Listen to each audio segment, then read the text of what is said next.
বাবা একটু দেখুন হাসপাতালে নিয়ে ব্যাগ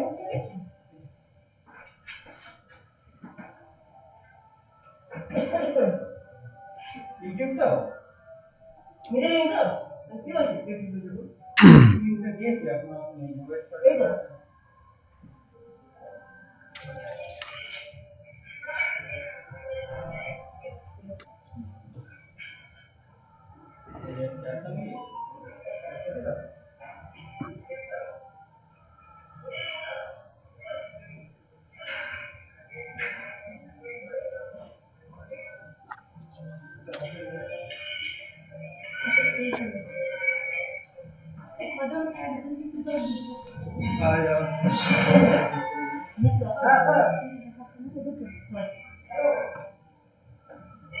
এখানে ম্যাডাম কি করে দেখবেন এখানে ম্যাডাম কি করে দেখবেন যে কজন লিঙ্ক অ্যাড হয়েছে এখানে তো আপনার পার্টিসিপেন্ট হ্যাঁ এই তো 3 লিঙ্ক হয়েছে না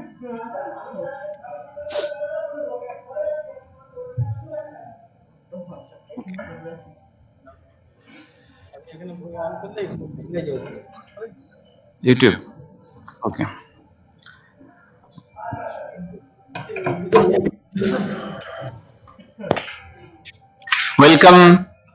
Welcome to the seminar, rather webinar from both Debra College and Egra College. I would like to say about the seminar.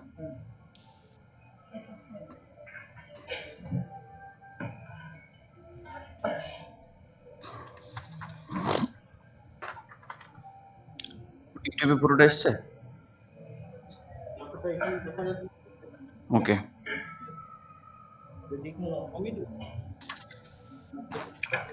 ছোট করে দেন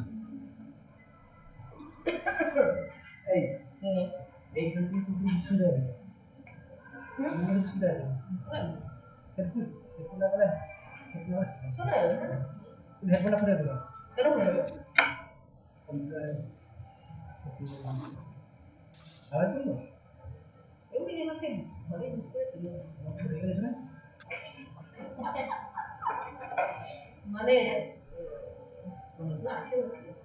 আর দেখো না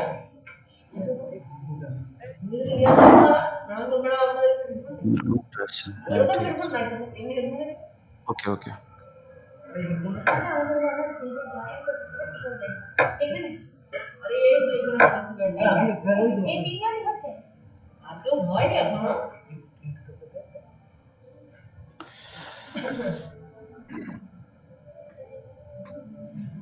Some technical issues is going on. Please patient with us. We are going to start in a few minutes.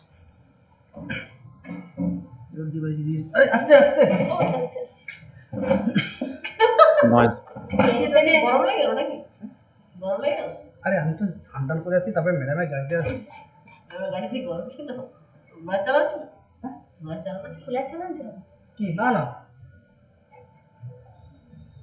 কি আছে এটা আমি বললাম আপনি আউটসাইড Debra এই দাও এতে ইনফরমেশন দেয় কত কি হ্যাঁ 500 বলেছে রেজিস্ট্রেশন এই না এর প্রতীকটা কি ওদের এতে আছে হ্যাঁ কথা দাঁড়া প্রতীক প্রধান কাজে এতে আছে নাকি দেখুন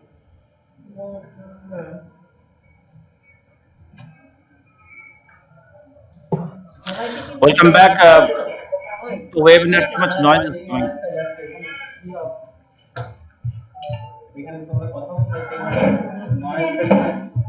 ম্যাডাম সবাই কি বুঝলেন দেন কিছু জনকে পার্টিকুলার দিয়েছে হ্যাঁ তো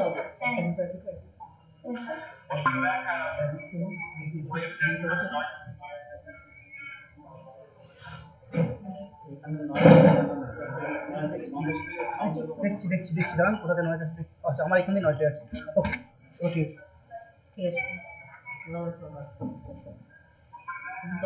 Well, due to some technical issues, we are being a little delayed. Well, I'm now letting you know about the theme of the webinar. environmentalism. The theme of the webinar is environmentalism. Environmentalism denotes an ideology or a social movement that seeks to protect natural resources and ecosystems in various ways. A concern for environmental protection has occurred in diverse forms throughout history. The earliest ideas of environment protectionism can be traced in Jainism. It offers a view that may readily compatible with the core values associated with environmental activism, that is protection of life by non-violence. Lord Mahavidyalaya, the last Jain Tirthankar, is considered a great environmentalist. However, the origin of the environmental movement lay in the response to increasing levels of air pollution during the Industrial Revolution. The modern environmental movement, which emerged, না আমি একটু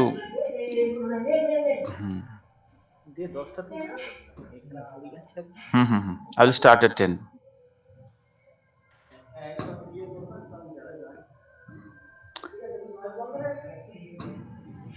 The modern environmental movement, which emerged in the late 19th century and its more recent incarnation in the 1960s, gave rise to a rich array of fictional and non-fictional writings concerned with humans' changing relationship to the natural world. Only since the early 1990s, however, has a long-standing interest of literature studies in these matters generated the initiative most commonly known as eco-criticism, a cross-cultural, cross-disciplinary initiative that aims to explore the environmental dimensions of literature and other creative media in spirit of environmental concern. So, today's webinar is about environmentalism. Exactly at 10, we are going to begin the seminar. Now, before that, I'd like to say a little bit about the organizing secretary, joint organizing secretary for organizing.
Meter fill করা কোনো দরকার নেই আমার metre fill করা দরকার নেই না বেশি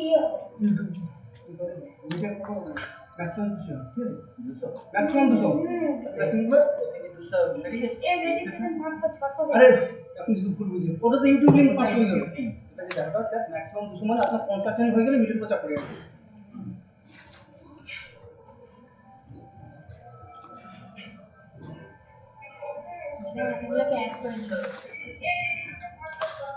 এই কোনটা ফোন করা আছে বলি এইটাতে ফোন হচ্ছে মানে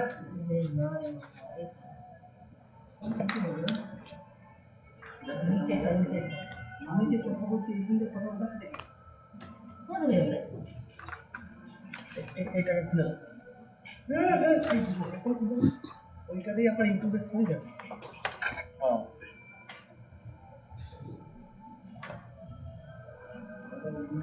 अच्छा अच्छा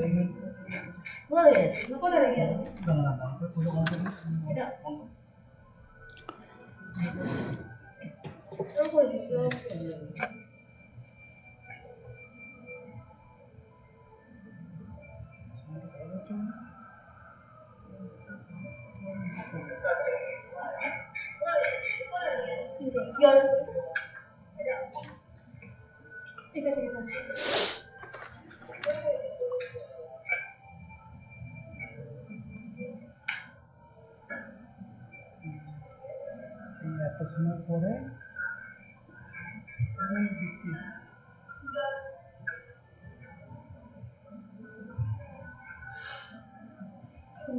দাঁড়ান দাঁড়ান একটা ভাবতে দিন দাঁড়ান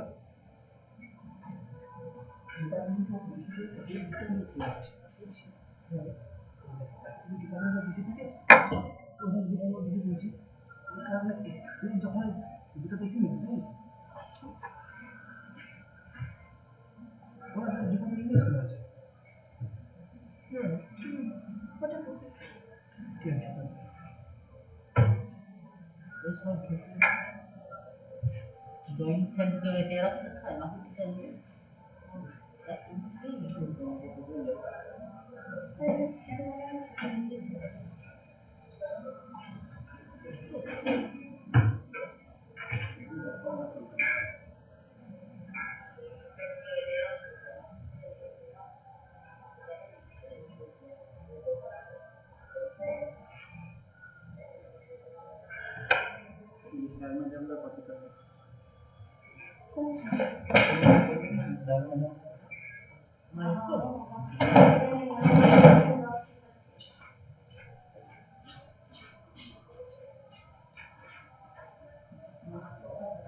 Good morning, sir.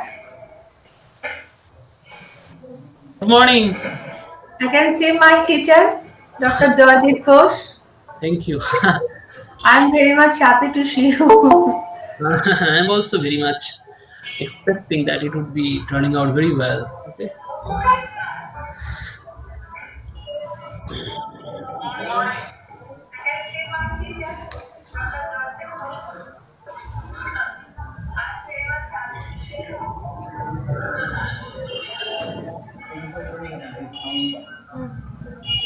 Mulana, Oh, yes, madam. you should mention the name of principal of Egra College, Yes. Dept Tamili. Hmm. Okay. Okay, But okay. he will not appear actually Okay. due to his busy schedule. Okay, madam, I'm going to start at exactly at 10 because many more have not joined yet. Before that, welcome those who are present now.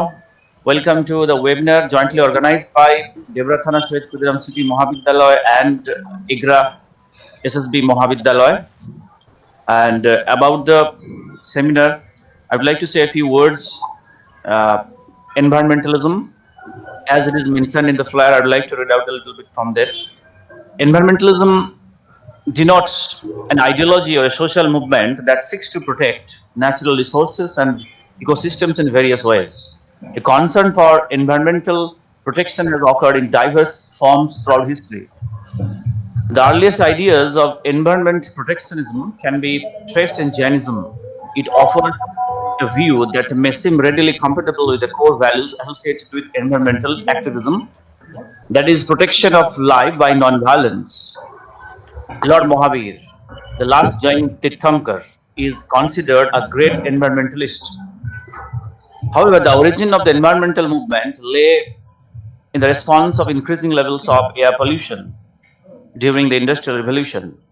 The modern environmental movement, which emerged in the late 90s, its more recent incarnation in the 1960s, gave rise to a rich array of fictional and non-fictional writings concerned with humans' changing relationship with natural world.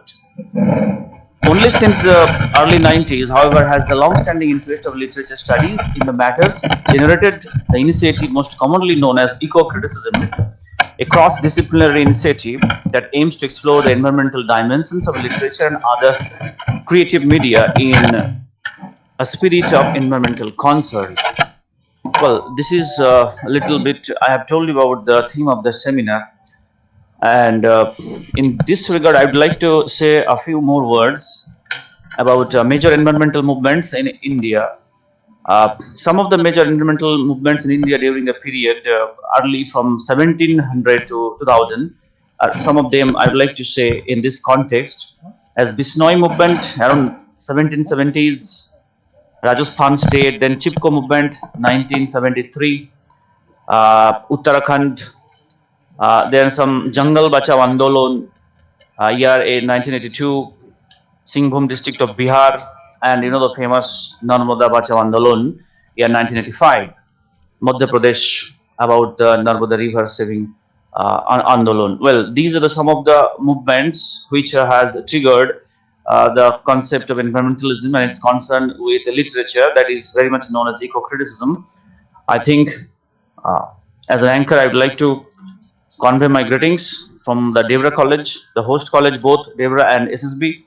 Mahavidyalaya Egra College. I would like to mention the important persons who are very much associated with this program. First, I would like to mention the chief patron, Mr. Ajmal Hussain, SDO Kharagpur, Administrator, Debra Thana Shohid Khudiram City Mahavidyalaya, and the chairperson, Dr. Rupa Das Gupta, Principal, Debra Thana S.K.S. Mahavidyalaya. Joint chairperson, Dr. Deepak Kumar Tamili, Principal, Egra SSB College. Unfortunately, he will not be able to be available here today. Joint chairperson, thank you, sir, for extending your helping hand to organize this one. Organizing secretary and convener, Mrs. Bipasha Mujumdar De, Assistant Professor and Head Department of English, Debra Thana SS Mahavidyalaya. Joint Organizing Secretary, Dr. Aloy Chand Bishwas, Associate Professor, Department of English, Egra SSB College. And Joint Convener, Dr. Bitoshok Singha, Assistant Professor, Department of English, Debra Thana S.K.S. Mahavidyalaya. Thank you very much, all of you, for being with us. And I would like to also mention the names of the members without whose help this would not have been possible. Mr. Pothik Pradhan, Assistant Professor, Department of English, Egra SSB College, and Dr. Chandrasekhar Dara, SAC Department of English, Debra College, Mr. Subhasachi Patra, SAC Department of English, Debra College, Mr. Shapon Kumar Mishra, SAC Department of English, Debra SSB College, and I myself, Bholanath Das, SAC Department of English, Debra College, Mrs. Orjita Raj, SAC Department of English, Debra College, and Mr. Mukesh Das, our colleague, Department of English, Debra College, Mr. Devi Prasad Jana, Department of English, Egra SSB College. Thank you very much for being with us. And I would like also to thank the advisory committee. I'm not naming them, technical committee, before beginning this intersession. We have reached the time, technical session.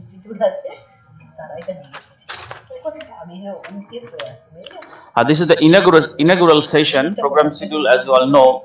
It is now exactly at 10. I think our Madam Principal, Dr. Rupa Das Gupta's speech, inaugural speech, welcome address by Rupa Das Gupta Principal, Debra Thana Shohid Khudiram City Mahavidyalaya. I think, Madam, I now hand over to you for the inaugural session and welcome address.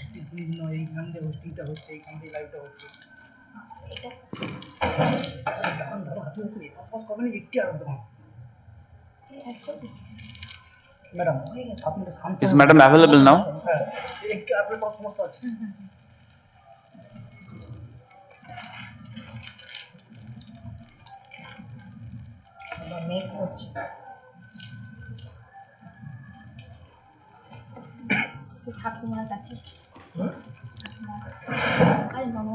Okay, we are going to start the welcome address in the inaugural session that is scheduled at 10.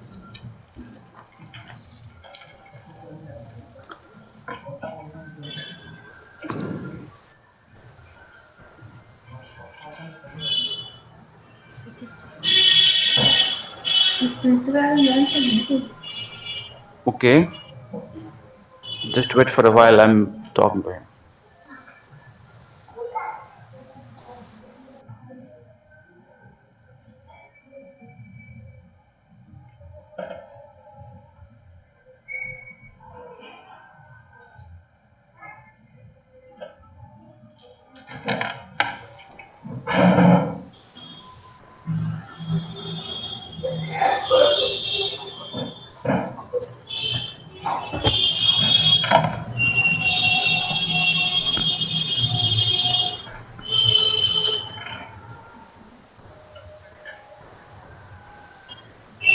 Hello.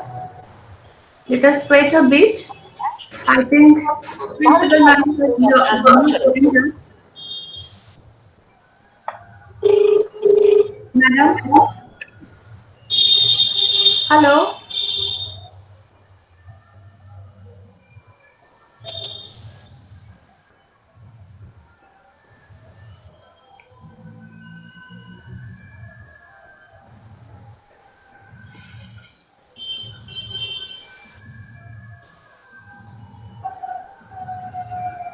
আপনি যে ব্যক্তিকে call করেছেন তিনি অন্য কলে ব্যস্ত আছেন অনুগ্রহ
Thank you for being with us.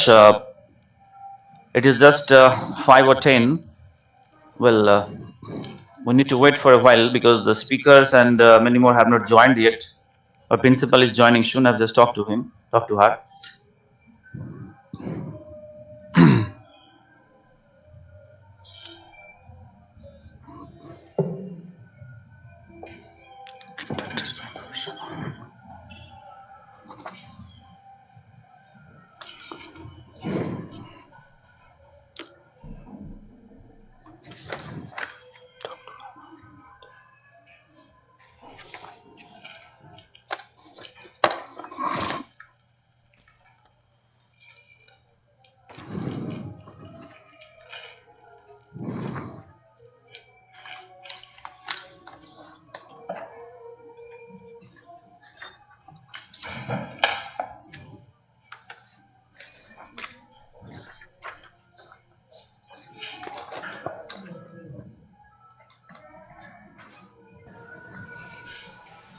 Hello.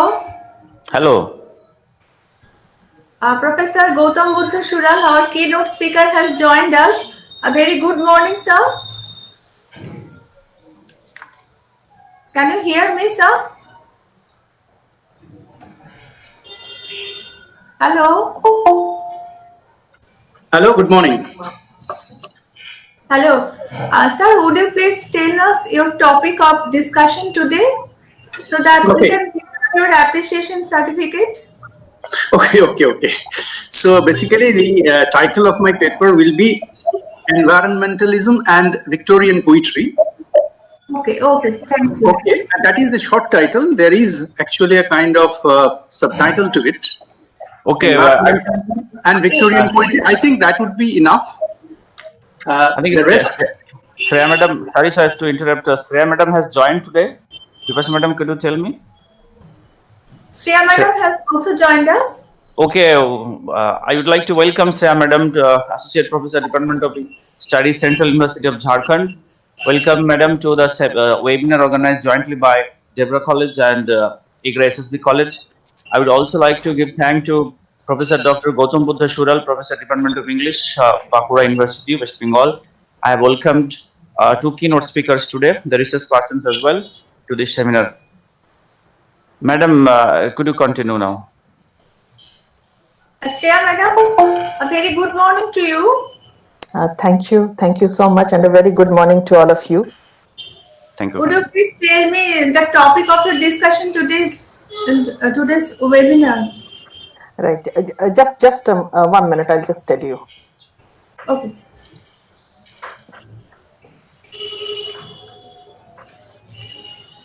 You can text me also. Okay, in that case, I'll text it to you. I think that will be better. In just a minute. right? Okay.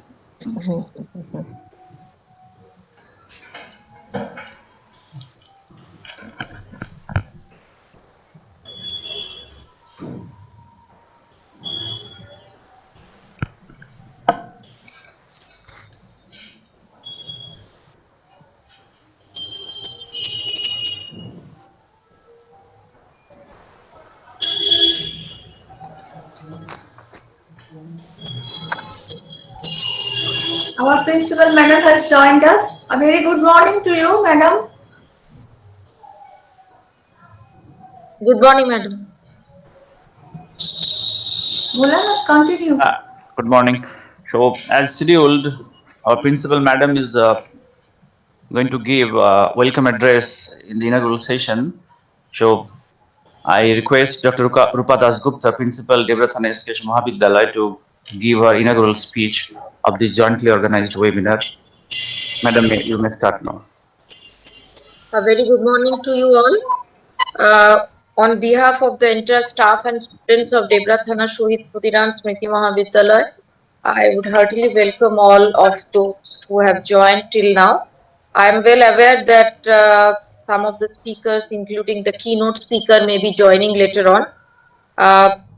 As the webinar, national webinar on environmentalism in English literature, which has been organized jointly by Department of English of our college with Department of English of Egra, Sarada, Bhusan College.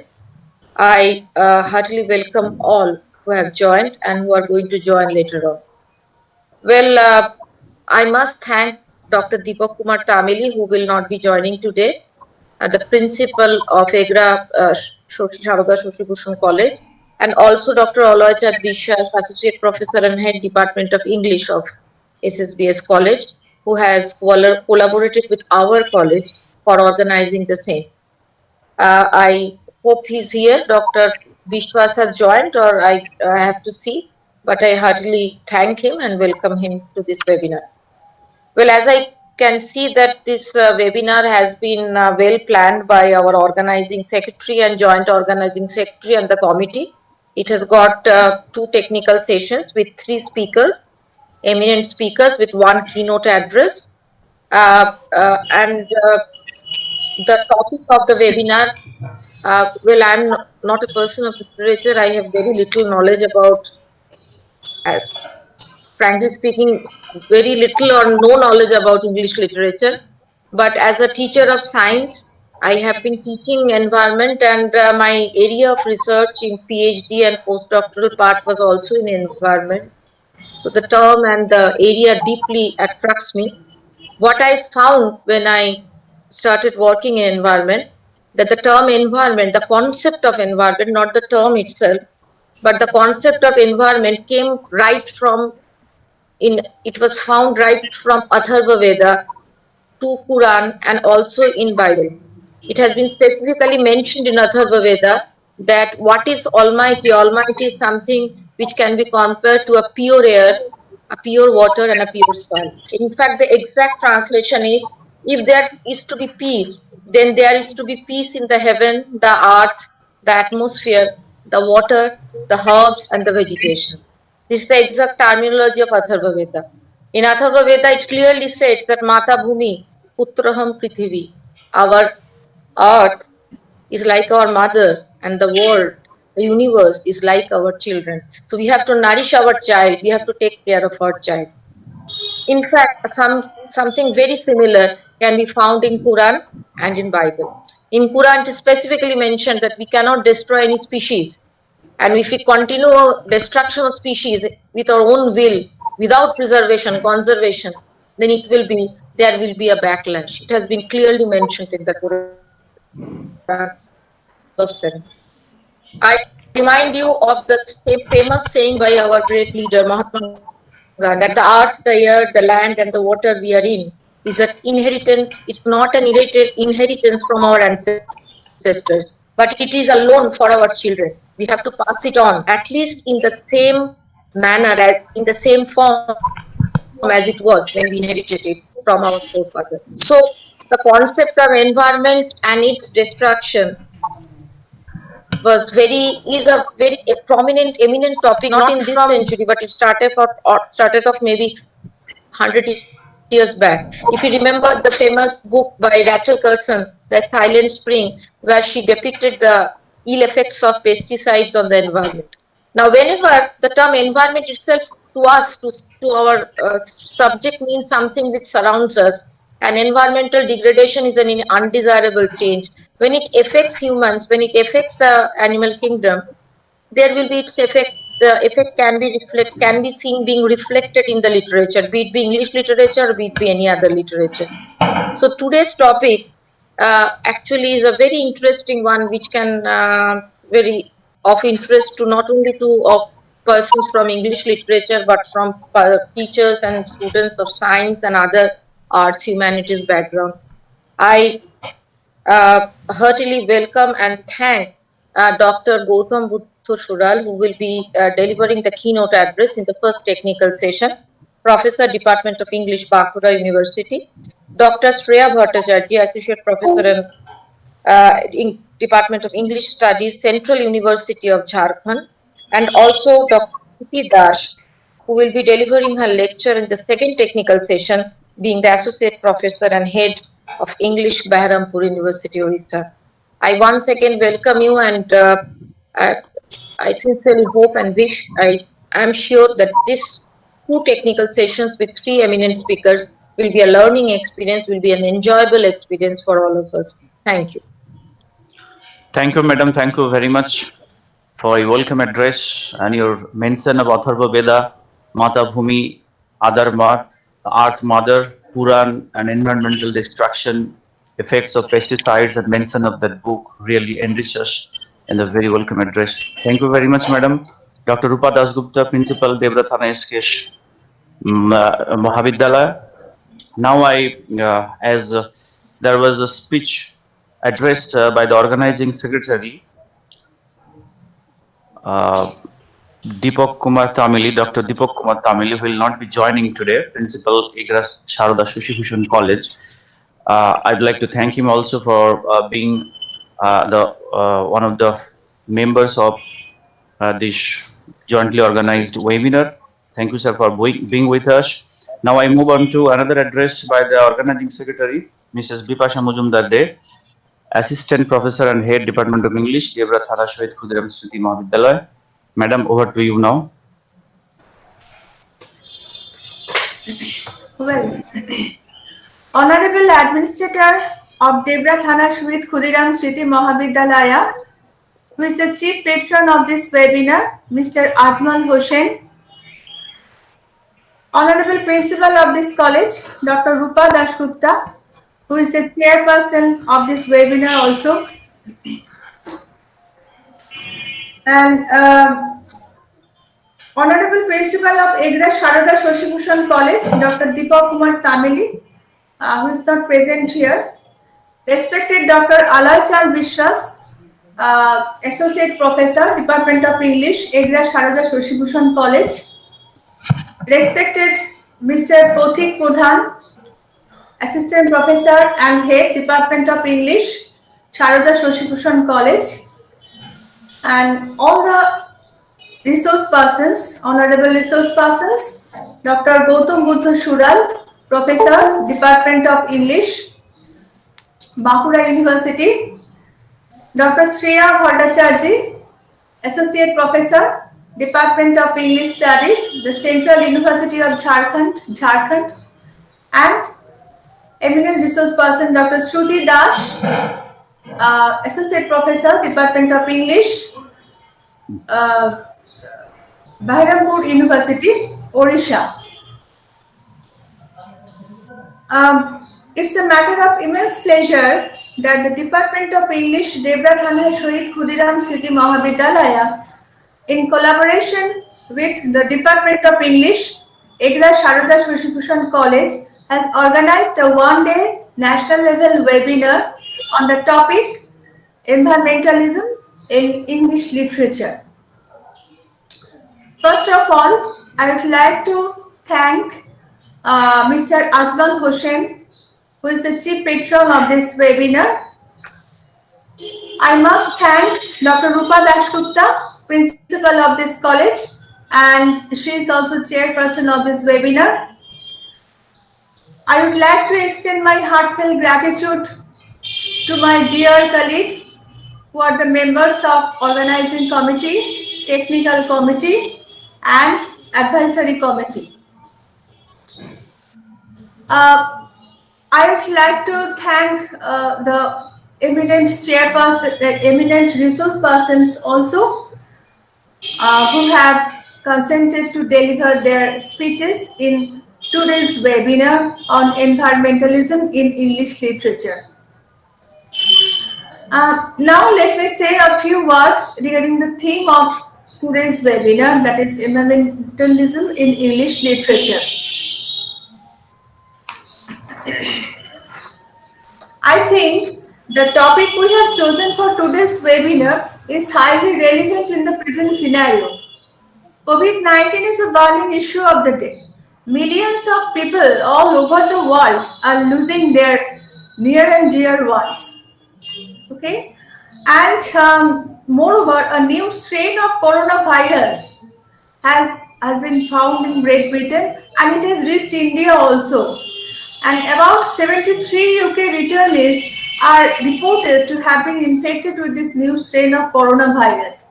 So we are facing a global health crisis unlike any in 100-year history of the world.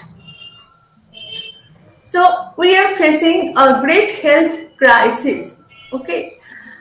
Now the literatures cannot remain indifferent to this health crisis.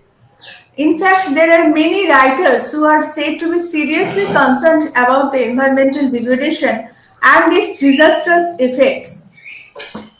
And their profound concern is reflected in their writings also.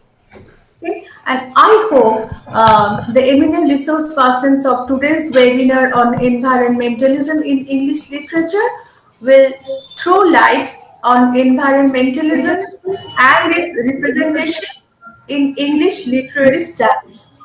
That's all. Thank you. Thank you very much. Thank you very much. Thank you very much to Bipasha Mujumdar De, Assistant Professor, Head Department of English, Debra Thana, S.K.S. Mahavidyalaya. Madam, thank you very much for your reference, insightful lecture on the issues of global health crisis and burning issue coronavirus and its new strain found in UK and environmental degradation in the context of literature. Thank you very much, Madam. Now we move on to the next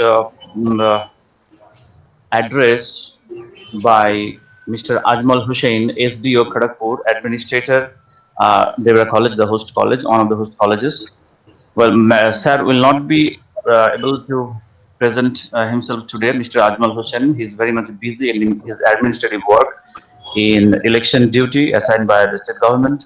So he has sent to Principal Sir, and we would like to convey his best wishes for the for this webinar on environmentalism. Thank you, sir, for being with us. Thank you once again to SDO Administrator, Debra College. Now, the inaugural session is almost over now. Thank you very much, all the participants in the inaugural session, from Rupa Dasgupta, Principal of Debra College, and Bipasha Madam, and also to Dr. Dept Tamili, Principal Egra Sarada Bhusan College. He is not physically present today, but his inspiration for the webinar is welcome here. Now I move on to the technical session 1, the first technical session of this webinar, one day national webinar.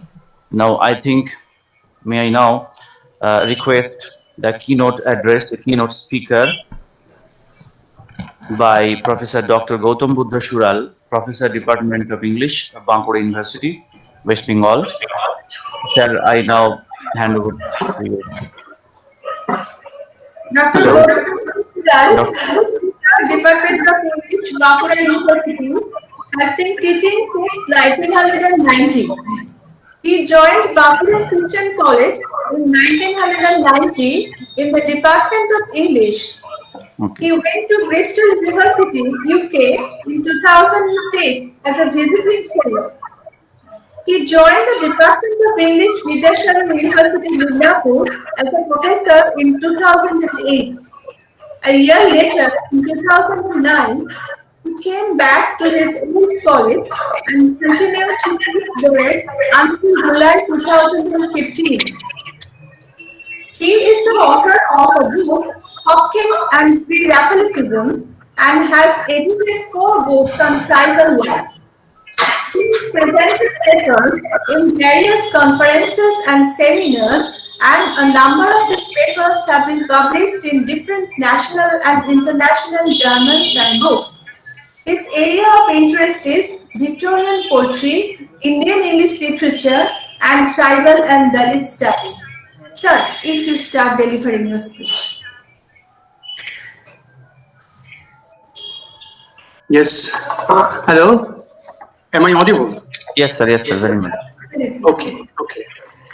So before I begin, let me express my sincere thanks to the authorities of the 2 colleges, to Dr. Rupa Dasgupta, Principal, Debra College, and Dr. Deepak Kumar Tamili, Principal, Egra College. I also sincerely thank the administrator of the college, who is unfortunately not present today because of his administrative preoccupations. Possibly he is also the SDO of Kharagpur.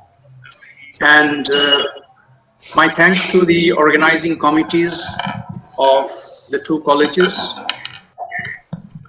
In fact, I attended a seminar in Professor Biswas's college webinar last year.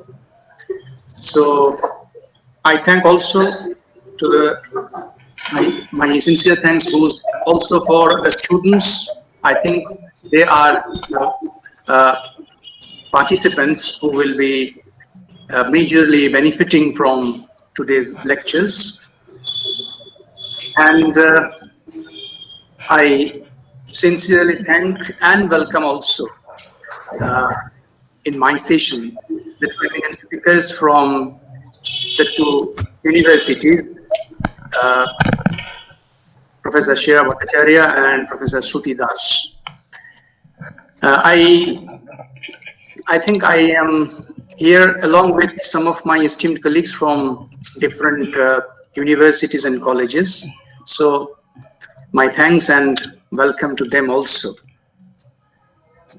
Now, I have been given the responsibility of delivering the keynote address. So I have divided my talk into 2 parts. Basically, my focus will be on 2 poets of the Victorian period. But before that, I will be talking about briefly and quickly about the relation between environment or environmentalism and English literature as the general topic of the webinar goes. So in the first part, as I have said, I will try to briefly and quickly trace the relation between environment and literature, particularly English literature, because that has been mentioned in the webinar title.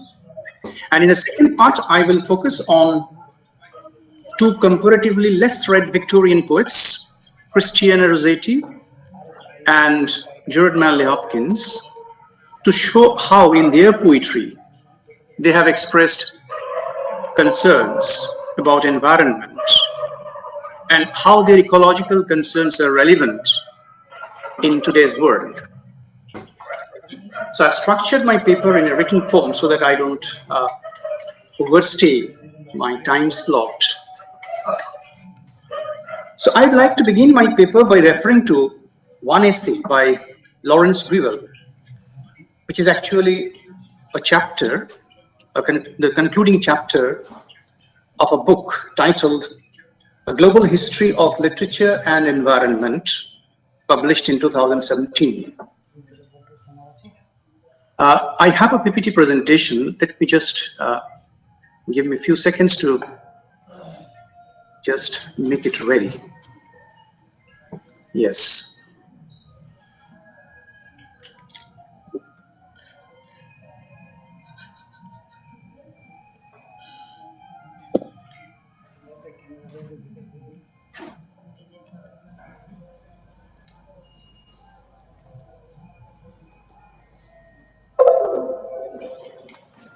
Can you see the slide? Yes, sir. Okay, okay. Yes. So this is basically the title of my paper, Environmentalism and Victorian Poetry, an eco-theological reading of Christian Rossetti and Gerard Manley Hopkins's poems.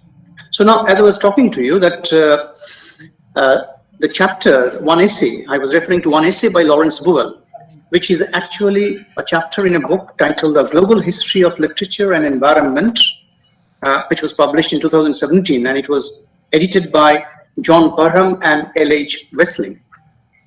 The title of the essay is an interrogative form. Can environmental imagination save the world? He begins his essay by trying to answer the question himself. I quote, short answer is yes, but. Environmental imagination is a crucial but insufficient resource against global warming and other forms of looming planetary degradation. Without it, no way. With it, perhaps. In course of the essay, he observes that it is man's will to act more than theorizing about environment, which can save the world from an eco-catastrophe. According to him, propagation of stories of anthropogenic degradation of the physical environment can only ensure results if man has the will to act. According to him, he says, I quote, imagination is one thing, enactment another. Humankind's failures so far to address the threat of runaway climate change and the hefty menu of other semi-interrelated environmental crises is less a failure of imagination than of collective and personal will. Literature plays a major role in enlightening the society about the environmental issues and about the need for human beings to live in sustainable harmony with nature. The environmental literary critics of the present century are addressing the green issues and trying to find out ways to alleviate environmental crisis. In the words of Himnet Humank, indeed, through its varied representations of nature, literature has enabled us to reshape and broaden our sense of a sustainable environment. Moreover, by problematizing and discussing environmental issues, it has urged us to revisit our cultural values and assumptions about nature and its conservation. Therefore, literary studies with relation to environmental representation in texts can be instructive and upgrade our awareness of the natural world. The relation between environment and English literature has always been an intimate one and can be traced back to the Anglo-Saxon period. Since the beginning of English literary history, the texts continue to embody environmental anxieties. In the 21st century, there has been quite a number of publications by scholars and critics who, by revisiting the texts written in different periods of English literary history, have made inquiries into the environmental concerns expressed in those texts. To mention a few, I will first refer to Rebecca Douglas's important article, Eco-Criticism and Middle English Literature, where she looks into the possibilities of eco-critical readings of Middle English texts. She defines eco-criticism as, I quote, eco-criticism is reading with attention treatments of nature, land, and place informed by a desire to understand past and present connections between literature and human attitudes regarding the earth. Gillan Rudd's book, Greenery, Eco-Critical Readings of Late Medieval English Literature, published in 2007, undertakes a green reading of authors like Chaucer, the Pearl Poet, and Langland. In the introduction to the book, Rudd gives out his plan and says that in the book, his purpose is to explore some of the literary borderlands where human and non-human meet.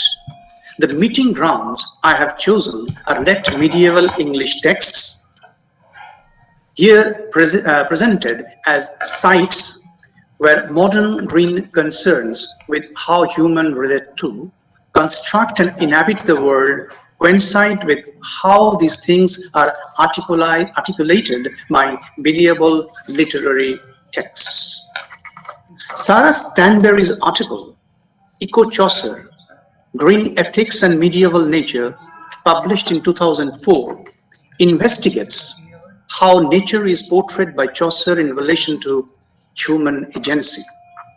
According to her, the essay seeks to engage in dialogue with ethical concerns of eco-criticism and to situate Chaucer within an important critical dialogue that has paid to date little attention to pre-modern texts.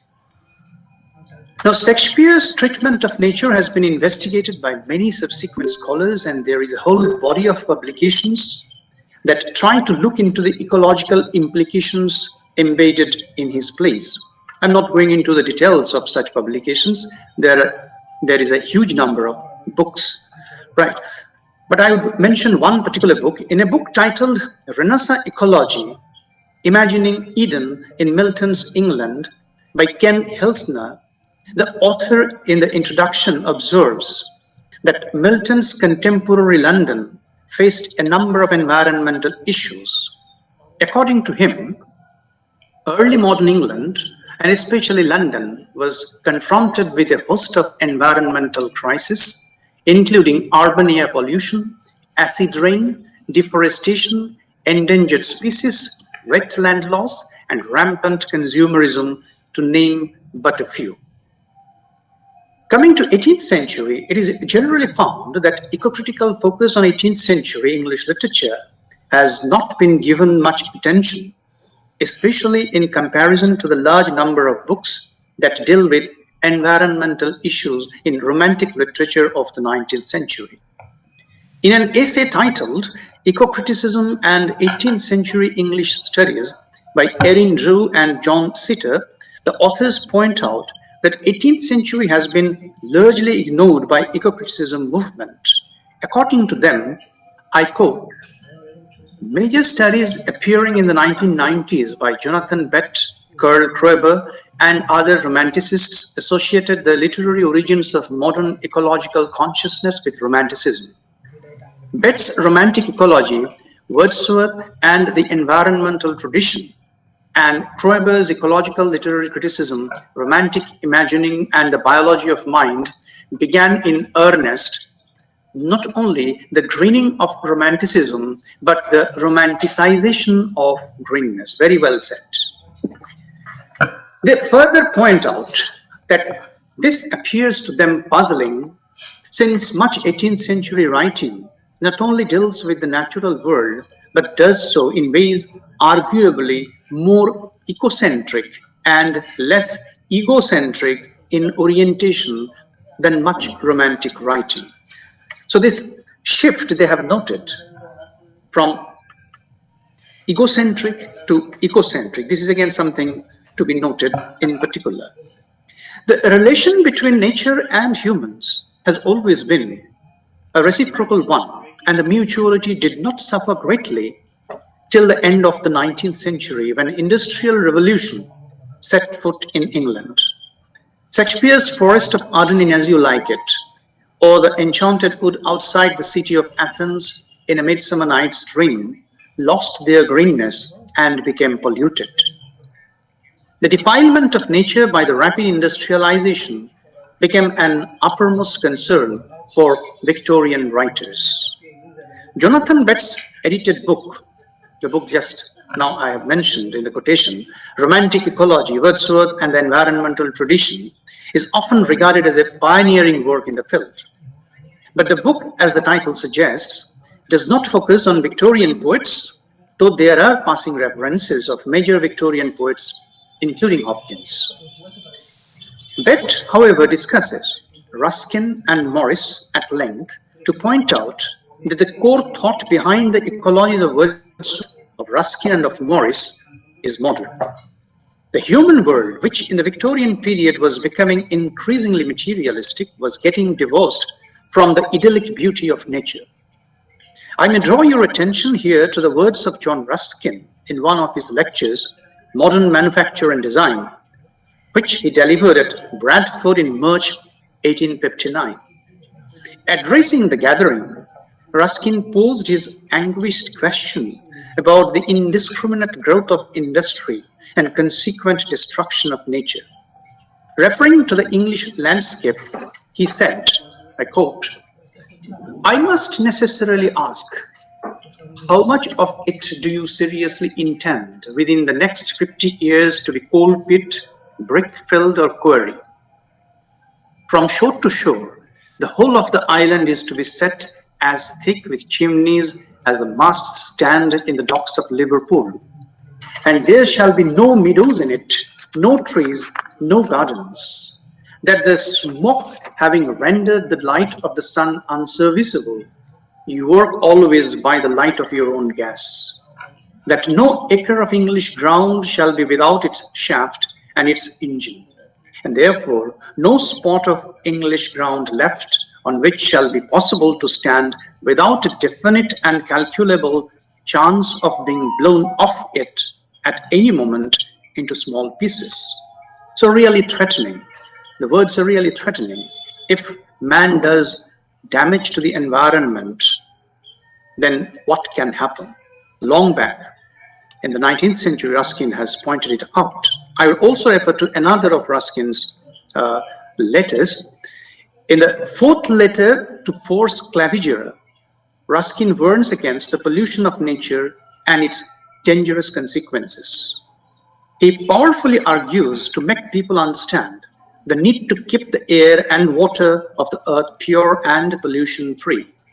He says in that letter, I quote, "You can destroy them at your pleasure, or increase almost without limit the available quantities of them. You can vitiate the air by your manner of life and of death to any extent. You might easily vitiate it so as to bring such a pestilence on the globe as would end all of you." We are facing that. Everywhere and all day long, you are vitiating it with foul chemical exhalations and the horrible nests which you call towns. Secondly, your power over the rain and river waters of the earth is infinite. You can bring rain where you will by planting wisely and tending carefully. You might have the rivers of England as pure as the crystal of the rock, or you may do always as you have done now, turn every river of England into a common sewer, so that it cannot so much as baptize an English baby, but with filth, unless you hold its face out in the rain, and even that falls dirty. So nothing can be a more powerful plea to save the environment. And Ruskin's words remind us of what Lawrence Boyle in his essay that I have referred to at the outset, point 2. It is the will, it is the attitude of human beings which can save the world from facing disaster. Now I come to the second part, where I will be focusing on select poems of the two poets. First, I will be talking on Christiana, and then it will be followed by a discussion of poems by Hopkins. Jerome Bump, in his article Hopkins, the Humanities and the Environment, published in 1974 in Georgia Review, points out that poetry can play a useful role in interdisciplinary environmental science. According to him, Poets in many ways have anticipated environmental scientists that have expressed their ideas in definite, convincing, and forceful language. But till the end of 20th century, discussions on the mutual relationship between poetry of the 19th century and ecology are not many. And if one goes back to Victorian literature, such discussions are even less. The two poets that I have chosen today, as I mentioned, particularly Christiana Rossetti, received less critical attention for the most part of 20th century. But in the present century, there is a revival of interest in these two poets from the point of view of their ecological concerns. On the other hand, both of them have similarities in their attitude to life and poetry. Christiana Rossetti and Gerard Manley Hopkins were greatly influenced by the Oxford movement. While Christiana was a product of the Oxford movement, Hopkins was greatly influenced by Cardinal Newman, one of the leaders of the movement. The Tractarian movement instilled in Christiana a belief of kinship among the divine and the earthly. For both of them, the basic theological assumption was that the created world is a manifestation of God's munificence. Their religious ardor contributed to their imaginative faculty. While in most of their poetical compositions, religion is the context, a close reading of many of their poems reveals their concern for the environment. At times, such concerns are overshadowed by their religious preoccupation, but at times they are too obvious to be ignored. It can certainly be said that religion did not narrow down their poetic fecundity. A body of their poems can also be read from the perspective of ecotherapy. The Oxford movement emphasized interconnectedness between God and the earthly creations. As Emma Mashon, in the introduction to her book Christiana Rossetti, Poetry, Ecology, Faith, points out, I quote, "The incarnational nature of God's being in Jesus was a constant reminder to Rossetti that all of creation is made of the divine and so interdependent with itself." Rossetti's Jesus was not only God made flesh, but God made into all things, a composite of multiple species, beings, and substances. Christiana passed away in 1894, but 4 years before her death in July 1890, she wrote a memoranda for my executor. She wrote a memoranda for her executor. There she wrote a sequence of instructions to be fulfilled after her death. Her first request was for what would now be called a green funeral. I quote a sentence from the memoranda. She says, "I wish to be buried in the nearest approach convenient to a perishable coffin." The important word to note is perishable coffin. Referring to this, Emma Mashon writes that, I quote, "Perishable coffins were introduced in the late 19th century as part of a wave of environmental thinking. Weaker coffins, in which the deceased was shrouded in herbs and flowers, catered to those who, like Rossetti, wished to opt for natural burial." Unquote. Christiana's faith was never at odds with her ecological consciousness. Rather, her poems show a mutual transaction between the two. As has already been pointed out, her involvement with the Tractarian or Oxford movement was also responsible in enkindling in her an ecological consciousness. Mashon observes that an affectionate relationship to the sea, woods, parks, stars, galaxies, and the creatures and life forms that dwelled therein, she developed her Tractarian faith into the foundation of an ecological spirituality in which all things are united in God's love. Mashon further says that Christiana was a spiritual and ecological writer whose vision of an interconnected creation was no less real for being joyful and affirmative. In her poetry, the reader finds a constant love for the plants, trees, and animals of the created world. Todd O. Williams, in the introduction to his book Christian Rossetti's Environmental Consciousness, observes that Christian Rossetti's writings can provide a productive cultural contribution to benefit the environmentalist cause. He considers Rossetti as a writer of engagement with the world rather than one of repression and renunciation. In case of Christiana and Hopkins, their spiritual knowledge is essentially linked with their interest in nature. The importance of nature in their poems reflects their theological perception coupled with the need for conservation. According to Williams, eco-criticism typically looks at how humans represent environment and how humans can create an optimal relationship with the non-human world. From its origins, eco-criticism has taken an interest in how humans represent and interpret the non-human world and how the self can be cultivated through a relationship with nature. I have chosen a few poems by Christiana to show how they illustrate her eco-theological concerns. One of her early poems, My Birthday, tells the speaker's joy at the arrival of a lover on her birthday. But what strikes the reader is the speaker's association with natural things. I quote the poem, you can see, My Birthday. My heart is like a singing bird whose nest is in a watered shoot. My heart is like an apple tree whose boughs are bent with thickest fruit. My heart is like a rainbow shell that paddles in a Halcyon sea. My heart is gladder than all these because my love is come to me. Raise me a days of silk and down, hang it with vair and purple dyes, curb it in doves and pomegranates and peacocks with 100 eyes.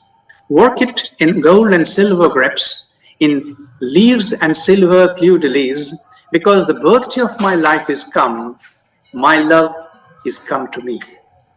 All the images in the first stanza are taken from nature. The singing bird, the thick-laden apple tree, the rainbow shell. The way these images are used show Christiana's close observation of natural objects in their natural setting. In the second stanza also, she uses artificial images of doves, pomegranates, peacocks, and grapes. The ecstatic feeling of the speaker's joy on her birthday finds its expression in her association with natural things. In other words, the joy of human finds its near equivalent in nature. I say near equivalent because the poet says that her heart is gladder than the gladness of natural objects. But whatever may be the degree of gladness, the speaker can find her gladness comparable only with that of fruits, birds, trees, and rainbow. According to Todd Williams, while Rossetti has often been discussed in terms of a renunciation of the world, her use of nature shows that she values engagement. She saw contemplation of the natural world as an important part of humankind's spiritual purpose while on the earth. She yearned for heaven, but understood the sacredness of God's creation through which God shows his love for humanity. Rossetti's environmental message is that Christians should value nature as sacred because, along with scripture, it teaches God's message which will lead humankind to salvation. We see a similar attempt to destabilize homocentric models of the natural world in Christiana Rossetti's early devotional poem, To What Purpose Is This West? In this early poem, Rossetti critiques a human-centered understanding of God's creation. The emphasis in the poem shifts from humans to the tiniest living thing. I quote some lines from the poem. And other eyes than ours were made to look on flowers, eyes of small birds and insects small, the dipped sun-blushing rose round which the prickles close, opens her bosom to them all. The tiniest living thing that soars on feathered wing or crawls among the long grass out of sight has just as good a right to its appointed portion of delight as any king. So the superior status of human being or man is questioned in the poem. A couple of lines go like this. Why should we grudge a hidden water stream to birds and squirrels while we have enough? The beauty of nature is not just for the human beings to enjoy, as he says in the poem. The birds and insects and other creatures of nature are equally entitled to the pleasures that are found in the world of nature. The ripest plum is not for the thirsty traveler, and honey is not for the consumption by human mouths only. Thereby, the importance of man in the world is counterbalanced by an emphasis on non-human nature. Towards the end of the poem, the poet laments man's lack of understanding of the natural world. We want the faith that hath not sinned indeed, but hath believed his truth, who witnessed that his work was good. So we pass cold to age from youth. Alas for us, for we have heard and known, but have not understood. The ecological consciousness of the poet is necessarily linked with a theological belief. As in the closing lines of the poem that I have just quoted, she refers to the future generation of man who may be born in a faithless world, bringing shame to the earth. In this connection, we may take note of the observation made by Williams. He says, I quote, "Despite her anthropocentrism, Rossetti's work can be useful in shaping more ethical attitudes towards the environment from a religious environmentalist perspective, because it displays the spiritual beliefs and information processing routines through which she comes to value the natural world. Nature is valuable to Rossetti mainly because it is God's way of communicating to humanity, and it reflects God's love."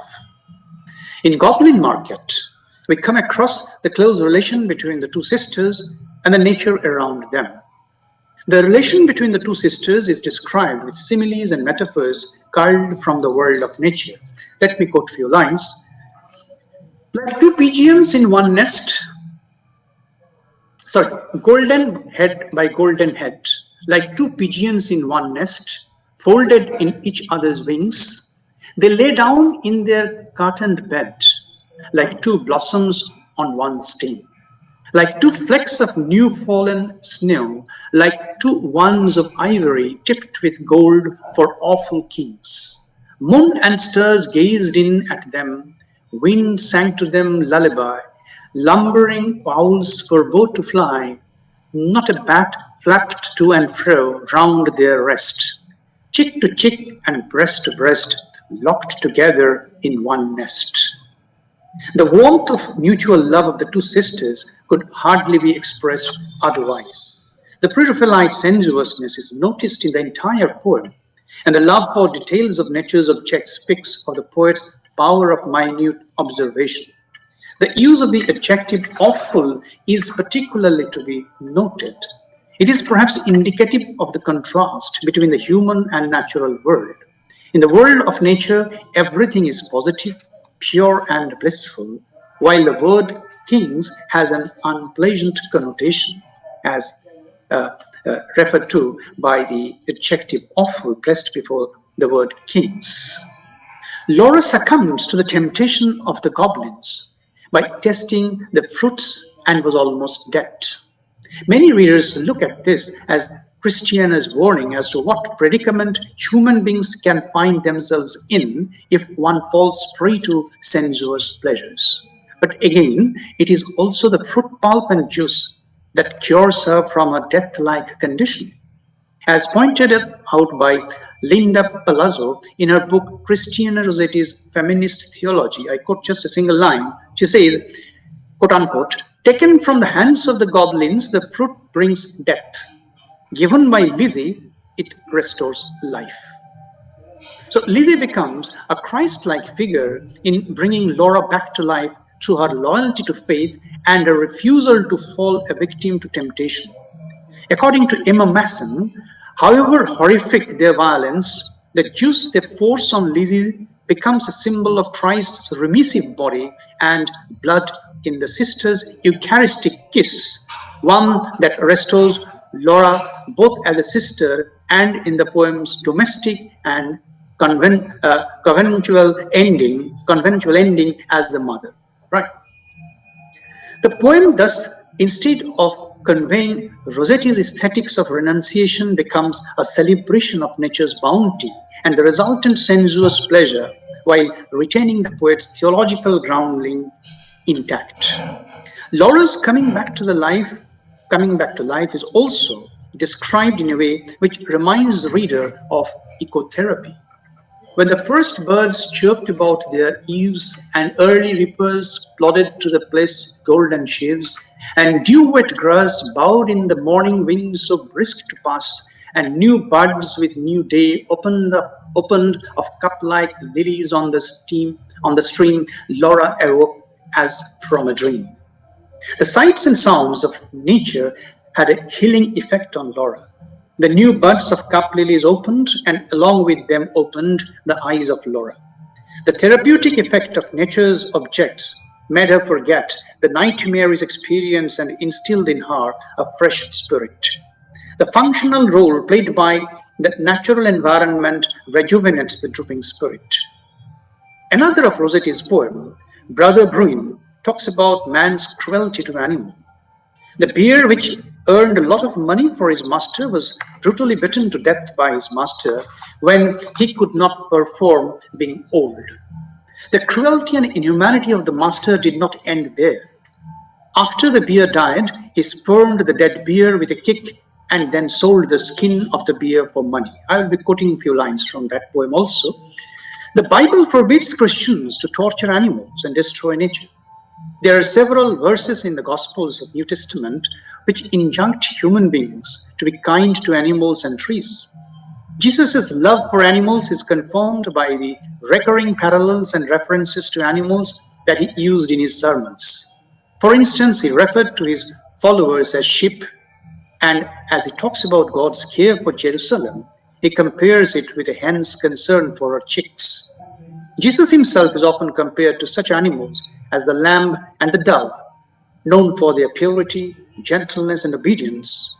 The Bible says that animals are under God's providence, and Jesus' injunctions to be kind and protective to animals and plants point to the preservation ethics embedded in the great text.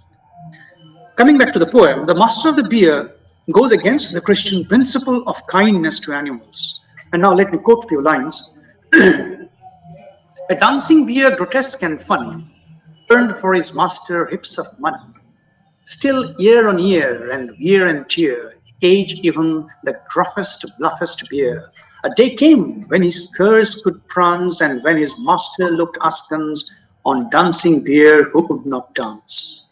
To looks succeeded blows, hard blows, battered his ears and poor old nose.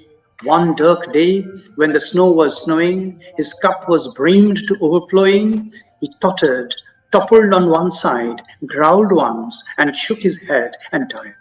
The master kicked and struck in vain. The master growled. He might have howled or coaxed.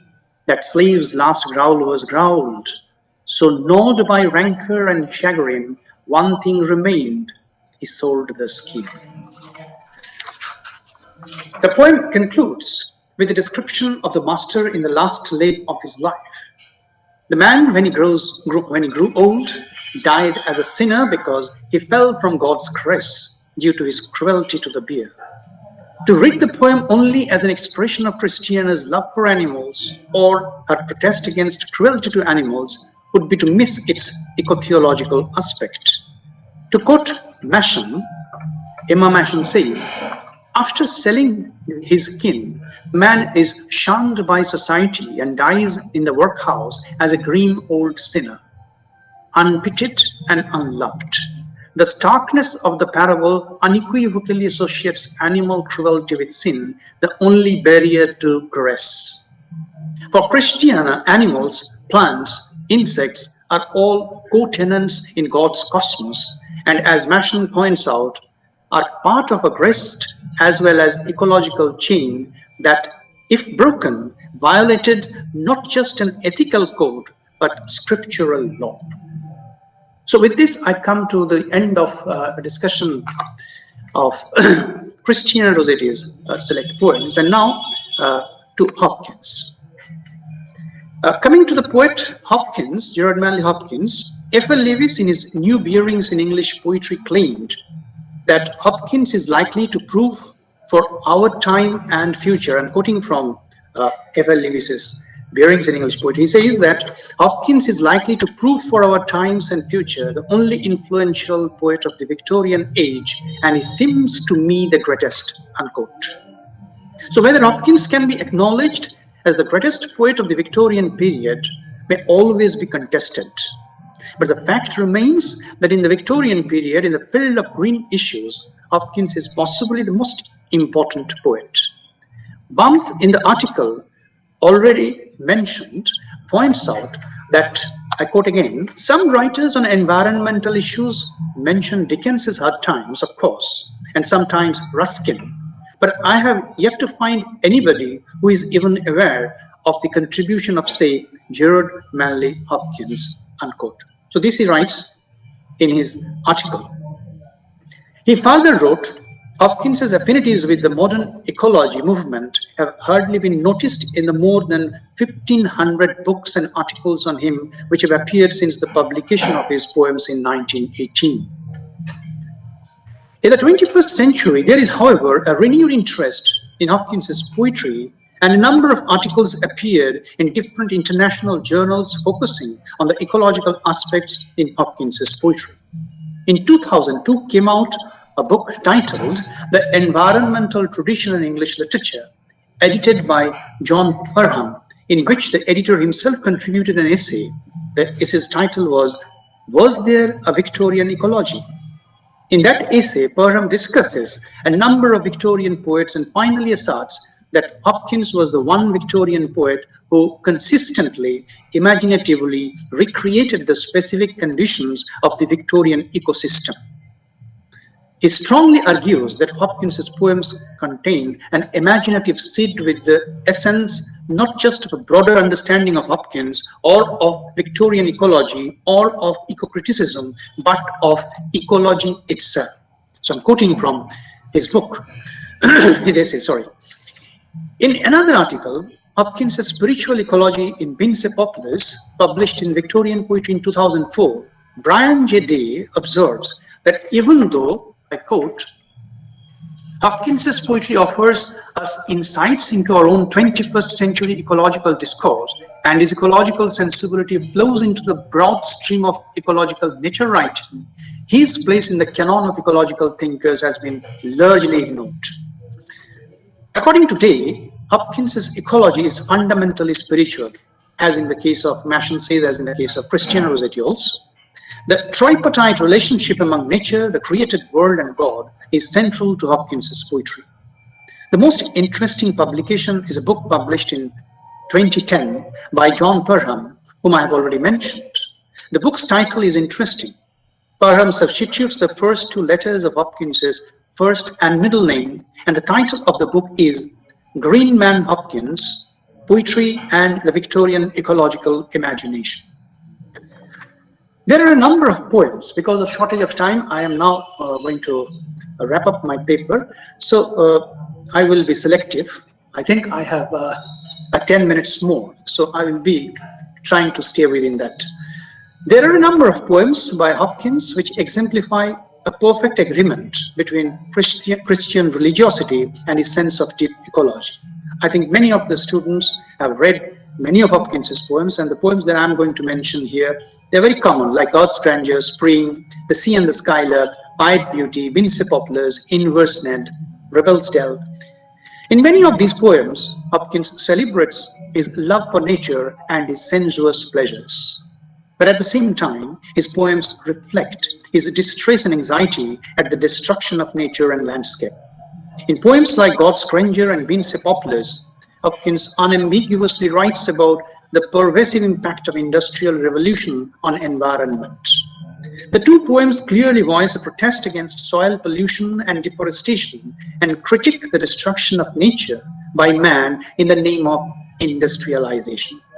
We have to remember here that Hopkins was neither averse to modernization nor was he against industrialization per se. but he was against the mindless expansion of industry and urbanization. Jude Nixon explains that this is the article where he explains Hopkins's conversion to Roman Catholicism and Jesuit affiliation granted him membership in a religious community open to scientific inquiry on the grounds that science reveals the mystery of the universe and is ultimately compatible with church dogma. Issues raised by the biological and geological sciences unsettles Victorians as well as Roman Catholic Victorians like St. George Mivart, who imagined that there were in fact solutions within emerging scientific theories not incompatible to faith. This was published in Texas Studies in Literature and Language. So this combination of faith and science is always found throughout Hopkins's poetry. We can quote 3-4 lines from God's Grandeur. It begins thus: the world is charged with the grandeur of God. It will flame out like shining from shook foil. It gathers to a greatness like ooze of oil crushed. The world is the world of nature, the world of created beauty, which is pervaded by the power of God. But the power is latent, and it may reveal itself any moment in the manner of the sudden flash of lightning. Hopkins compares the momentary flash of God's power with the sudden flash of gold foil shaken in the sunlight. The opening lines of the poem closely echo Hopkins's commentary on the spiritual exercises of St. Ignatius Loyola. I quote, "The last mystery meditated on in the spiritual exercises is our Lord's ascension.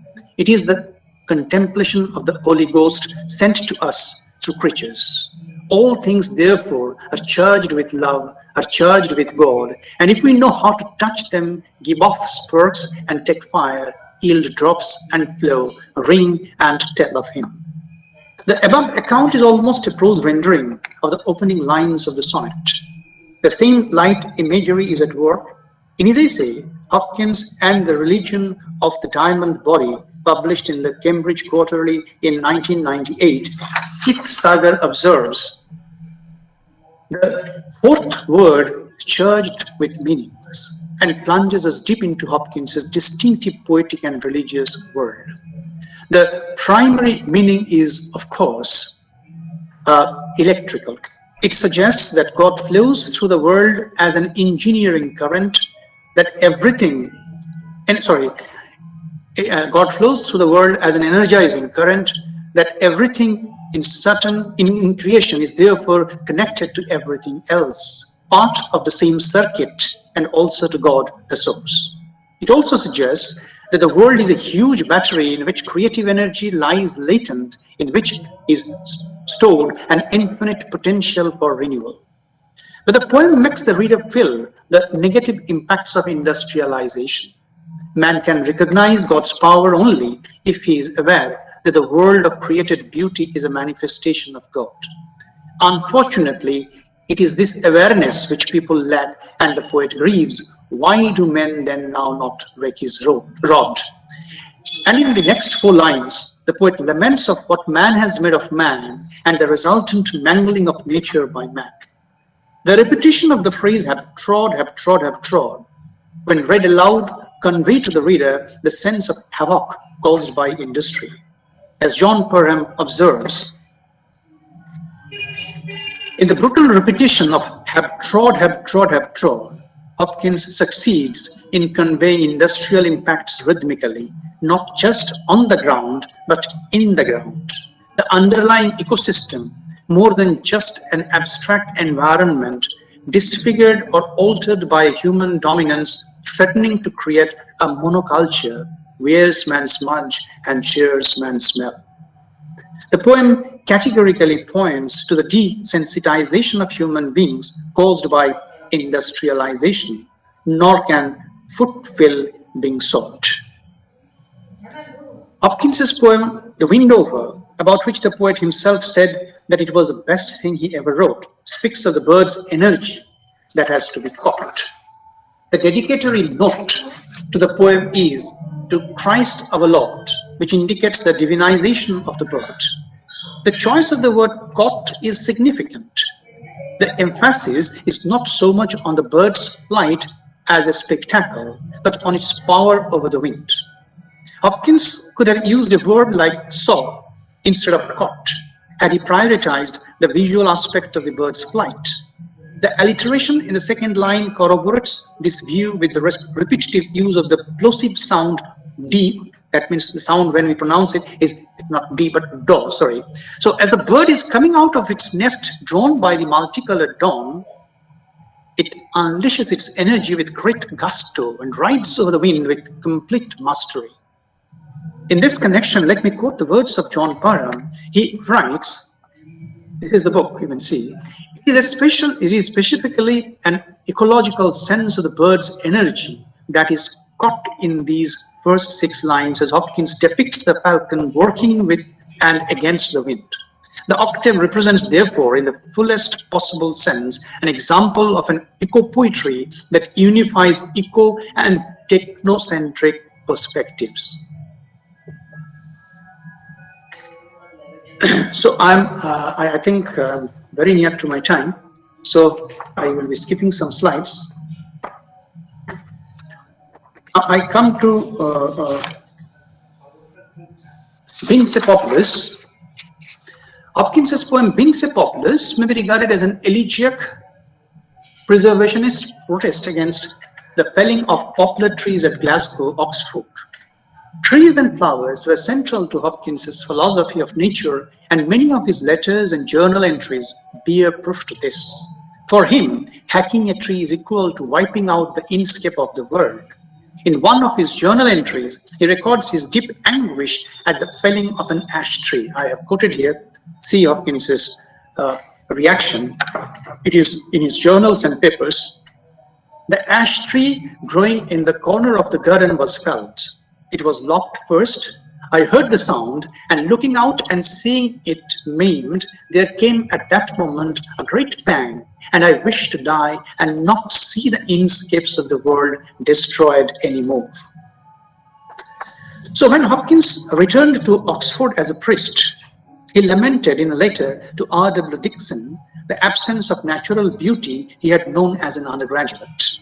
He wrote that it was already abridged and soured and perhaps will be put out altogether, and in a postscript to that letter added, I quote, I have been up to Godstow this afternoon. I'm sorry to say that the aspens that lined the river are everyone felt, unquote. Vince Populus was composed on the same day, the day he went to Godstow. This is from Vince Populus. My aspens dear, whose airy cages quelled or quenched in leaves the leaping sun, all are all felled. Not spared, not one, that dandle a sandal shadow that soared or sank on meadows and river and wind-wandering, weed-winding bank. Or, then it is continued, I am reading a few more lines, or if we but knew what we do when we delve or hew, hack and rack the growing green. Aftercomers cannot guess beauty bin, 10 or 12, only 10 or 12 strokes of havoc unsolved the sweet special sin, a rural sin, sweet special rural sin. Now Brian Jette, in his article, the article that I have already mentioned, he observes about this. The tree's sufferings is Christ's suffering, in the loss of its Christ-like perfection. This being so, Hopkins is under no obligation to move away from the tree in equating its fate with Christ's. The aspen is dear because Christ is dear. The perception of one makes possible the perception of the other. Inkscape, therefore, does not move Hopkins away from the thing into the realm of transcendental signifiers, but keeps him looking at the thing itself, even as he perceives Christ's sacrifice. Right. So as I'm skipping some of my paper and coming directly to my conclusion. So before I conclude, I would like to draw attention to another of Hopkins's lyrics, Inversement. In 1881, Hopkins became an assistant pastor at a Jesuit church in Glasgow, Scotland. While he was there, he visited Inversnet, a village located on the east bank of Loch Lomond in Scotland. The focus of the poem is on a mountain stream rushing down the hillside and emptying itself into the lake.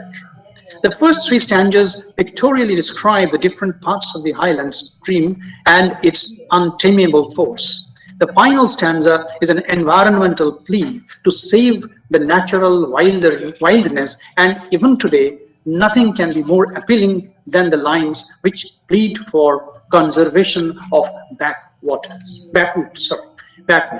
So I go to the lines.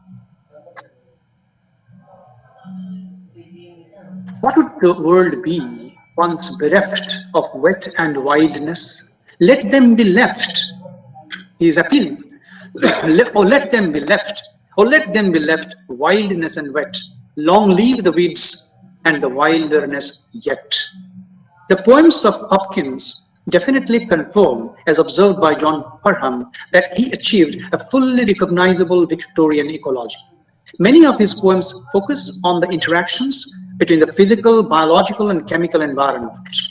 Such poems speak of the need to build a sustainable existence on this planet by dwelling on the interaction between humans, animals, and the environment with specific references to the effects of modern technological advances. I think it would not be an exaggeration to say that reading of Hopkins's poems and his journal entries can help us gain an understanding of the role ecology plays in conservation, wetland and natural resource management, and forestry. As I conclude, I would like to refer to the words of Brian J. Day. With his words, I would conclude my talk. His framing of ecological concerns in densely theological, moral, and spiritual terms marks him out as eminently Victorian. But at the heart of this spiritual ecology is a belief that all undefined nature, rightly perceived, is sacred, or as we might say in more secular terms, possesses intrinsic value, and that what we do to it, we do to ourselves. Thank you. Thank you very much. A lucid and well-informed presentation, as Jajit Babu has said. Thank you very much. You have highlighted major issues like environmental imagination and Anglo-Saxon society, a brief outline of British literature and environmentalism, eco-criticism and Middle English literature, and very interestingly, green reading of Chaucer and Langland, idea of eco-Chaucer, and Shakespeare's eco-critical concerns, and romanticizing the greenness, and very beautiful understanding of shift from egocentric to ecocentric. The first part was really awesome, sir. And the second part concentrates on two major poets, Christina Rossetti and Hopkins, and the idea of green funeral, and a very beautiful poem, My Birthday. And you have mentioned here, not only human beings, birds are also there to relish and enjoy nature. Thank you, sir, for your insightful and penetrative lecture on this theme, environmentalism. Thank you very much once again from the anchor as well as the two colleges. Thank you from my side also. Thank you, sir. Thank you. And now the listeners, the participants, those who are in the Google Meet or on the YouTube link, you may ask questions in the chat box, or I would tell our respected Carol some question answer session. I encourage all the students. And our Shruti madam has joined, Dr. Shruti Das. Welcome, madam, to our webinar. She is Associate Professor and Head Department of English, Beharampur University, Odisha. Is she there? She joined. Thank you very much. I'm there. Yes, thank you, madam. And what I have done is, may I put in a word? Yes, sir. Yes, madam. Good morning to all of you. Good morning, Professor Sural. It's so nice seeing you. Good morning, ma'am. Yeah, good morning. And also listening to you. What I have done without the permission of the organizers, I have actually put this up in our smart classroom so the students can also listen to these valuable lectures. Yes. Thank you, madam. Yeah, so well, their names won't be visible because they are going to see from the head of the department's screen. So I've just put that up big and clear, and they're going to listen to it. And thank you very much. It was very enlightening. Thank you, Professor Al. Thank you, madam. Yeah, so you can I'm proceed. waiting for your talk. I am waiting for your talk in the second session. Thank you so much. Because I have heard that you are an expert in this field. Oh, really? Oh, my God. Well, I'm humble. I'm really not, but okay, thank you. I'm waiting for it. Okay. Thank you. Thank you, madam. Thank you very much. Thank you to Professor Tariq Ali, also beautiful presentation. He has applauded Dr. Sural's presentation. And I would invite questions, students from specifically to host colleges. I'd like to, what are queries? That is very friendly. Do not get afraid of it. So have some questions from your share. Victoria and Poets, very much known to you. PG students, Debra College, and other participants, those who are listening, Hopkins, Rossetti. In any concern, what is coming to your mind about environmentalism, you can put here.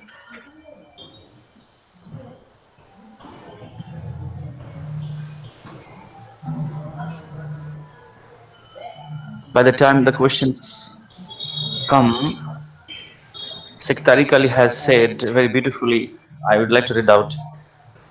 Beautiful presentation. In your presentation, you have highlighted the poems of Rossetti and Hopkins bring home the message that the Christians should value nature and human nature incarnations. It is believed that it is Christianity celebration of human existence, exceptionalism, and Bible's assertion of human mastery over and control over everything and other than human that established the foundation of anthropocentric arrogance in the West. And he has mentioned, yes. Any hello. Yes, Professor Vishwas. Yes. Yes, sir. I have a query Yes. for you. Yes. Okay, sir. My query is actually a general type query. That is, I think that is literature or literary criticism turning its course today from pure literature to subjects like ecology, geography, geology, and such. I think is it very helpful for literature? This type of actually changing path from pure literature to some subjects like ecology, geography. I want to have your opinions in this regard as a literary Absolutely, scholar. absolutely. I 100% agree with you because literature as literature will find it very hard to survive in this present century because until and unless it is interdisciplinary and we find concerns expressed in literature about the contemporary happening, particularly ecology and environmental issues, it's very difficult for literature to survive as such. Because literature for literature's sake, like art for art's sake, is fast losing its relevance in modern society. It is very difficult for us to persuade students to go for post-graduation in English without making the subject interdisciplinary. So I 100% agree with you. Okay, thank you, sir. I have a little query. Do you believe that the poems give you or poems give a more eco-literate society than the other branches of literature like novel, dramas? Because you have mentioned in your lecture about the poem. Yes. I always choose poetry because that is my favorite field, right? Yes. Because that doesn't mean that novel or even drama. Because we have mentioned and you have so many books on Shakespeare's dramas and his ecological concerns. So it's not a competition between the different genres of literature, but then my favorite area is poetry. So whenever I speak, I try to choose poems for my discussion, right? Okay. Thank you, sir. Another question, Dept Theory has asked, do you think the present dystopian writings against the earlier ones are garnering more entertainment than that an actual awareness? Present dystopian writings against the earlier ones are garnering more entertainment rather than an actual awareness. Dept Theory has asked a question in the Google chat. Yes, I understand. But then the thing is that if it is entertainment, it will not last long. You have to have some, if you are talking about a dystopia, you have to have some concern about the present day society. Just talking for entertainment is something else. So you have to make a balance. Definitely when we read literature, we actually want the pleasure that one gets out of reading novels or poetry or whatever. any form of literature. But at the same time, you have to make a balance between entertainment and its usefulness, particularly when you are talking about a particular genre. Then I think that it is essential that we should learn something, and we should be aware of the predicaments that we are facing today. For example, the predicaments related to environment. So these dystopian novels, if they serve that purpose, they will last. Otherwise, they will, I think, will not last, will not stand the test of time. Right. Yes. Sure. Another question asked by Ashwini B in YouTube link.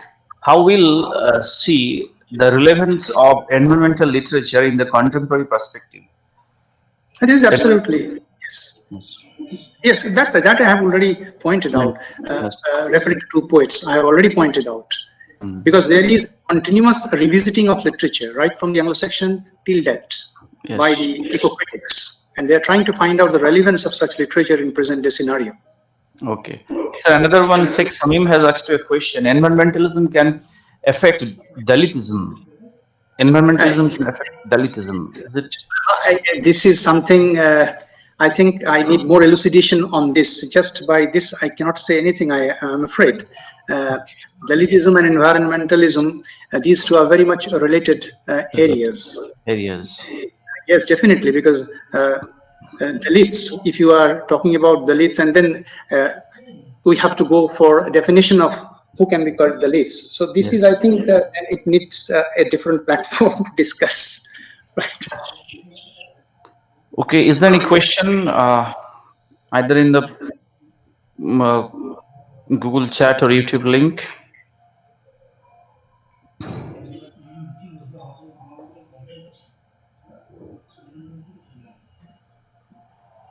Sir, Sheikh Tariq Ali has asked a question. I have forgotten to read out. Can these poems, loaded with Christian ideals that celebrates human essentialism, foreground eco-theological ideas? Which poem? You have mentioned. How do you see? Can these poems loaded with Christian ideals that celebrates human essentialism, foreground eco-theological ideas? Definitely. That's what I wanted to point out, that both the poets, their approach is eco-theological. They are making a perfect balance between their religious concerns and their anxieties and concerns about environment. These two very conveniently, they are coupled in their poems. Not all the poems they have written, but in case of Hopkins in particular, he has poem after poem where you can find this balance. Brilliantly worked out. Brilliantly worked out.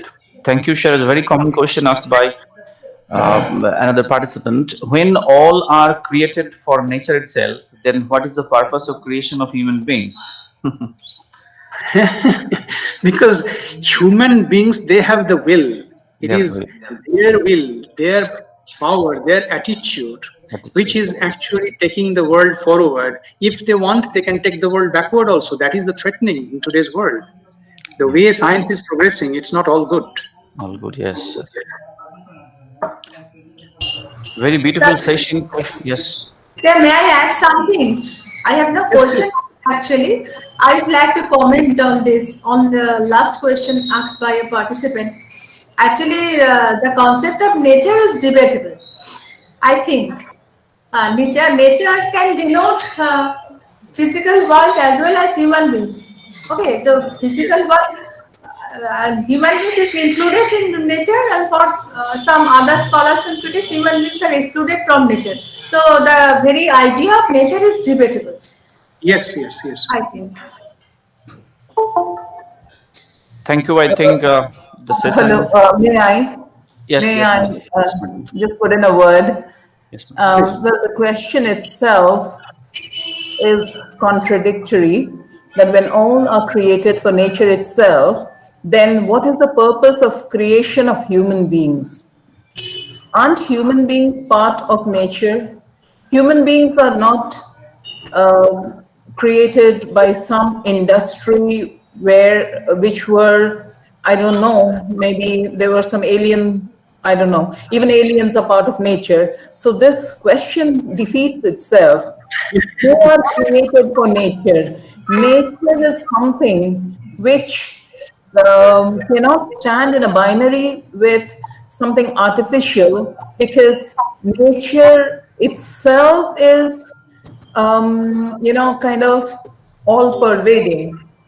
When we have an all pervading system, then we cannot say that, and kind of, that nature is, all are created for nature. Who creates? Nature creates. It's nature. Nature means your entire environment, including the human beings, including everybody, every little component, every little atom that we see around us is a part of nature.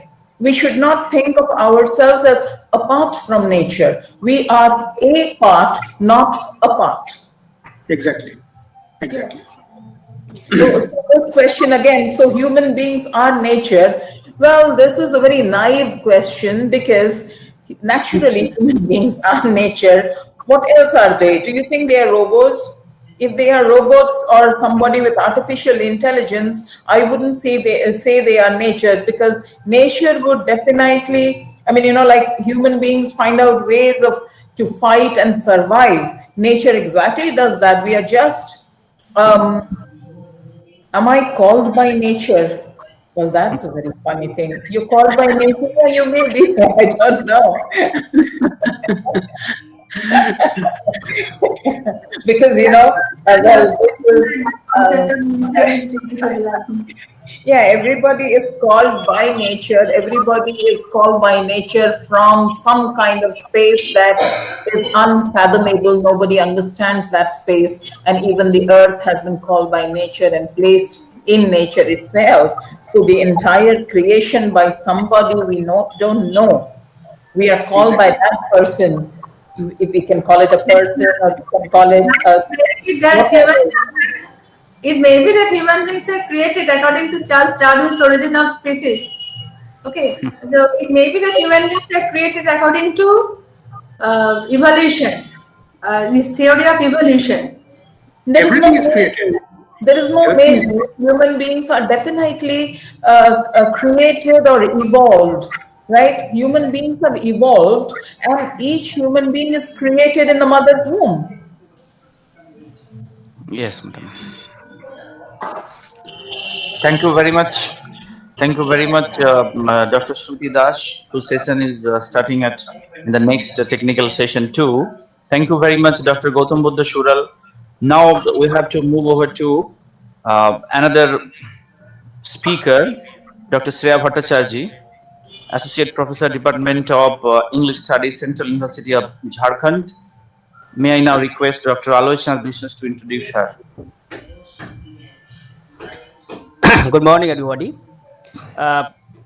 It's a great privilege for me, after a long time, to have two speakers on the same platform.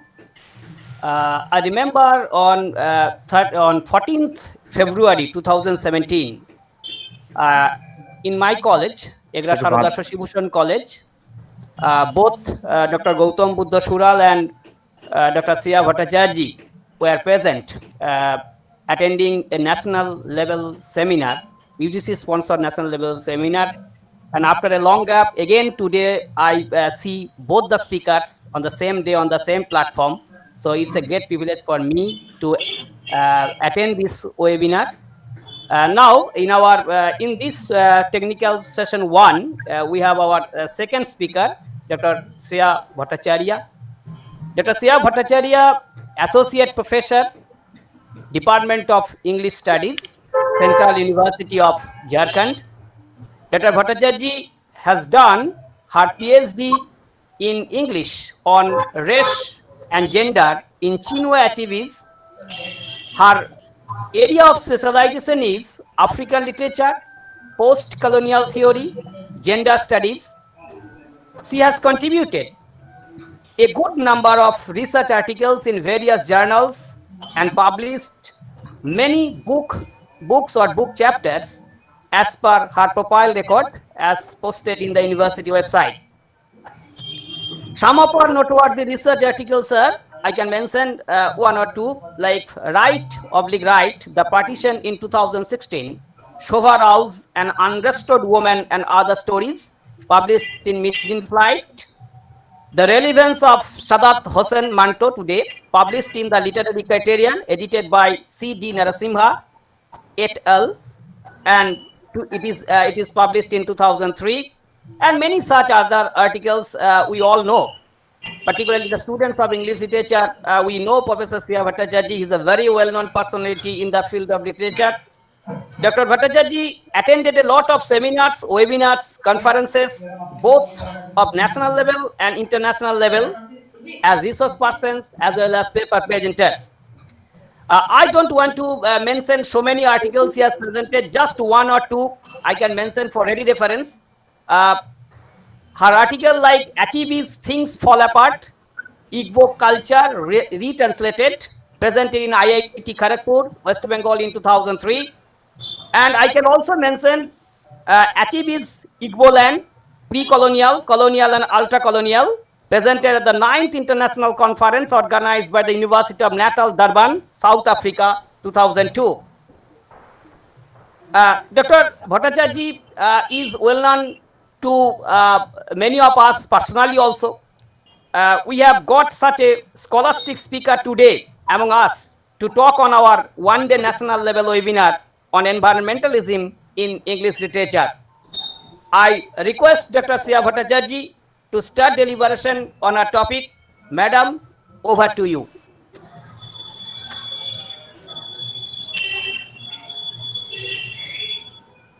Thank you, Dr. Alawe, for your very kind introduction. Let me at the outset say what a pleasure it is to be on this platform among friends and colleagues who are very close to my heart. I thank both the colleges for giving me this opportunity to be with you today. I especially thank Dr. Alachand Bishash for introducing me. It's a pleasure to be with Professor Gautam Buddha Shural and Dr. Shruti Das this day in this national webinar. With your permission, I would do a PowerPoint presentation, and I have chosen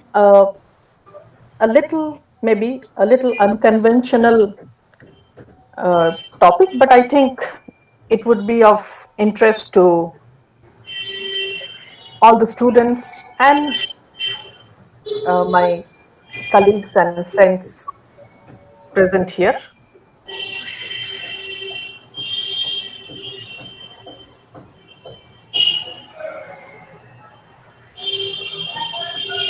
Is it visible? Is my slide visible? Yes, yes, ma'am.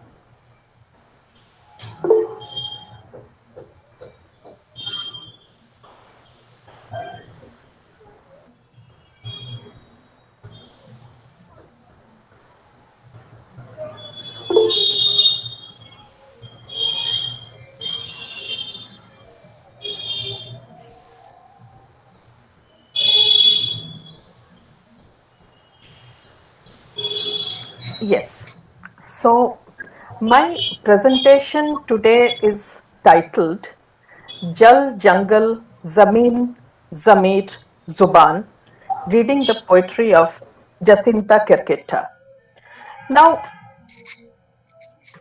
let me begin by saying that when we talk about developing countries and when we talk about developed countries and the issue of environmentalism, there is a difference. As far as developed countries are concerned, when we talk about environmentalism, we are assumed to be talking about preservation, conservation, parks, sanctuaries, etc., etc. But when we talk about developing countries like India, there is a marked difference. Here, the concept of development comes intertwined with issues of social justice and equality. If we think about the renowned post-colonial critic Dipesh Chakraborty and his concept of internal repressive regimes, we find that in the developing countries, these differences between the metropolis and the margin become very pronounced. And in this unequal battle, the mammoth task of conserving the green falls on those at the fringe, in this case, the tribal communities. They are not only expected to conserve the green, they are also expected to provide viable alternatives. Now, today I have chosen a poet from Jharkhand, Jacinta Kerketa. But before that, let me talk briefly about Jharkhand, where I am located for almost 10 years now. Now, although Jharkhand, and if we split Jharkhand, it is Jhar and Khand, that is trees and land, that is, in other words, the land of the trees, right? Although it is, if you look at its geographical location, it is Central East. In the national imaginary, this state is in the periphery. It is always in the periphery. And that is why if I say I am from Jharkhand, people look at you twice. Now, in this state, which was carved out of Bihar in 2000, to be especially a tribal state, the tribal population today is just 26.3%. So they are a minority in their own state. If you look at what is happening in Jharkhand today, you will find there is an unequal battle raging, a battle with the land mafia and the mining giants on one side and the tribal communities on the other side. If I quote the 2009 Nobel laureate, the Romanian-German Nobel laureate Herta Müller, perhaps this is what she meant when she talked about everyday terror. The life of the tribal communities here is the life of everyday terror. Now, the poet whom I have chosen today, Jacinta Kerketa, comes from the Orang or Kuduk community, and she dreams to be a poet of the people. Hers is the voice of resilience against desperate odds. And that is why I have titled my presentation Jal, Jungle, Zameen, Zamir, and Zuban. That is, it is the battle of the people who are fighting desperate odds. It is the story of the earth torn asunder. And it is the story of communities who are fighting for water, jal, for the forests, jungle, for zameen, the land, for zamir, their integrity, their identity, and zuban for their languages. Now, I just remembered what Professor Sural was saying, that our disciplines can no longer be confined only to literature. Now it is more of culture studies, and we need to link more to what is happening in the world around us. So let me introduce you to this poet from Jharkhand, Jacinta Kerketa. You can see her on the screen, a young poet who is located her village is near Manoharpur, which is close to the Sarada forest, the famous Sarada forests of Jharkhand. The Sarada forest also means, the land of 700 hills. So just to, this is Jacinta Kerketa writing. Here you can see that Jacinta Kerketa so close to nature in Jharkhand. And here in Jharkhand, Jacinta Kerketa is looking at one of the hills, which perhaps very shortly will no longer be there. In fact, many of the poets are writing about these issues, about how these hills would soon become concrete in some city somewhere. Now, this is her first collection of poems. This is called Angor, which, if we translate to English, will be Ember, and it was published in 2016. And this is a bilingual edition. She writes originally in Hindi, and it comes with a translation. Her second book of poems, Land of the Roots or Jano Ki Jameen, was published in 2018. Now, for this particular poet, as for her community, and as for most tribal communities of the Chotnagpur Plateau, the link that the community shares with nature is the connection of almost like that of the umbilical cord. Earth and human, they are not isolated entities. They are inextricably intertwined, and they have a shared destiny. Life for one is life for the other, and death of nature is also death of the community. And that is why, very interestingly, and this is what the first poem talks about. Among these communities, there is a tradition that after the birth of a child, the umbilical cord is buried at the main door of the house. And look what she writes. This poem, as you can see on the screen, is titled Prithvi Ki Nabhi Mein, in the navel of Mother Earth. And it begins, मैं ढूंढता हूं वह जगह जहां गाड़ दी गई थी मेरी नाभि की नाल. I seek that place where has been buried my umbilical cord. And it's a very short poem, and at the end of the poem, the poet Persona says, तलाश रहा हर काल अपनी ही नाल पृथ्वी की नाभि में. Every time an age seeks its cord in the navel of Mother Earth. What better connection could there be between the human, between the communities, and between Earth? In the next poem, Jacinta Querqueta talks about the question of women and forests and the present day scenario in contemporary Jharkhand.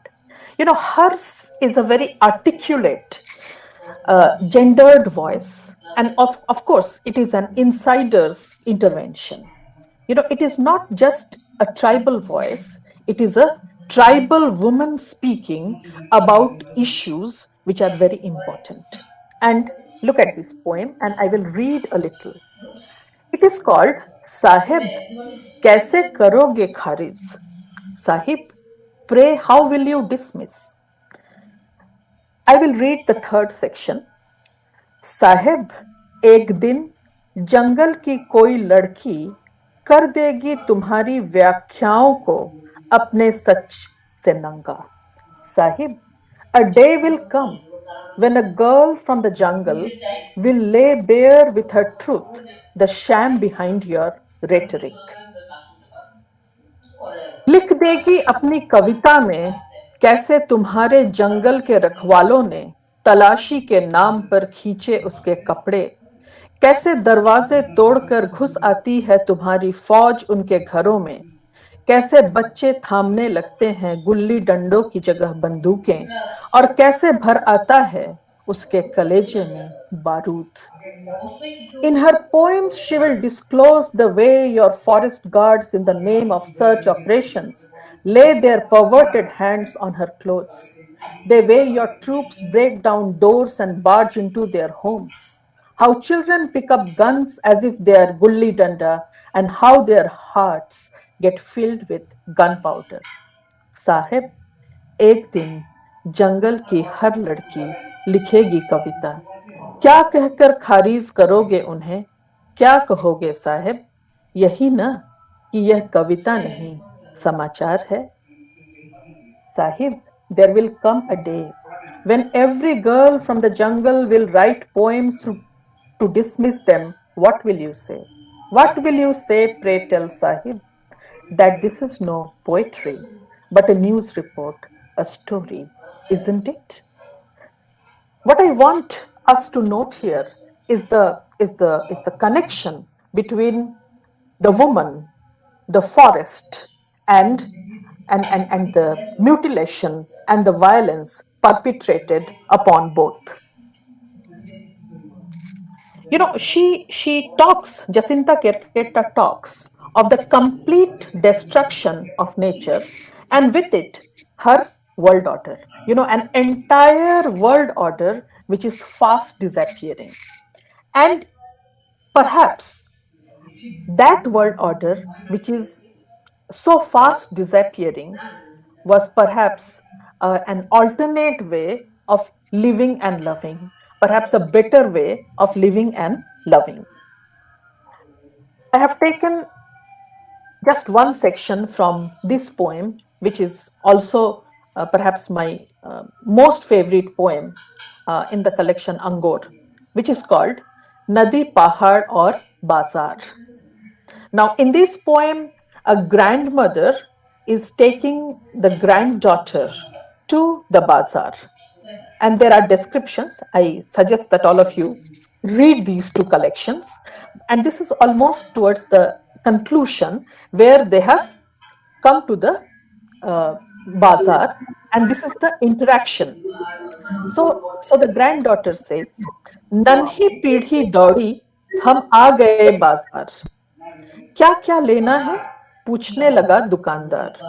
भैया, थोड़ी बारिश, थोड़ी गीली मिट्टी, एक बोतल नदी, वो डिब्बा बंद पहाड़, उधर दीवार पर टंगी एक प्रकृति भी दे दो, और ये बारिश इतनी महंगी क्यों.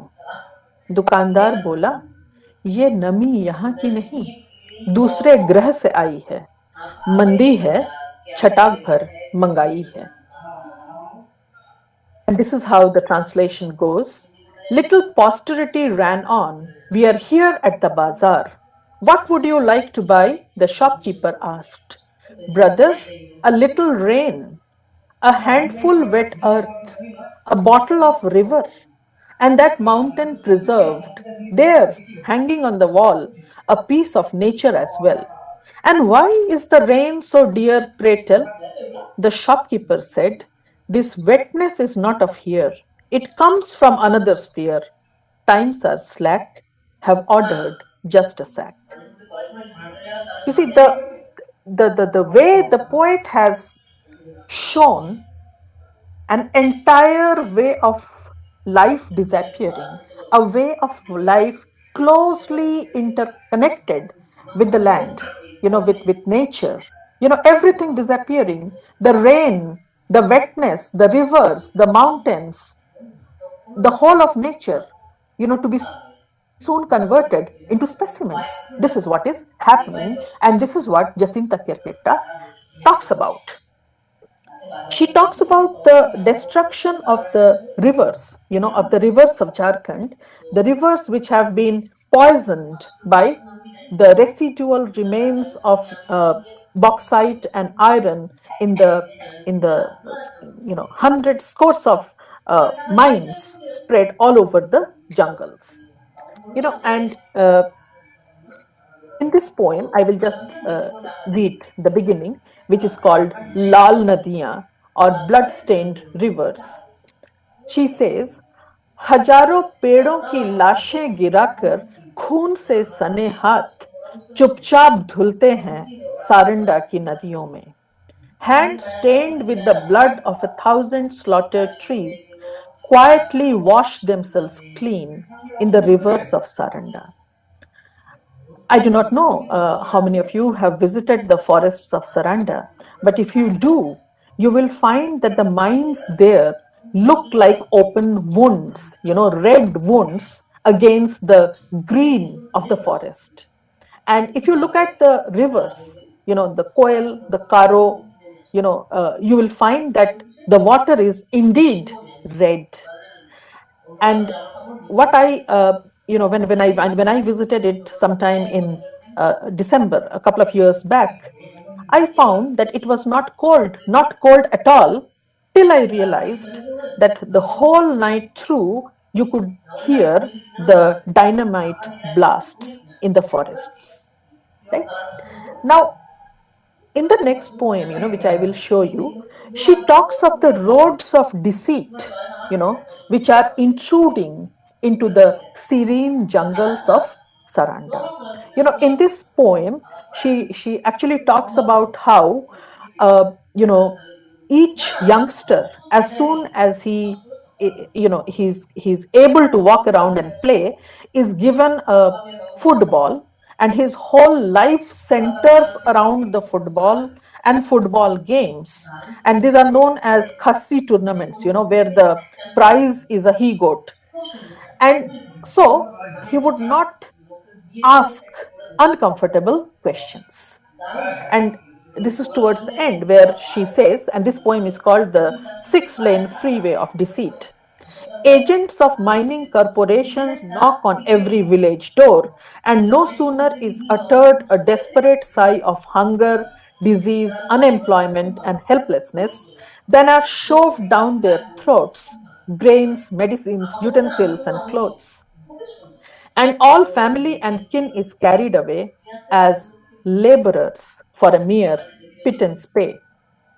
Now, in the name of progress, there are to be 4- and 6-lane roads, but those laboring away on concrete and asphalt are unaware, they know not how many more lanes of deceit run through the forests of Saranda. Now, she also talks about the way in which there is a nexus between the mining mafia and the politicians, and how a network is created of fabrications and lies. And this poem, which I would like to read, is called Mujhe Koi Divas Chahiye, I Need an Occasion. I would like you to pay careful attention to the voice. It is a voice with which we are very familiar. It is it is a voice of exploitation. And it says, सालेन चाहता है मैं एक बार उसके गांव आऊं, मेरे आने की खबर से आ जाएगी बिजली, पानी, रास्ता, मगर मैं क्या करूं, वहां तक पहुंचने के लिए मुझे कोई दिवस चाहिए. And so the poem talks about Salen's village. And the speaker says, it is Salen's wish that I visit his village once, for with the news of my arrival, electricity, water, roads would also come. But what am I to do? For me to come there, I need an occasion. बिना बरसात तो सालेन भी रोपा नहीं रोपता, मुझे भी तैयार करने हैं वहां अपने खेत, जहां चल सकती हो मेरी रणनीति, फल सकती हो मेरी राजनीति, उग सकती हो फसल सपनों की, मैं लगाऊंगा विकास के सपने सलेन के गांव में, बस मुझे कोई दिवस चाहिए. And he says that if there is no rain, even Salen does not plant his crops. So if I wish to plant my fields, I also need an occasion. To do what? So that I may plant my strategies and reap the fruits of my politics. And what does the so-called political authority wish? He wishes to harvest both hopes and dreams, and to plant what? The seeds of progress. मैं आऊंगा देखने पहाड़ पर बसा सालेन का गांव. He says that he will come to see the village, Salen's village, nestled in the hills. Delhi से दिखती है थोड़ी धुंधली उसके घर के पिछवाड़े की जमीन. मैं साफ कराऊंगा जंगल, यह रोकता है मुझे उस तक सीधे पहुंचने से. And so what does he want to do? From his seat in Delhi, he wishes to have the jungles cleared so that the approach can be easy, fast. हल और हथियार से मैं मुक्त करूंगा उसके हाथ, तब उगाऊंगा उसके खेतों में अपने कारखाने और अपने हथियार, मनाऊंगा उसकी मुक्ति और शहादत एक साथ, बस मुझे वह दिवस चाहिए. And he says, I shall free his hands of plows and weapons, and then on his fields plant factories and arms, factories and ammunitions, and celebrate both freedom and his martyrdom. All I need is the right occasion. So what does the regime want? The destruction of both the tribal community, the tribal man, the tribal community, as also the jungles and the fields which are closely connected to their life. In the next poem, this is called Mera Aparadh Kya Hai? What is my crime? Jacinta Kerketa is again talking about Salem, and it begins by saying, मेरा अपराध क्या है? इतना ही पूछा था सालेन ने, जवाब में बस आई थी कमरे से एक धाय की आवाज, मारा गया था झोपड़े के अंदर वो, यह जाने बिना कि उसका अपराध क्या था. What is my crime? This is all Salen had asked, and the room had reverberated with just the sound of a bang. Killed inside his own hut, he died without ever knowing what his crime was. What was Salem's crime? His crime was that he had asked what was his crime, and so he died in his house. And the poem goes on to say that the same boots which had come to crush Salem also crushed the snail which was, tromping down the courtyard, and which his children loved and called Ghoku. The children get to know, वे जानते हैं पिता का अपराध रच लिया जाएगा, तय कर लिया जाएगा कागजों पर, और मौत के बाद भी उसकी देह पर ठोका जाएगा कभी न मिटने वाला दाग. मगर घोंघू की हत्या का क्या है जवाब? They know well their father's crime will be invented, a record in the files fabricated, and even after death on his corpse will be imprinted an indelible blemish. But is there an answer to why Ghoghu had to perish?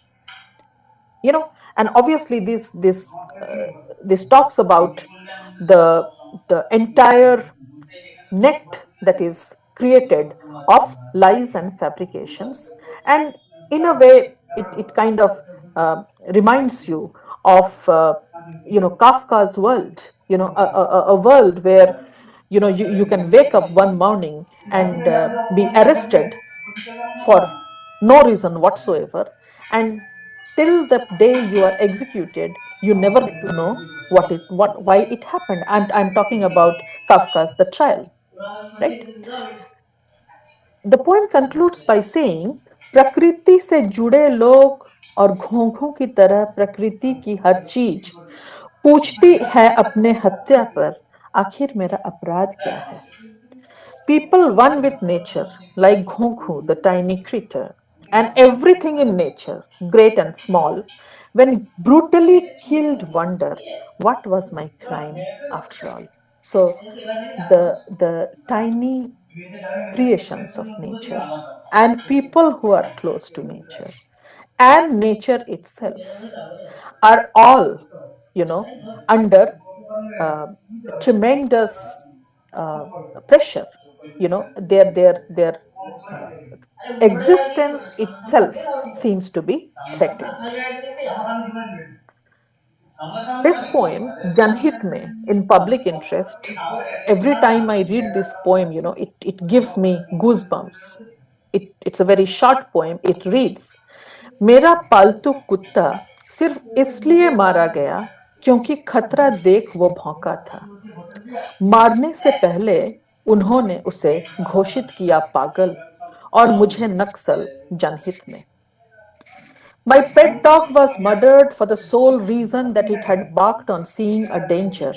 It was declared rabid before being killed, and I a Naxal in public interest. The next poem, these are very short poems. The next poem, it talks about Tumhare sare paap, all your sins. बंधते हुए बांध कह रहे हैं तुमसे, जब मैं टूटूंगा इस बार कसम से धो डालूंगा तुम्हारे सारे पाप. With construction underway, the dams to you say, do listen if you care. When I break this time, I swear, will wipe all your sins out and away. And obviously, this talks about, about the way man is, trying to control the ways of nature, trying to build dams, and which is causing unprecedented and unimaginable damage to the environment.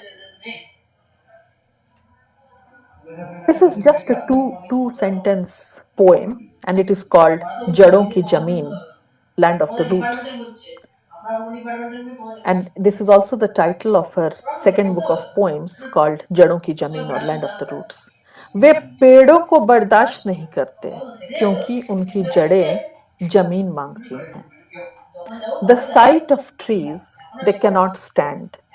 For the root of trees they claim land. You see? And that is why there is this destruction of trees. To conclude,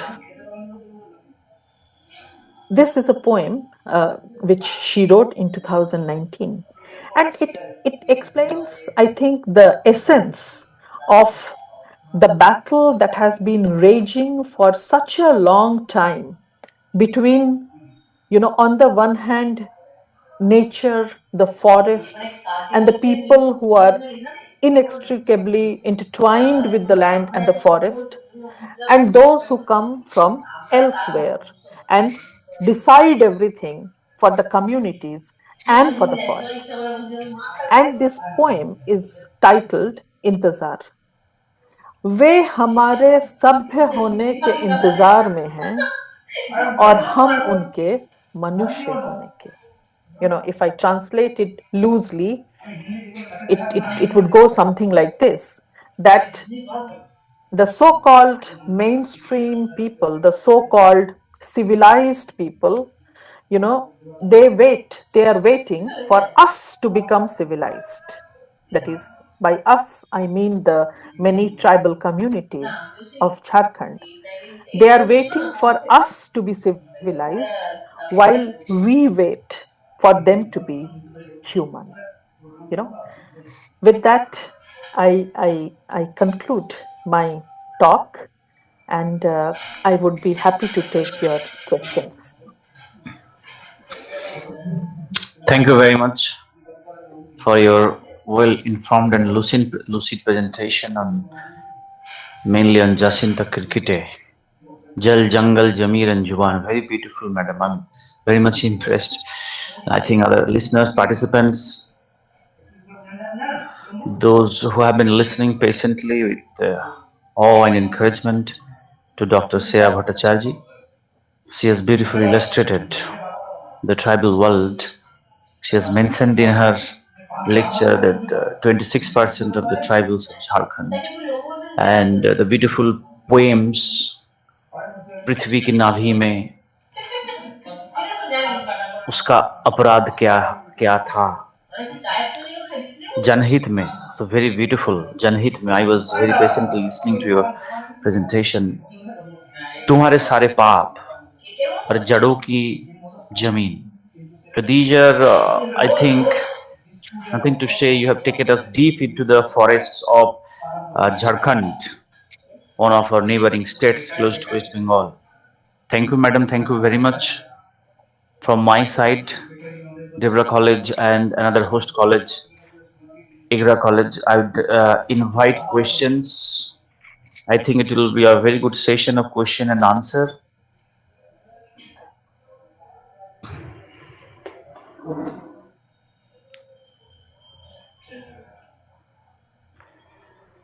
The question has come in the Google chat box. Madam, I read out.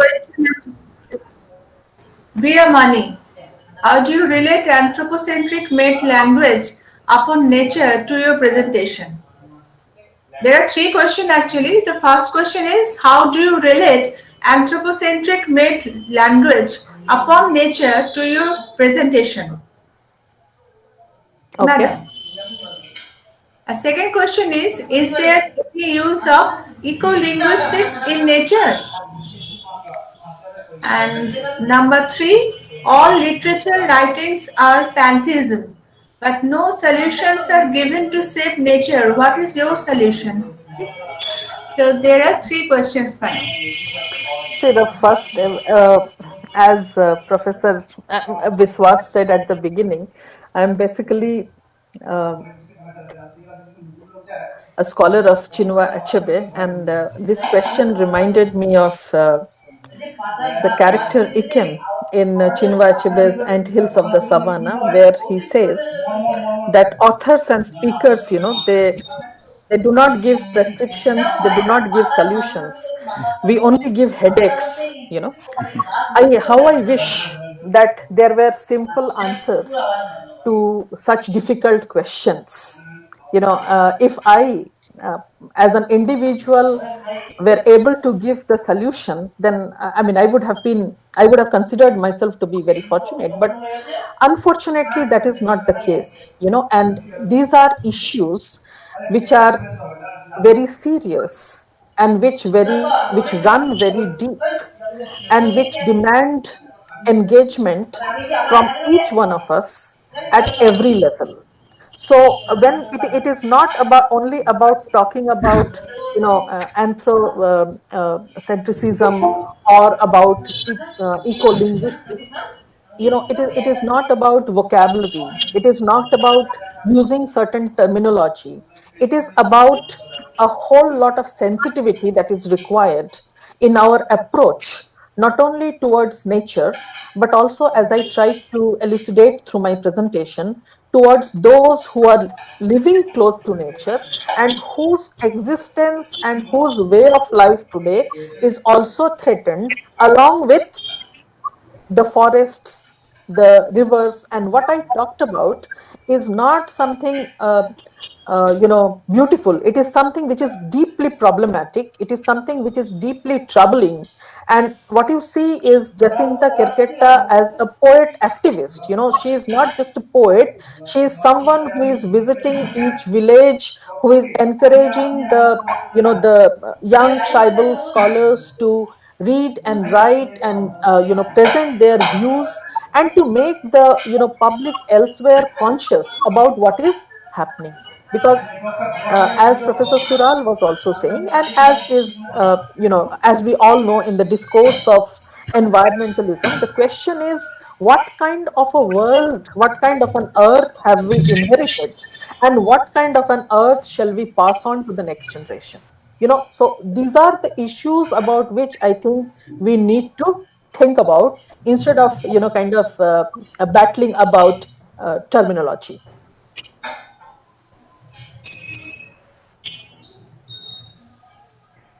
Thank you, madam. Professor Sobita Tripathi has mentioned you about one of the scholars is working on Jacinta Kirkite, and Urjita Raj has mentioned that Jacinta Kirkite is remind her of Mamang Dai's poem "Small Town and Rivers." And still there is no question. And madam, I have a query, no question at all. About tribal, madam, do you see any ecofeminism in the tribal world in Jharkhand? Ecofeminism? In the tribal world, women are more concerned with environment. Yes, of course. Like this is what, if you look at the poem of Jacinta Kirketta, look how beautifully she has interwoven these aspects, about women and nature. And in fact, to the to the person who talked about Mamang Dai, Yes. it interests me very deeply as to why, if you look at the Northeast, Yes. you have somebody like Mamang Dai, you have somebody like Easterin Kire, you have somebody like Temsula Ao, you have Now. somebody like somebody like there are a host of writers, and all women, and all of them writing about the community, the environment, and women's position. So this whole concept of women and nature and communities, if you wish to call it ecofeminism, you may, because these are issues which are very closely and very very deeply connected. Yes, madam. Yes. Thank you, Yeah. madam. With the permission of the organizer, can I just tell something about this? I'm Savita Tripathi from Sambalpur University, Department of English. Yes, And I madam. was talking about Sachin Kulu, who is pursuing his PhD on Jacinta Karkata Madam. Actually, he is alive, and he has also taken interview of Madam. And actually, women and nature, they are blended together always. And he is not only an activist, he is a social worker, he is a poetess, and I have heard many things from Sachin while discussing during seminar, that Jacinta Karkata's poetry first written in Hindi, then translated both sides, English and Hindi, the way Madam you told and read the poems. And I'm really grateful to you. And my scholar is also sitting here and listening to your speech. It's really enlightening, madam. And thank you, dear organizer, for giving me this opportunity to share my feelings with ma'am. Thank you very much. Thank you, Thank you madam. so Thank much. you. Thank you, Professor Sobita Tripathi. Madam, there are two questions on YouTube link. I would like to read out. Yes, please. A question by Ejne. Does her idea of writing poems connect to the romantic period's zeal for pantheism? Does her idea of writing poems connect to the romantic period's zeal for pantheism? See, these are very different concepts, and to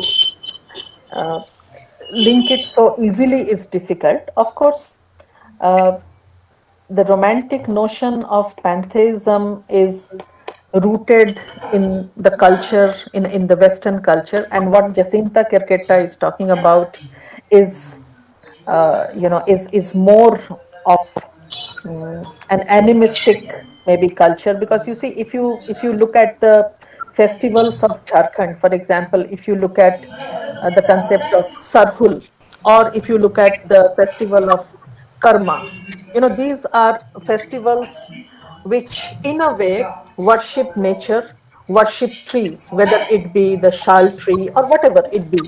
So, I don't think it's a very good idea to, kind of measure one culture and the essence of a culture by the parameters of another culture and another discourse. Of course, there might be links, and there might be similarities, but I do not think that using the same parameters for both, that is a very wise idea.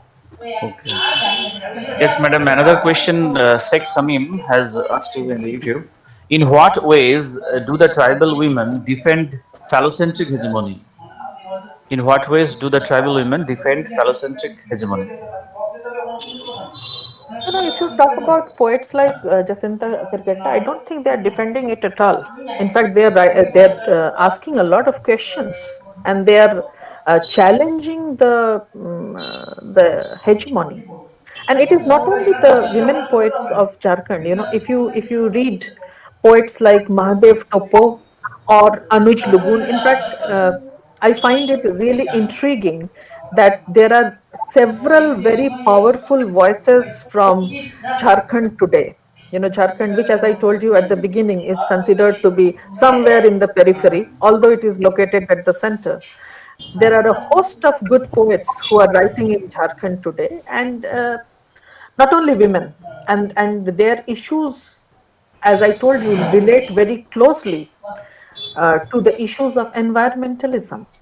And when you challenge one structure, obviously you go on to challenge all the related structures, whether it be the patriarchal structures, whether it be the political structures, whether it be the so-called structures of development paradigms. So all these are being questioned by the poets.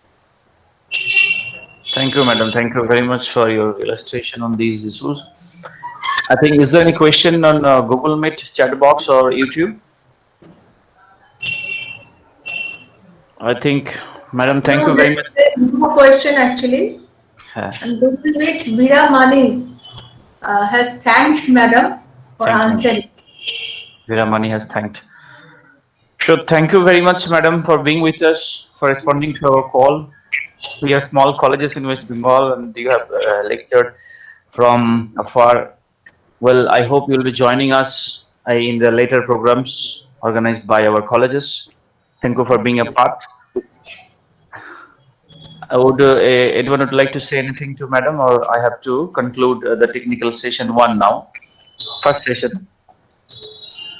Well, I thank you all.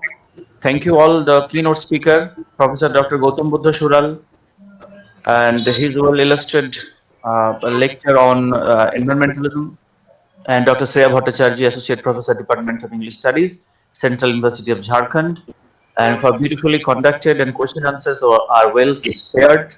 Thank you very much. Two sessions are held now, inaugural session and technical session one. Now it's lunch time. I would like to say one thing, that those who are asking for feedback link, it will be sent soon. Let us continue this program. Let us listen to another keynote speaker, Dr. Shruti Dash, in the technical session, first technical session. And around that time, will be sent in the WhatsApp or YouTube will be given this feedback link. Thank you, madam. Thank you for being with us. Thank you so I, much. yes, madam. I now end the technical session one. Thank you. Over to lunch now. We'll be back to exactly 2 p.m. Thank you.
এই still যদি আমি একবার বন্ধ করে দিই ও আর ওই লিংকে আসবে ওই লিংকে আসবে আবার অন্য নতুন করে লিংক দিয়ে ঠিক আছে ওকে যাওয়ার সময় বন্ধ হয়ে গেলে ওর জন্য ল্যাপটপটা খুলে সব কাজ করে দেবে তো এই সময় একটা ত্রুটি বানানো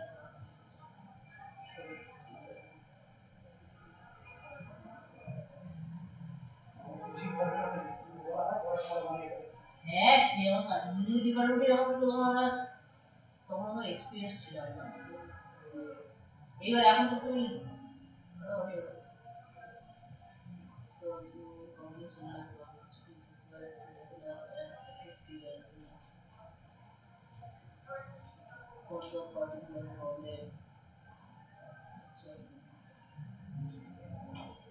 there are two types of methods.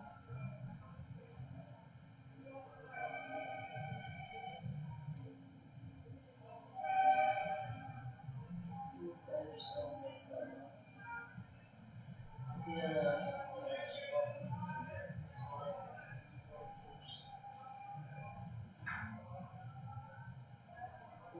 problems.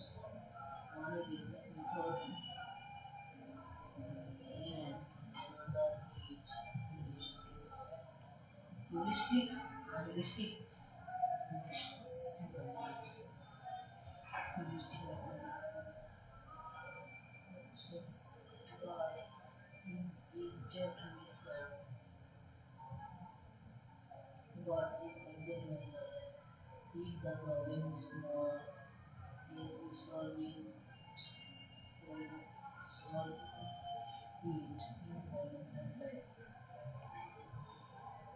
Then we solve it in conventional time. But real life problems are too large.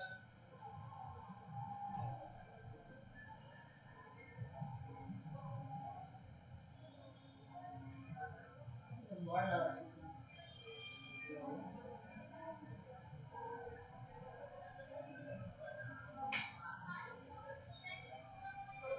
In exact method, দুটো টাইপের method exact R heuristic.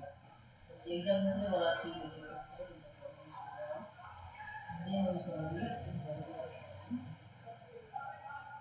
But real life problems are too large.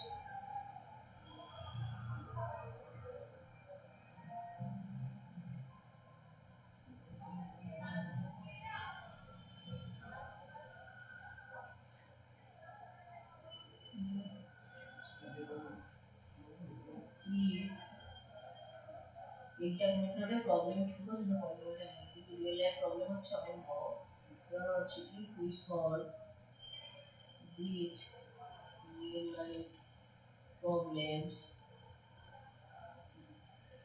By exact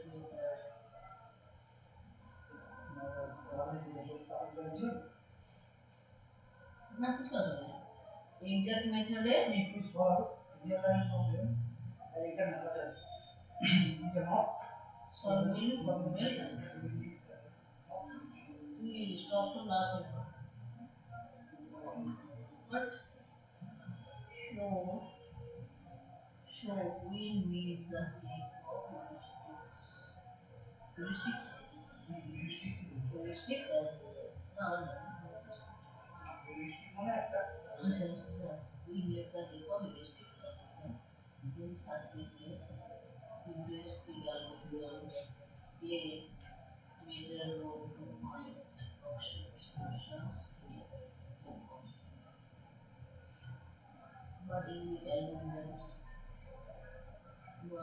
these algorithms, acceptable time and space complexity play an indispensable role. Here some algorithms are clear calculation remove the face value. শেষটা হ্যাঁ sir আবার দুটোর সময় আবার দুটো শুনতে তো হ্যাঁ ওই কম্পিউটার অন আছে ওটা ব্যাস তোমাকে ডেকে বলছি আমি বাড়িতে খেতে যাচ্ছি আমাদের আজকে স্পেশাল অকেশন হচ্ছে আপনাদের ডিপার্টমেন্টে খাওয়া দাওয়া করে নিয়ে আপনাদের জন্য ডিপার্টমেন্টে কেউ আসেই নি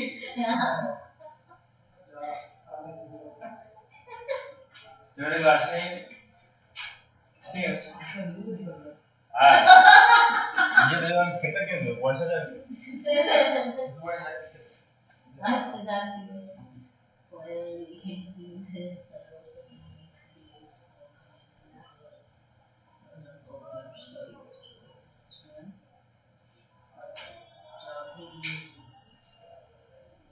traveling intentional problem or intentional problem generalized traveling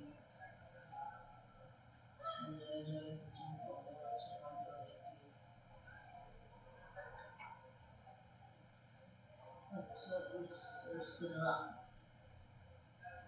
It's is presented. It's a good one. Mahal. ছিল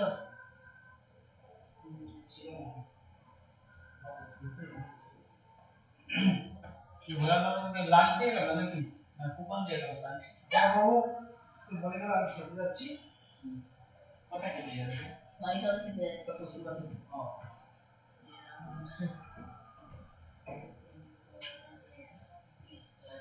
ভালো সিরিজ দেখে আমরা দাঁড়িয়ে বলা আমার কাছে চলে আসি ডেটা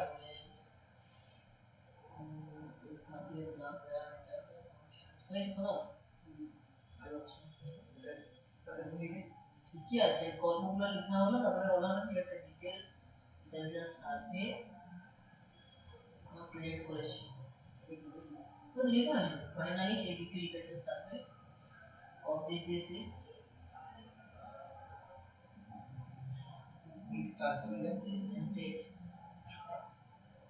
হয়েছে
একটা রুটি খেয়ে না না স্যার আমি খাবো না খেয়ে নিলে পরে আর খেতে পারবেন না না স্যার দুপুরবেলা আমি রুটি খাই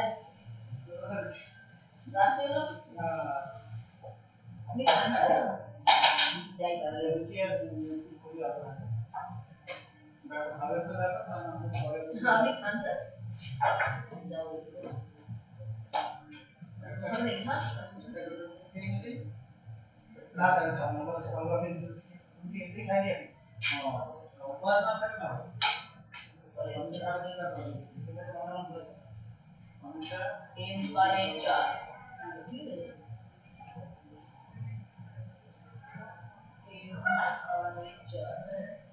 টেম্পারেচার ওইটা বাজা ওই এবার কটা নিচ্ছি লাগবে তো এইবার লিখে দাও তাহলে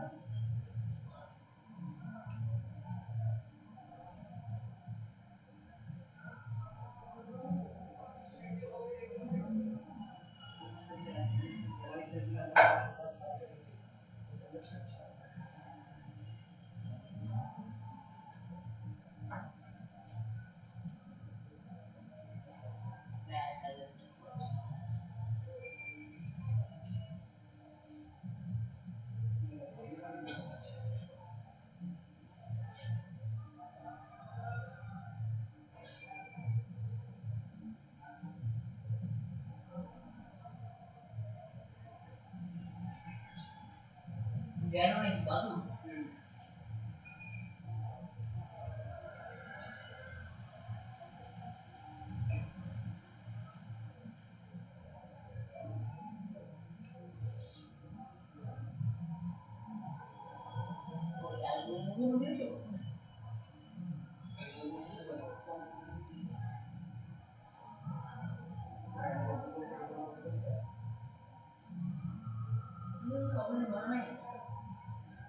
না এটা তো বানালো কেমিস্ট্রি আলু না ডিফারেন্ট চাপে চলে গেছে এই অ্যাপ্লিকেশন কিছু চেঞ্জ করবে কেমিস্ট্রি আলু কিন্তু নতুন ফটো হবে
থ্রি অফটা ডলার আমার একটা যদি কোনো একটা মানে এরকম ডলার মধ্যে না থাকে আমার কাছে বলে ডলার মধ্যে যখন মোটামুটি ডলার দিতে ডলার ডলার সেলার দিতে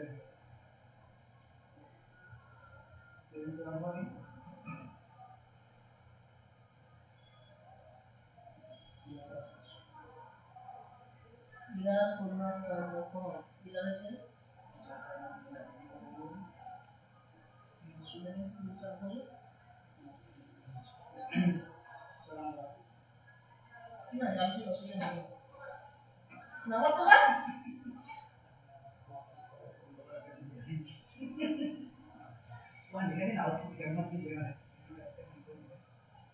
না তুমি সেই ওখান থেকে ডাইরেক্ট ভিডিওটা খুলেছিল অসুবিধা কিছু নাই না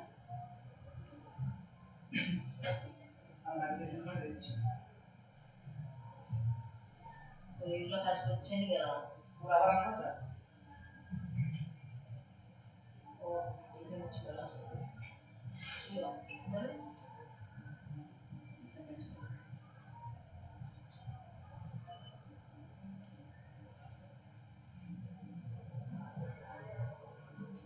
একটা সদস্য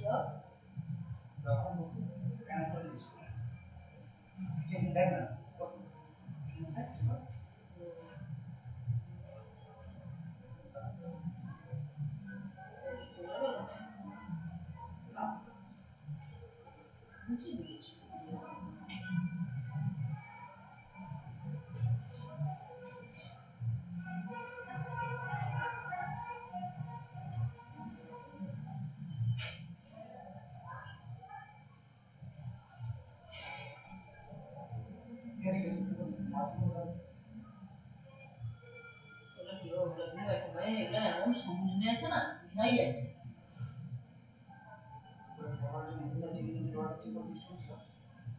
কোথায় ডলার বসে দেখতে হবে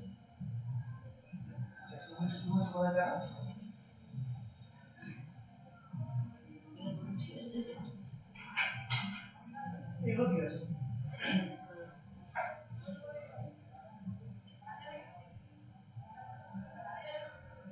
এই ঘন্টা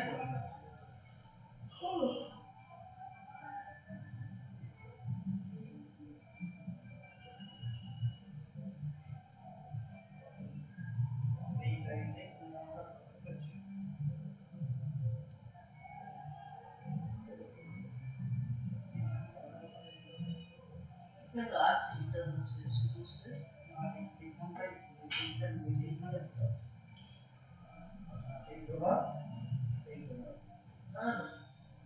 এই ডলার শুরু শেষ শুরু শেষ শুরু শেষ শুরু শেষ শুরু শেষ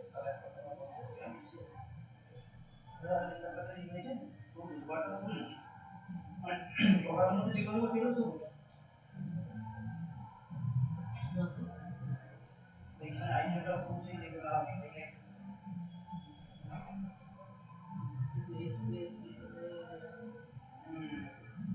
এই যে ডলার শুরু হয়েছে ডলার শেষ হয়ে গেল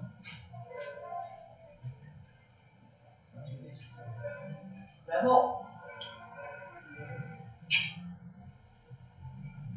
ঠিক আছে ডলার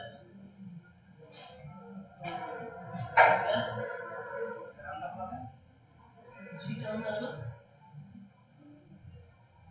সাতবার মিলে ঠিক কিছু অঙ্কনের মান জানিস কি সিওপিডি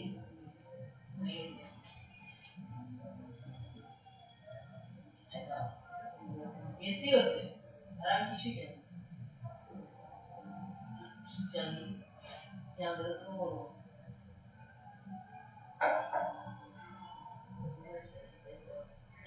আজির ভিতরে ট্রাভেলিং সিওপিডি অনেক জায়গায় আছে ওইটাই আমি দিচ্ছি আজির ভিতরে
আমি বলতে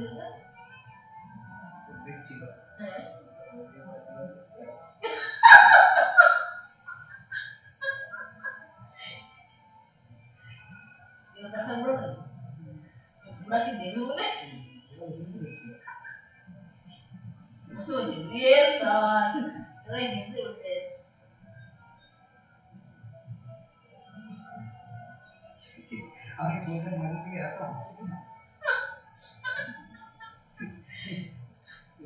আমাকে অনুসরণ করা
কাউকে পাওয়া যায় না, আমি নিজে নিজে ঘুরতে যাই, একটু দেখে দেখে আবার ঢুকে গেলাম। কি দেখে?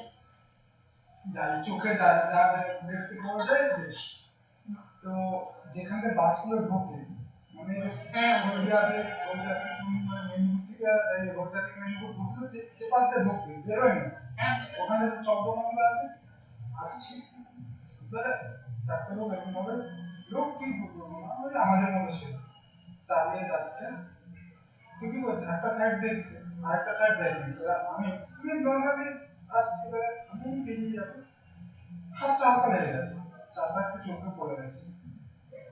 ঠিক আছে, আমি তো এই একটু গিয়ে যে সাইড থেকে স্ট্যান্ড করে মানে আমি দেখে চলতে পারি না, কি বলছেন, আমি দেখে চলতে পারি না, তারপর ছিটকে দেবো কোন হাত দিকে গায়ে, এখন প্যান্টটা আমি ধুই দিই, সেই প্যান্টটা আমি এখন ধুই, মানে আপনার গায়ে, আমার গায়ে, ঠিক আছে, এখন প্যান্টটা আমি ধুই দিই, গরমটাই, হ্যাঁ কি হবে, পড়া ছিল সমস্ত কিছু সিজনেস পছন্দ আছে, যে বলে যাবে আমি তো বলছি আমি যখন আমি পুজোতে আমি যদি আমার ইচ্ছাকৃত হতো আমি তোকে চা দোকানে চা কেন তখন মুড়ি চা সব খাইয়ে তো ঘর করে এক বছর আমার মুখে যেটা করেছিল তারপর মামার মুখটা ধরে করতে গেলে তখন এখানে আপনার গায়ে চালান ছিল আপনি কি বললেন না মানে সাংঘাতিক কেস ওর গায়ে চালান দিয়ে তারপরে ওখানে ওই অটোগুলো দাঁড়িয়ে থাকে তারপর ছেলেটাকে ধরবো বোঝে তুই মারছিস না মেরেছে মুখে কিন্তু লাগে না মুখে ই করা ছিল কিছু বলিনি চুপচাপ দাঁড়িয়ে আছে আমি যে রাতটা ওটা যদি আমার এক্সট্রিম পয়েন্টে পৌঁছে যায় ওকে আমি এখানেই মানে মেরে শুই করে দিয়ে যাবো দিয়ে তারপরে অটোওয়ালাকে বলো ভাই তুমি যাও আমরা দিয়ে আমি কি বলবো ছোট মুখে তখন বুঝতে পারবেন দিয়ে তখন তো গরম গরম চলছে দিয়ে যখন কলেজ মাঠে আমি সেটা যাওয়া হচ্ছে বুঝতে পারলাম হাত লাগালো রক্ত মেসে কি মুখে আঁচড় হয়ে গেছে সেটা হাতটা সেরকম হয়ে গেছে আমি মেদিনীপুরে 10 বছর আছি লাইফে কখনো তাও বাইক নিয়ে মাঠটা আসছে গায়ে চাপতে পড়ে সে তো ইউনিভার্সিটির সময় বলছে তো প্রথম কিছু লোকটাকে ধারণ করে একটা গায়ে লাভ কি আমার ওই চাবিটা শুনে মনে হয় যে ওকে মারা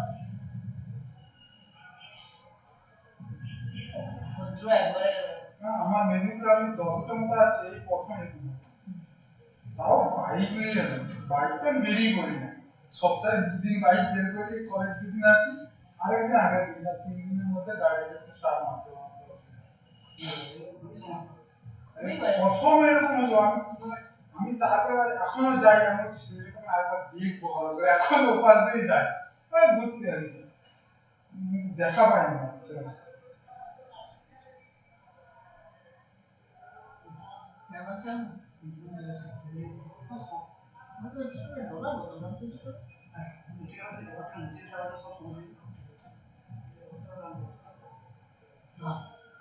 লড়া নামলে তো পুরোটাই লড়াই হয়ে যাচ্ছে কিন্তু ছাড়বেন না আপনার ভিডিও জয়েন করুন আমার সাথে কম্পিউটার সায়েন্স গুলো সবই তো পাঁচজন মতো এই কথা বলেছে 5-7 দাও তারপরে কি বলছে কম্পিউটার বলে বলছে ক্লাসটা একটু ভালো হতো তারপরে ল্যাব করতে যায়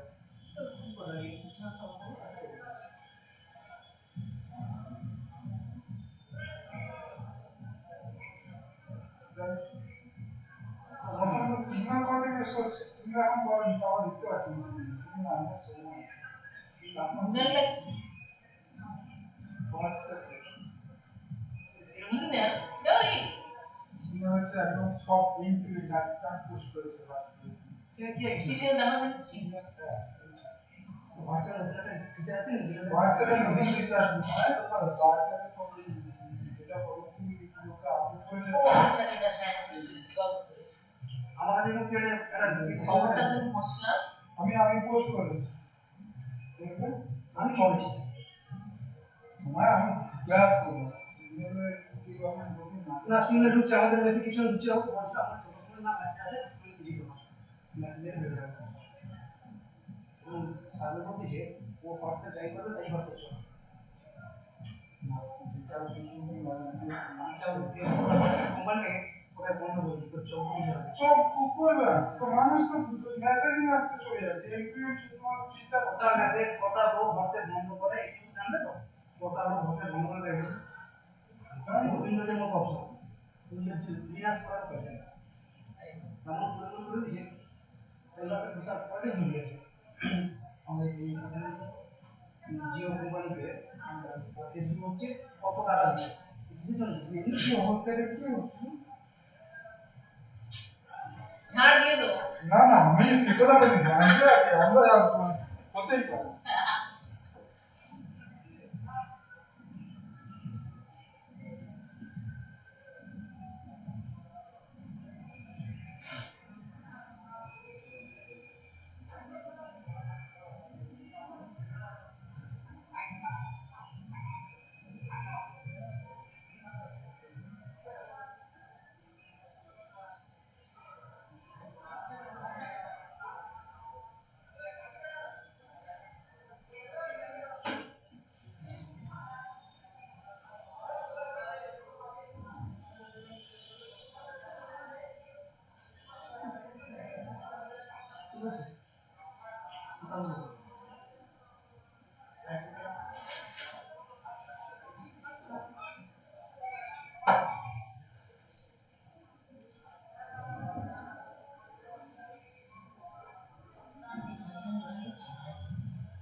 এত জল খেয়ে দিলাম না এখন আজকে বলা ঠিক আছে আজকে বলা ঠিক আছে বলা ঠিক আছে বলা ঠিক আছে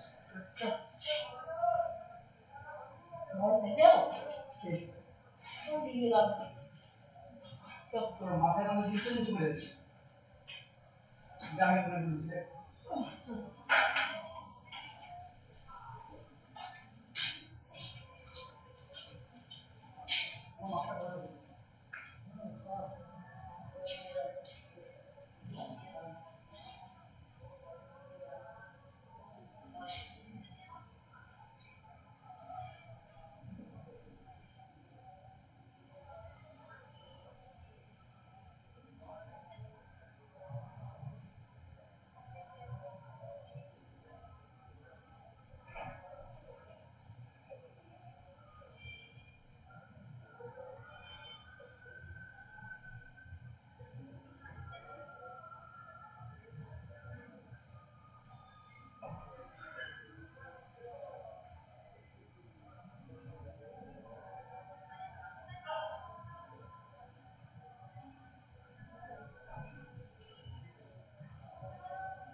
এবার ওটা ভিডিওর মধ্যে ঢুকে আমি সেটা করতে পারবো এটা বাদ করে দেবো বহুত চক্র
আমি সেটা বলছি, আমি এটাই বলতে যে ভয় বলতে যে আমার সামনে দুটো ভয় আছে।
খাবার তো কমাতে হচ্ছে না, পেট বেড়ে চলে যাচ্ছে,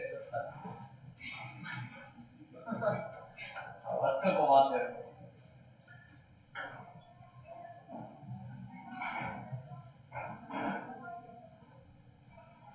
খেলে তো 6-8টা রুটি খাওয়া হয়ে যাবে, কিন্তু খাওয়া চলবে না, বডি ওয়েট কমাতে। চকলেট খাও না, কিছু খাও না, কিছু খাও না, কিছু খাও না, তুমি খাও না, আমি খাচ্ছি। আচ্ছা স্যার, আচ্ছা আচ্ছা, আপনি খান, দুটোই খান। আচ্ছা, দুটো করে পেট ভরবেন। আমার মেয়ে আজকে সময় বাবা চকলেটটা নিয়ে যাচ্ছে, চকলেট আমাকে বার করে দিতাম, হ্যাঁ চকলেট খাও। ওই যে যাইতে কিছুই খাবে না, সব এনে ফ্রিজে টপ করছে, ফ্রিজে না এমনি বাইরে রাখবো। নেশা হচ্ছে কেন, কোনো বাচ্চা আসলে তাকে দিবে। ও বাড়িতে কোনো বাচ্চা আসবে, কেউ আসবে, তাদেরকে ওইগুলো দিবে। ভালো অনেক কিছু থাকে, ঘরকে রান্না করে দিলাম তো, নিজে যেটু ছিল না, নিজেদের এর মধ্যেই দেখুন চলে আসবে, ল্যাপটপ আছে না, চলে আসবে, 4-5 জন আসবে, এভাবে আমাকে চলে তৈরি করেছিল, ফটো নিয়ে যাবো। স্যার কলা খাবে একটু না, খিদে পেট খালি, এবারে ঘষা খায়, বিস্কুট খায়, সকাল থেকে যেদিন এরকম করবে না, কিছু পাওয়া যাবে না, খিচুড়ি করে নিয়ে চলে আসবে, এরকম একটা করবো। সকালবেলা তো সময় তো নেই, রাত্রেবেলা করে ঘুমতে রেখে দিচ্ছি, রেখে দিলে ফ্রিজে রাখতে হবে, চা করা হয়ে গেছে, আমরা ইলেকট্রিক তৈরি না ব্যবস্থা করছি, ব্যবস্থা করতে পারেন, তুমি এমনি করবে বলো না, আমার ঘরে ইন্ডাকশন ওভেন পড়ে আছে, নিয়ে চলে আমার ঘরে ইন্ডাকশনটা পড়ে আছে, রান্না হয়, আমার দোকান না, বাড়িতে ইলেকট্রিক কেটলি নিচে চা হয়ে যাবে।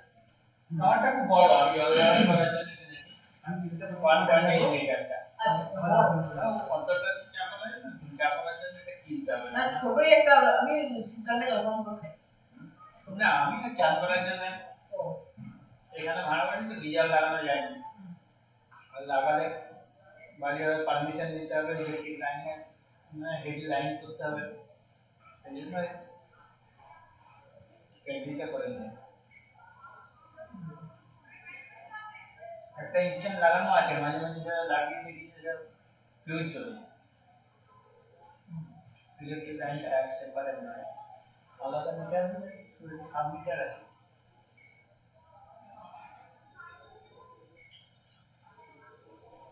সেই জন্য ইলেকট্রিক কেটলিটা কিনেছিলাম। আমি এবার কত লিটার কিনেছি? 1.8।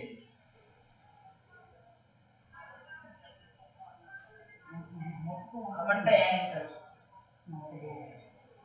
মানে ম্যাক্সিমাম 1 লিটার জল হয়, আমার 1.8 লিটার, মানে লিটার মিল্ক ম্যাক্সিমাম 1 লিটার হয়। কত বড় না, এত বড়, কত ভোল্ট, কত ভোল্ট, এটা হচ্ছে 7.5 ওয়াট, 7.5 ওয়াট।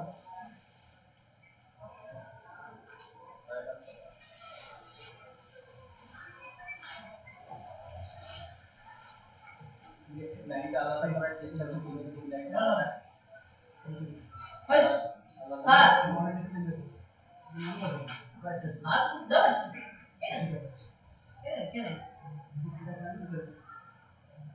ইলেকট্রিক লাইনটা সেপারেট করতে বলতে একটা সেপারেট করে এসি লাগাবো একটা ভাবছি, সেটা আর হচ্ছে না। আমার পরিচিত আছে ইলেকট্রিক অফিসে চাকরি করে বা চাকরি না কন্ট্রাক্টর বলছে আমার বিল্ডিং করে বাড়ি আছে, বলছে আপনার জন্য একটা কমার্শিয়াল মিটার লাগিয়ে দিই সকালে, একটা এসি লাগিয়ে দিই। আমি জানানো বলেছি আমি নিশ্চয়ই ইলেকট্রিক লাইনটা আলাদা হয়ে যায়, তাহলে এসিটা লাগাবো। আমি যদি অ্যাপ্লাই করলে তাড়াতাড়ি দিবে তো বলছে আচ্ছা আমরা ব্যবস্থা করে দেবো, আপনি খালি অ্যাপ্লাই করুন। ওইটাই সমস্যা, ইলেকট্রিক লাইনটার জন্য আমার ওই জন্য তোমার এই ইন্ডাকশন কিনেছিলাম, সেও চালাতে পারছি না। চালাই না চালাই না তা না, যেটু যখন বেঁচে ছিল সেই মিটারের দিকে তাকিয়ে কি জানি চলে হচ্ছে আমার সব মিটার আছে, আমি তার বিল দিয়ে দেবো না। আমাদের এই মেদিনীপুর যেটা অত সুবিধা নেই, কিন্তু আমাদের ঘর এখানে সারা আছে 24 ঘন্টাই আমাদের ফ্রিজ চলে। ইনভার্টার তো যখন লাগে তখন বন্ধ হয়ে যায়, অটোমেটিক বন্ধ হয়ে গেল। আমাদের বাড়ির ওখানে কিন্তু সবসময় ফ্রিজ চলে, মিটারটা একদম চাই চাই করে ঘুরিয়ে চলেছে, অথচ এইখানে আস্তে আস্তে ঘুরে দেখি সেটা মেন না। আমি ইয়ে করতে কেউ হয়তো চার পাকে এক ইউনিট খায়, কারো হয়তো ওরকম সিস্টেম না, সেটা ভাই ভাই করে বুঝাবে কি এটা বলি কি তাই সবই না ওই যেরকম হয় সেটাই। এখন তো ডিজিটাল মিটার, এখন তোমার ইয়ে আমাদের অনেক দিন আগে গেছে ঘুরে খাওয়া দাওয়া করতে। হ্যাঁ এটা তো ঘুরেই চলেছে, ঘুরে চেঞ্জ করে দিয়েছে কোম্পানি। ওটা আমাদের উঠে গেছে এখন তো ডিজিটাল মিটার এখন খুঁজে পাই কি তাই তো। আমাদের বাড়ির ডিজিটালটা ছিল, ডিজিটাল রেগে আছে, রেগে আছে পেটনে গেছে। হ্যাঁ খাও খাও ভাত খেয়েছি শুধু হবে হাতের উপরে বিস্কিটটা ঠিক হবে না। আমরা করা বন্ধ হবে না, 10 মিনিট বেরোবে হাতে 3টে পর্যন্ত আছে, 3:30 আছে 3:30 শিডিউলে আমরা 3টে আছে তাহলে কি না। আচ্ছা আপনি বল জানেন না কি হ্যাঁ হ্যাঁ হ্যাঁ দেখেন মানে তারপর লেকচার নিয়ে এইসব থ্যাঙ্কস গিভিং সেরেমনি গুলো রেখেছে, মানে আর কি একটাই আছে একটাই কি ব্যারামপুর আছে 3টে ছিল হ্যাঁ ব্যারামপুর উড়িষ্যা। আরে এক ঘন্টা ম্যাক্সিমাম লেকচার হ্যাঁ হ্যাঁ এক ঘন্টা এই জন্য দুটা দিন শুরুটা করি না তো।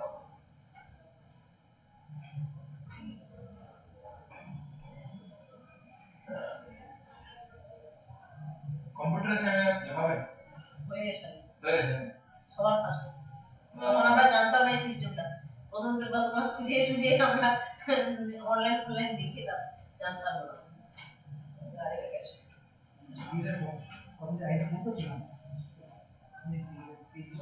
বিরাট কেমন করে করে দিতে আমি জানি জনা তো আর তো করতে হবে, আপনি কেটে যান বন্ধ করেছেন হ্যাঁ বন্ধ করেছেন বন্ধ করতে হ্যাঁ কাটাও নেই মেশিন শাটডাউন করে মেশিন অন আছে।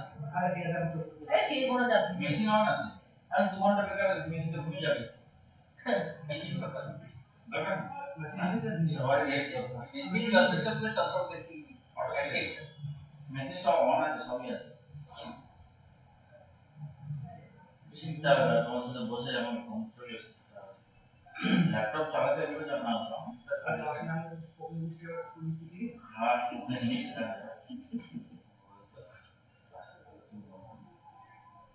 সবাই কালকে কি বলছেন বাইরে টুমিটা কি কাজ করার আগে হাউসহোল্ড চোর্স আমি শুনছিলাম টুমিটা কি কাজ হ্যাঁ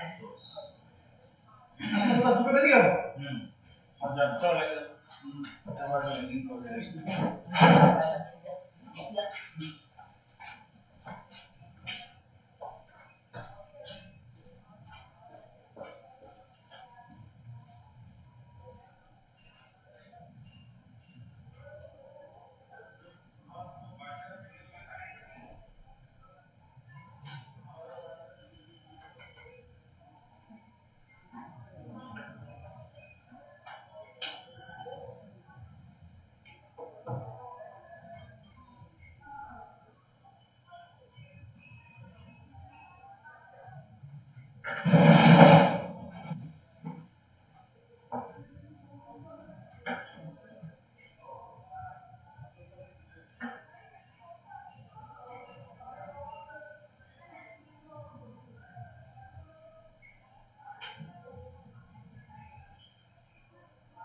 টিচিং প্ল্যানটা পঙ্কজ স্যারকে বললাম, স্যার বললেন যে পঙ্কজ স্যারকে ইয়ে করেছিলাম, স্যার আমাকে বললেন যে আমার মনে নেই বিপাশাদি জানি না, এবার আমাকে বললেন যে দেখো ওনাটা একটা খুব বড় চাপ একটা, ওইটা হয়ে গেলে আমি তারপরে তোমাকে দেবো, এখন পাচ্ছি না।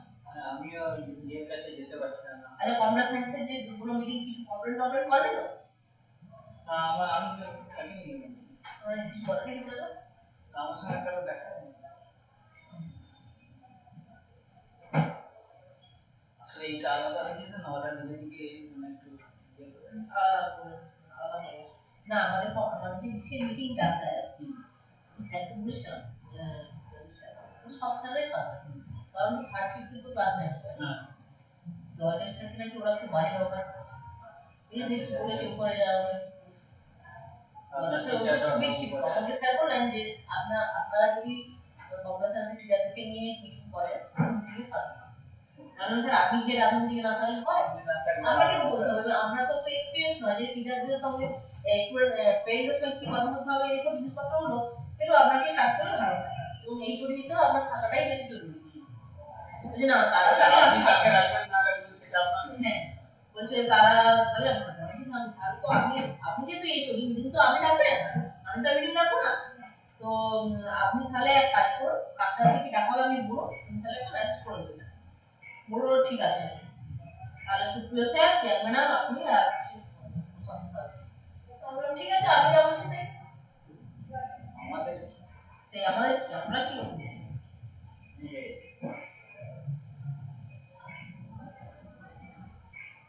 ওইটা নিয়েছে মানে একবার দুটো এখানে কিছু ছিল ওইটা নিয়ে আমি অত পড়তে আমার সময়ও হয় না, আমি একবার দেখে নিলাম যে কিছু আছে কিনা, ওই জন্য গ্রুপে বলা কথা ইয়ে থাকে আমাকে একটু ফোন করে মোটামুটি আমি ক্লিয়ার হয়ে যাবো। আমার একটা বড় হোয়াইট বোর্ড আছে, মানে ওরা পড়া সেই বোর্ডটাতে লিখে রেখেছিলাম আপনাকে আপনি এখানে লাইকনটা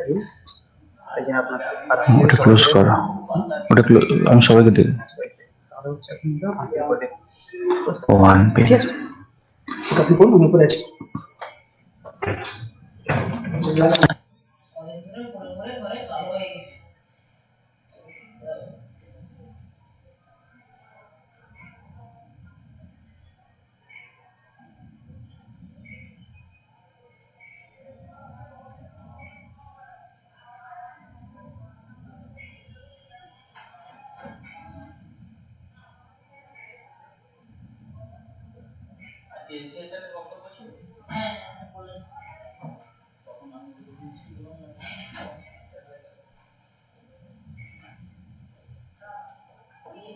এইখানটা একটু খুলে আছে, যেটা এটা খুলে আছে একটু, এইখানটা এরকম আছে, সব ঠিক আছে, মানে এইখানটা পুরোটা এই গোটাটা উঁচু খুলেছে।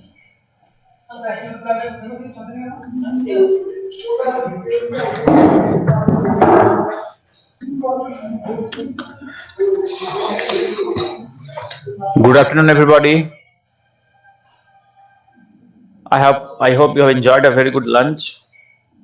Welcome back to the webinar, the technical session 2. Let us wait for a little while. Many more people are joining soon.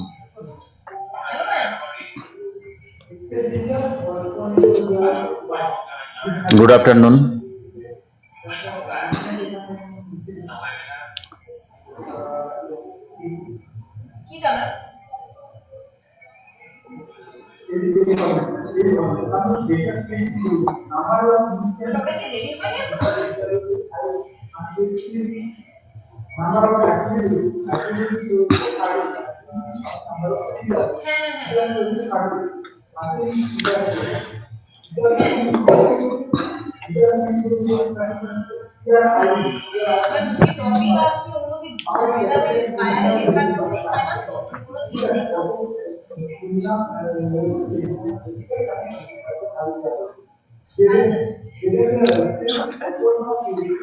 Well, I once again welcome you to this webinar,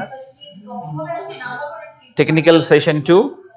We had a very good session early in the morning, and now we have with us Dr. Suti Das Associate Professor and Head Department of English, Bahrampur University, Odisha.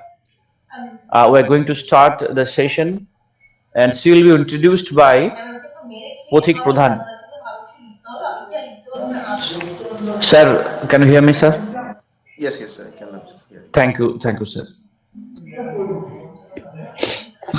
Thanks a lot for providing me with this opportunity of introducing one of our resource persons. First of all, on behalf of the organizers, I would like to welcome Dr. Shruti Das, our resource person for this technical session 2. Dr. Shruti Das is an associate professor and the head at the Department of English, Berhampur University in Odisha, India. She is a translator, creative writer, and a critic. And she actually is a bilingual writer, writing both in English as well as in her native language, Odia. She has participated in numerous seminars and webinars as plenary or keynote speaker, and as well as she has presented papers on English language, literature, and eco-criticism in India as well as abroad, particularly in US and Europe. She has been a visiting lecturer in 2 universities in Poland. She has the distinction of being placed in the American Library Association Dictionary of Scholars, Princeton University, USA. She has published many research articles and creative works in national and international journals and books, and has published 11 books, which includes 2 volumes of her poetry. To name them, the first work, From Margin to the Center, a Toni Morrison Reader, which was published in 2009. The second one was Contemporary Communicative English. The first edition was published in 2010, and the second edition was republished in 2015. Next, Our Daughter Speaks, a collection of poems in 2013. Lidless Eyes in 2015, Language Learning Skills, Teacher's Perception in 2016, The Widening Gyre, published by Oxford University Press in 2016, Rethinking Environment, Literature, Ethics and Praxis in 2017, Form and Fitness, Business Communication and Soft Skills in 2017, Performing the Nation, Memory and Desire in Contemporary Literature in 2019, Art Song in 2020, and Environment and Culture in the Anthropocene in 2020. These 2 are the latest publications by Dr. Shruti Das. Till now, she has successfully supervised 6 PhD scholars. Apart from being the editor of Literary Oracle, an international journal of literature and culture, she is also member of Board of Editors and member of Advisory Board of many national and international literary journals. Her poetry has been published in many anthologies and journals in India and abroad. A translator and public speaker of repute, she has received international acclaim and has been placed in the bibliography of Commonwealth writers for her first volume of poems, and has received the A.S. Ely Travel Award in 2019 at the University of California at Davis. Her area of interests include, though obviously is not confined to post-colonialism, South Asian feminism, Indian aesthetics, eco-criticism, and English language teaching. We indeed are privileged to have such a distinguished person among us as our resource person, and we sincerely convey our sense of gratitude to Dr. Shruti Das for giving her kind consent to be among us to deliver a speech in this webinar on environmental English literature. Well, without any further delay, I would like to hand over the session to our resource person. Over to you, ma'am, please. Thank you, sir. Thank you. Thank you so much.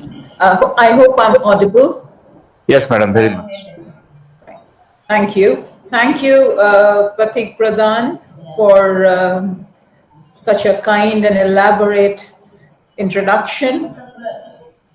Thank you, organizers from both the colleges, for giving me this opportunity. In fact, I'm very happy to be talking about something that is very close to my heart, that is eco-criticism or environmental literature. The two sessions have been very, very enlightening and interesting. Professor Sural was talking about so many things that concerned Western literature, and then we had indigenous literature and things about Jharkhand. And my talk today will be about something to do with Hindu eco-criticism, Hindu theology. So from Western theology to indigenous theology to or in animism to Hindu theology. It's a well spread out lecture series today. So thank you, organizers, again. I would like to share my screen if I'm permitted.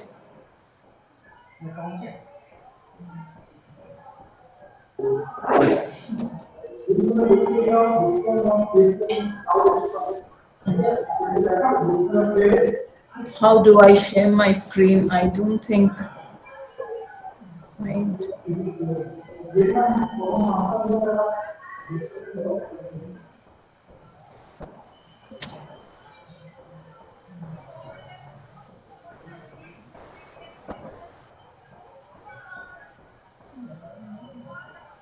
No, I'm not able to share a screen. Can someone tell me what to do? Because it usually comes up. Just a second, give me a second and let me try. All right.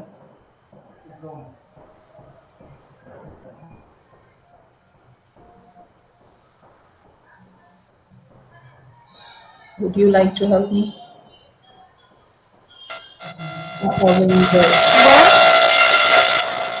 Oh yeah. Can you see my screen? Can you see my screen? Yeah, Yes, madam. We can see. Thank you so much. I cannot see myself though. So can you see me as well? Yes, yes, madam. All right, thank you. Well, I cannot see myself. Anyway, so today's talk will be on Jayadeva's Gita Govindam and eco-critical analysis. So here we go. Ecological culture is the result of an ecological enlightenment to which both eco-criticism and environmental ethics might contribute.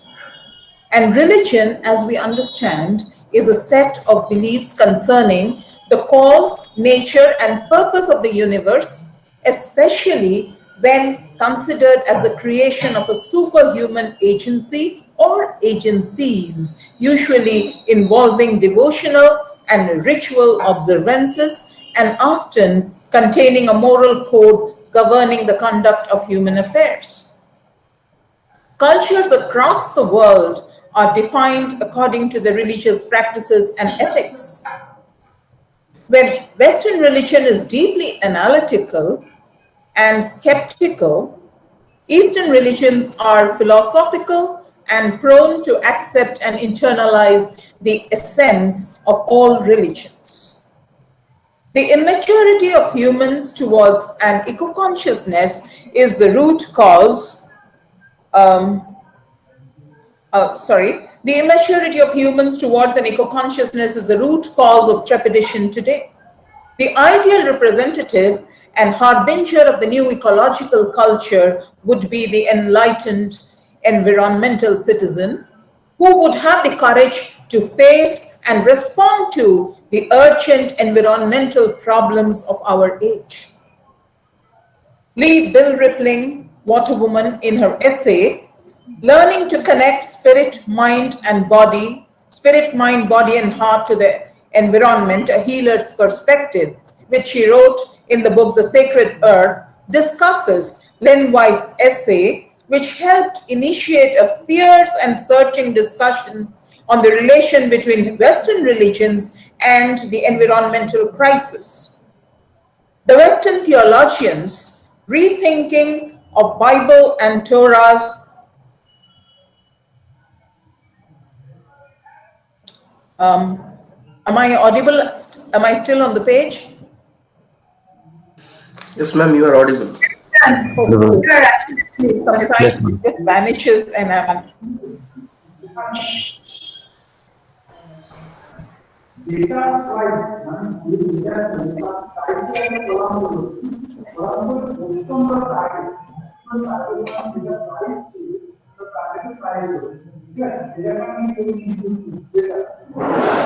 something is wrong with the stream here. I'm really sorry. Okay. Yeah. Can you see me? I mean, can you hear me now? Yes, ma'am. Okay. Yes, yes. All right. Let this be on the screen till we are talking about other things. I'm really sorry. The Western theologians' rethinking of Bible and Torah's desacralization of the earth and anthropocentric domination of nature urged me to look a little closely into the Hindu creation myth depicted in the second invocation in Gita Govindam, which is the Dasavatara. This promotes the harmony between man and nature. The Gita Govindam was composed by the Odia Vaishnava poet Jayadeva, supposedly in the 12th century AD. Written originally in Sanskrit, it has seen many translations. Jayadeva, the famed religious poet of Odisha, lived in Puri, one of the religious capitals of Hindu India, in the 12th century AD. During this period, Puri became a point of confluence of all the streams of religious creeds which sought their convergence in the cult of Lord Jagannath. It was around this time that Jayadeva composed the Gita Govindam, a semi-epic poem celebrating Krishna's love and indulgence with his consort Radha, with nature as an animate element complementing or empathizing the mood of the lovers. The text used in the present analysis is an English translation of Gita Govindam, published in 2000. This was translated by Professor N.S.R. Iyengar, who was a colleague, a former faculty of the Department of English, Berhampur University. So, Gita Govindam is a poem written in the Bhakti tradition depicting devotion in the love frolic of Krishna and Radha. It is a poem written in the Bhakti tradition where devotion takes a kind of, takes the concert mode, which is a typical product of Vaishnavite Bhakti movement. The love frolic between the divine and the devotee happens in communion with nature. Nature plays a vital role in the realization of bhakti or devotion. Almost all the critiques that you find of Gita Govindam focus on sensuality, love, and devotion, typical to the bhakti tradition. Hardly any perspective of this devotional script has been ever explored. The grand narrative of this text presupposes that the reader accept this poem as a poem eulogizing Lord Vishnu. But read between the lines, the creation myth in the Dasavatara, or the 10 incarnations of Lord Vishnu, exposes a little narrative.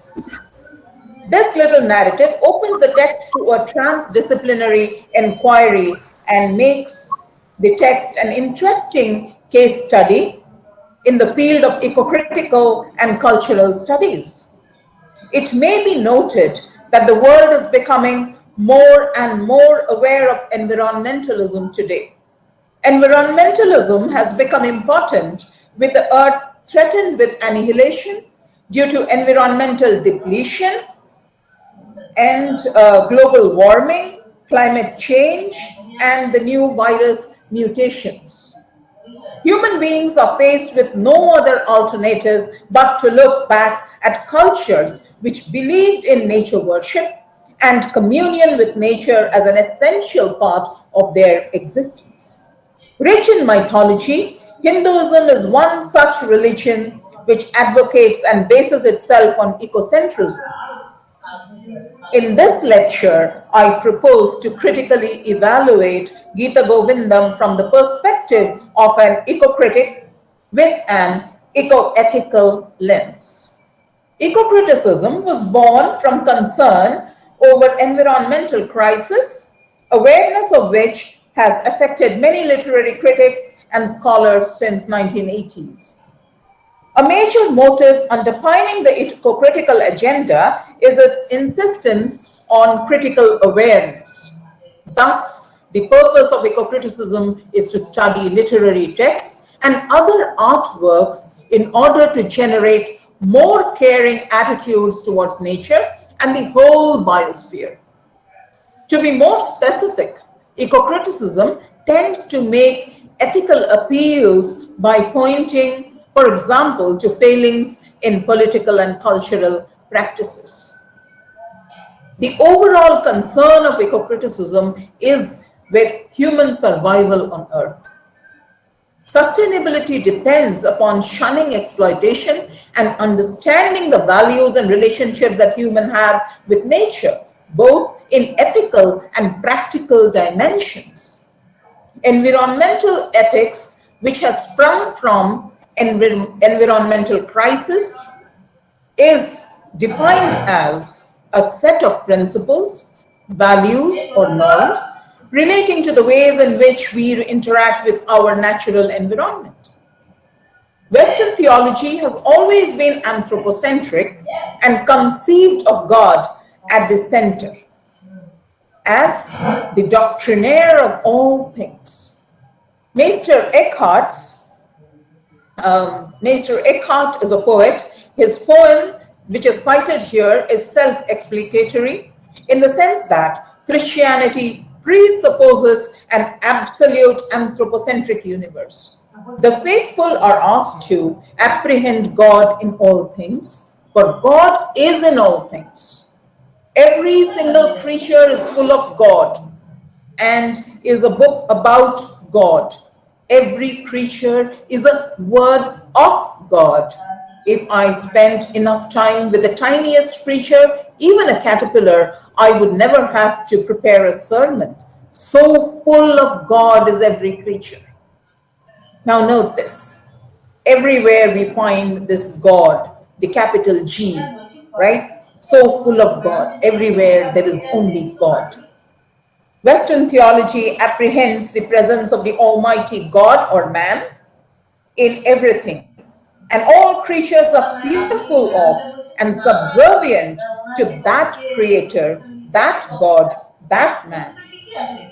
On the contrary, Hindu scriptures show that ecology and ethics share a close relationship, creating an interdisciplinary dialogue between the two. In this talk, I shall attempt to pay particular attention to the ways in which Gita Govindam can contribute in significant ways to such dialogue.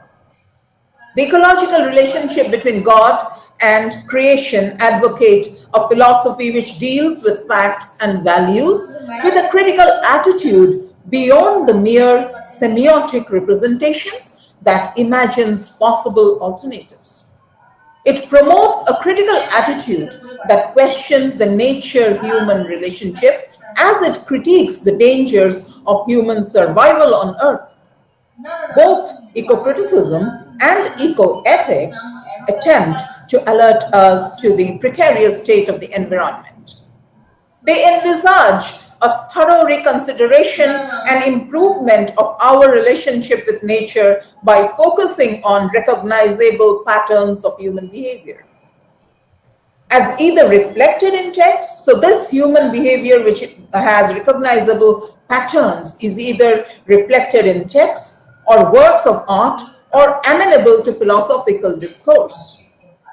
When we discuss religious philosophy, what comes to mind first is the debate on anthropocentrism versus ecocentrism.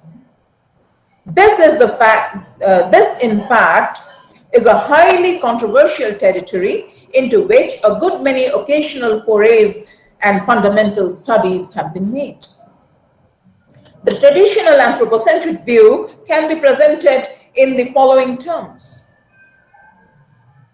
Its most striking characteristic is human chauvinism. The more chauvinistic the human being is, the more anthropocentric he is. So this human chauvinism claims that humans are supreme creation and are given privileged power over nature and everything that exists within it. So you see God, man, all these things, so humans are the supreme creation. So this has led to the notion, cherished since time immemorial, that human beings are so special that earth exists for human comfort and disposal alone. However, in the late 1980s and early 1990s, deep ecology and other environmental-oriented philosophical trends radically questioned the traditional anthropocentric view, emphasizing the given priority of the biosphere over the human sphere. Professor Iyengar argues that, I quote, the presence of the Dasavatara Stuti or Stotram in the Gita Govindam is significant in two distinct ways.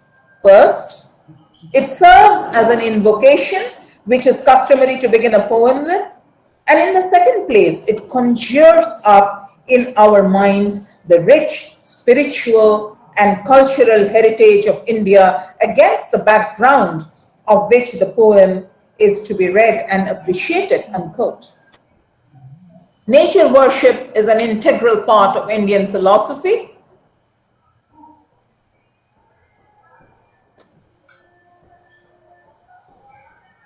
So it is an integral part of Indian philosophy. Nature and natural environment are both an ontological given in Hindu philosophy as also social constructs that are designed to educate the reader in ecocentric existence. The relationship between nature and human, as seen in Jayadeva's Gita Govindam, is not one of the dominant and the dominated. Rather, it is symbiotic and compassionate in nature. This reminds us of biophilia, a concept introduced by Edward O. Wilson in his book of the same title, claiming a human dependence on nature that extends far beyond the simple issues of material and physical sustenance to encompass as well the human craving for aesthetic, intellectual, cognitive, and spiritual meaning and satisfaction. That is probably what we need to save mankind and earth. We need aesthetic, intellectual, cognitive, and spiritual meaning to give us some kind of satisfaction and a sense of being and well-being. Gita Govindam offers us exactly what Wilson calls biophilia. So Gita Govindam is introduced with 3 invocatory songs. The first, as per tradition, invokes the goddess of speech, Saraswati. The second describes the Dasavatara or the 10 incarnations of Lord Vishnu. And the third offers a prayer to Vishnu himself. The doctrine of incarnation is seminal to Hindu philosophy and can be considered as a creation myth. The Western creation myths are basically anthropocentric, where man dominates over nature and is projected as the supreme savior who considers nature as the other. Greek and Roman mythology are replete with examples of the courage and power of man over nature and its agents. Christian, Jewish, and Islamic faiths share a common creation story. The book of Genesis, where God says, "Let there be light," and we find in the book written that in 6 days he creates sun, moon, and all other creatures. God is the patriarch, and animals have no role to play in the well-being of the world. In the book of Genesis, God creates a deluge to punish man and annihilate all creation. So you see, this Superman, this God, he creates people, he punishes people, he takes them away, and the non-human world has no role to play. It only is there to serve and be subservient. So he creates a deluge to punish man and annihilate all creation. During this great deluge, it was a man, Noah. So his name is Noah. So God asked Noah to to save a pair of all creatures created by him, a male and a female of all the creatures, starting from, the ant or even a smaller insect to the elephant or the mammoth. So a pair of each. And Noah, his agent, is asked to build an ark and bring along with him and his wife the male and the female of all the species.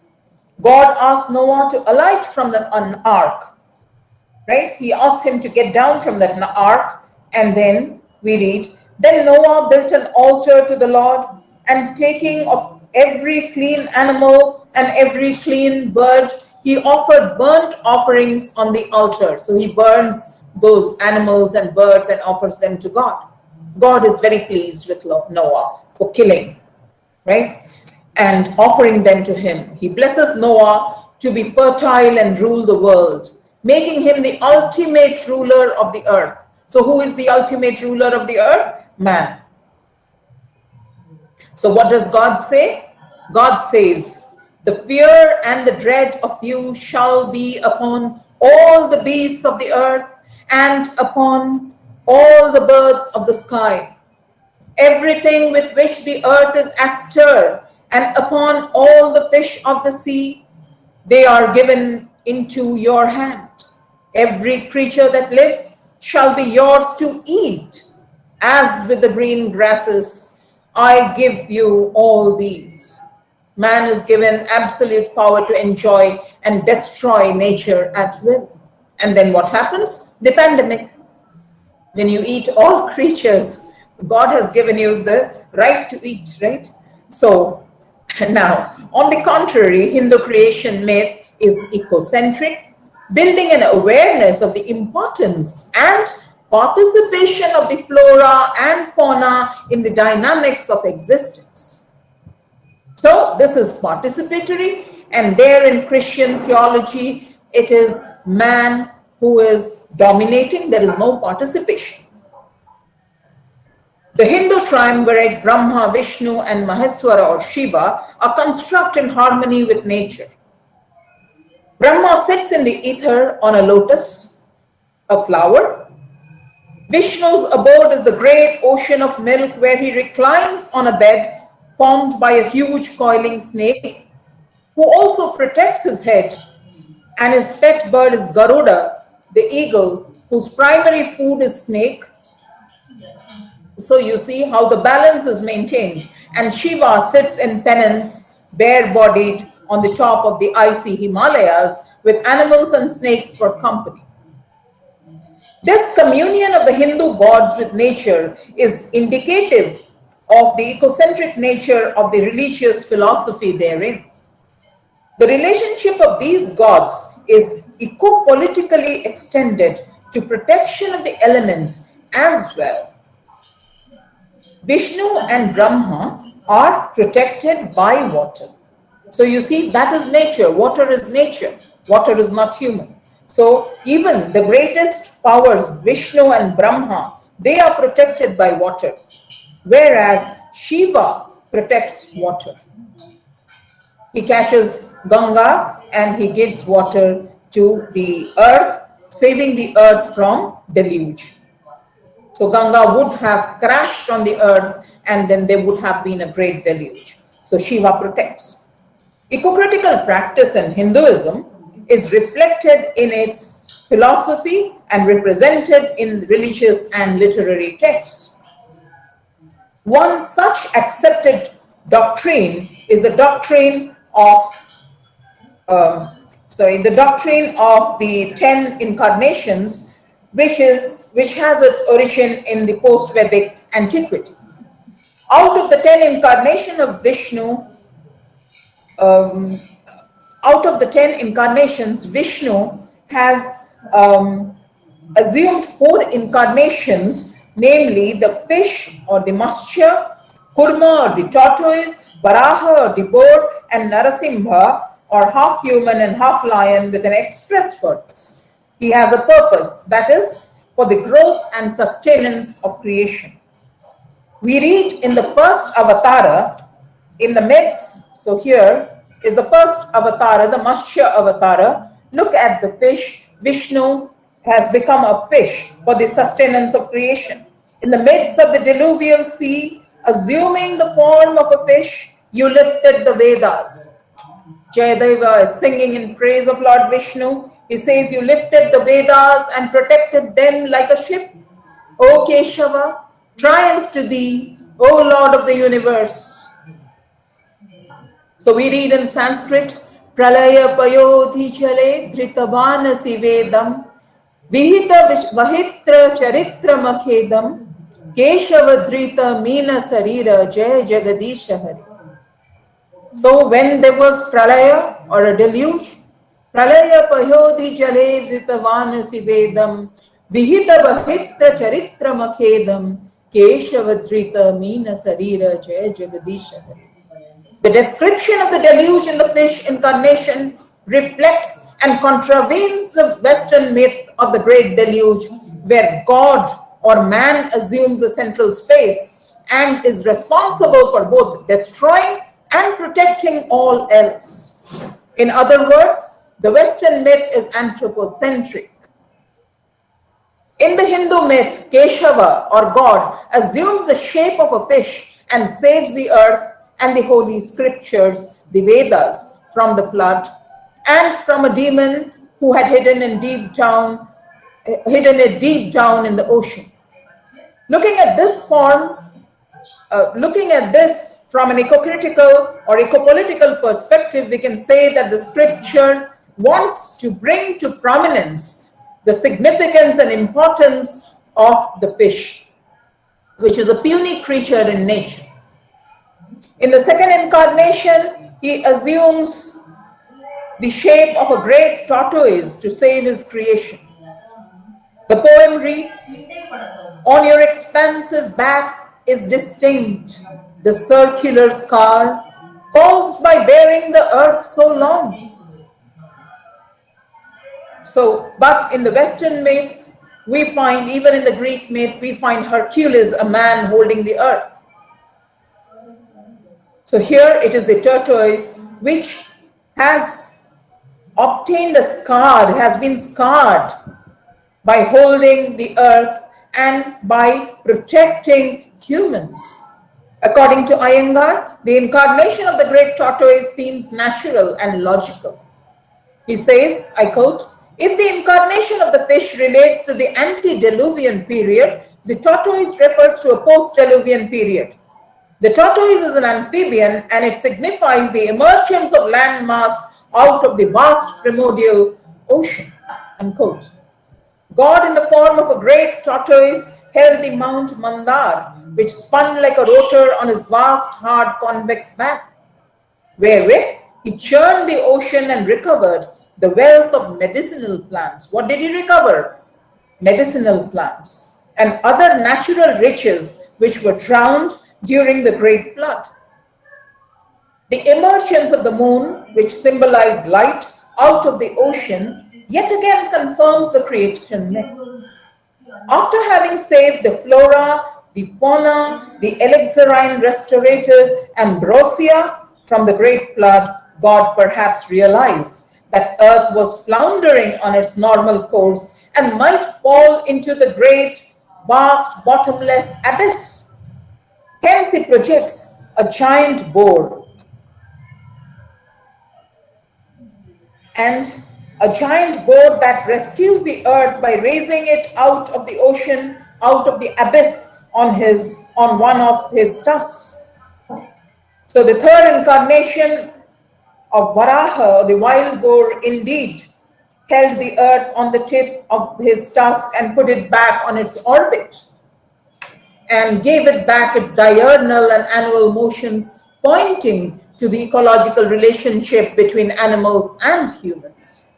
This incarnation was followed by a fourth, the man-lion or the Narasimha shape. The myth narrates that God had to assume this weird shape, which is half man and half lion, in order to represent and underline the bestiality in man, whereby he becomes violent and destructive. It also is a pointer to the fact that nature retaliates when provoked. If you provoke nature beyond endurance, what else can nature do? And this is what we have realized today. We have had so many floods, we have had tsunamis, and now, we are suffering the pandemic. Nature has made us put masks on our faces and distanced us from humans, distant human from humans. We were priding ourselves that we are social creatures and animals are not social creatures. And look what nature has done in the face of provocation. As Narasimha, nature tears open the body of the evil Hiranyakashipu, or the dominating man, and metaphorically suggests that man is puny and nature and animals can be as restorative as destructive. Allowing God the incarnation of a fish, a tortoise, a wild boar, Jayadeva in Gita Govindam shows that nature nurtures and is the ultimate savior. At the same time, as a combination of man and lion, nature is capable of absolute violence and destruction if violated beyond endurance. This implies that incarnation myth is primarily ecocentric. Excuse me. It is suggestive of biosophy and inculcates a respect for nature and the flora and fauna in the practitioners of the Hindu religion. In the 8th incarnation, God assumes the shape of a plowman.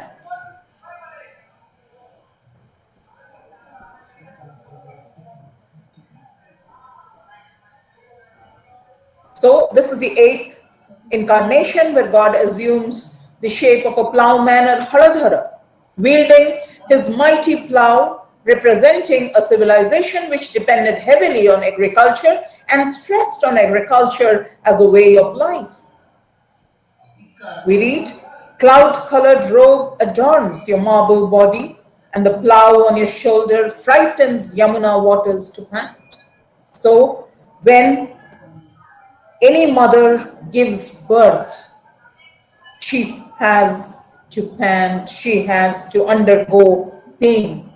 So the plow is used as a regenerative, as something that makes the earth give birth. It kind of, operates the earth and takes out or puts in the seeds, and then, we have vegetation.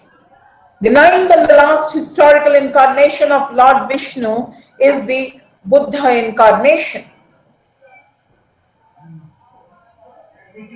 Jayadeva's Gita Govindam, which contains one of the earliest lists of incarnations, states that Vishnu became Buddha out of compassion for animals in order to put an end to the Vedic rites of bloody animal sacrifices. So you see, God did not want people to make animal sacrifices, contrary to the Western belief that God wants animal sacrifices. Buddha attains enlightenment under the Bodhi tree. This is also very, very significant. The Buddha and the Bodhi tree are metaphors, very relevant to us today. It is the shade, the atmosphere, and the various other physical properties of the tree that facilitate the Buddha's enlightenment. The human Gautama's active communion with the tree for a sustained period of time results in his enlightenment, giving him the qualities of a god. The final and 10th incarnation that is yet to come is that of the horseman Kalki. So, Kalki brandishes a flaming sword and will be instrumental in destroying evil in this world. That is the Hindu belief. Even in this incarnation, God is astride a horse, implying the interdependence on an animal and the element fire for sustainability. Gita Govinda shows us that the salvation of humanity is dependent on the most insignificant creatures like the fish, the tortoise, the wild boar, a half lion, a horse, a peace-loving Buddha, and a plow that bears meaning only in the context of agriculture. Hindu mythology is replete with images of supreme gods' dependence on animals and plants for the realization of their power. The Dasavatara described in Jayadeva's Gita Govinda furthers this notion of interdependence for ultimate survival, pitting faith on the pettiest of species to rescue them in moments of crisis. Going back to Water Woman's description in Lynn White's essay, we observe that Jewish and Christian desacralization of the earth paved the way for modern domination of nature. A host of theologians are seriously wrestling with the need to reform their traditions to face the transition from nature to environment. That is, the fact that humanity has deeply altered and continues to threaten our natural surroundings, unquote. While Western theologians feel a necessity to reform their religion on ecocentric lines, Hindu religion is embedded in environmentalism. Anticipating environmental crisis and understanding environmental ethics, Hindu religious philosophers had impressed the notion of environmental ethics into the social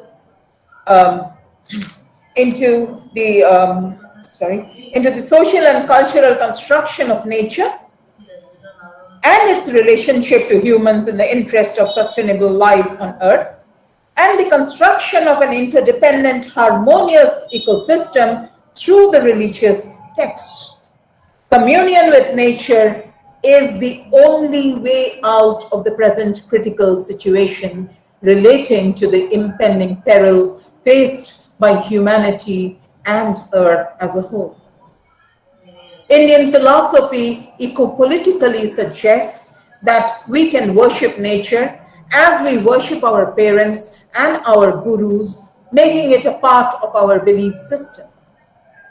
Then we can still adhere to our faith, be it Hinduism, Buddhism, Christianity, or Islam, without any conflict within ourselves, and also respond collectively to the environmental issues and concerns that face humanity today.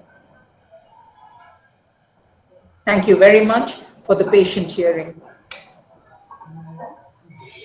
Thank you very much for your enlightening lecture on Hindu theology. Very interesting. Totally, it is specifically to me, it is unknown that Hindu mythology really is embedded in environmentalism. Rather, the Westerners still they have to reform their religion on ecocentric lines. And Madam, your Git Govindam, tracing back to the earlier our text, offers us exactly that Wilson calls biophilia, and God is the patriarch, and Supreme Savior considers nature as the other. Whereas in a communion of Hindu gods with nature in Hindu mythology, or Vishnu and Brahma are protected by waters. Very nice discussion, madam. Thank you very much for enlightening the whole. Yes, the participants, the listeners, the scholars, and you have heard a very intensive study on Hindu mythology, specifically Jayadev, Gita Govindam, and 10 incarnations, and how we are, I think, much ahead from the Westerners in the concept of preserving nature right from the beginning of our religious lines, Jayadev's Gita Govindam, and till now. Well, it is now, it will be, I think, a very good question answer session regarding these discussions. I would like to say to all of you, the YouTube, the listeners, and also Google Meet at the chat box, you can drop your ideas, questions, everything is welcome.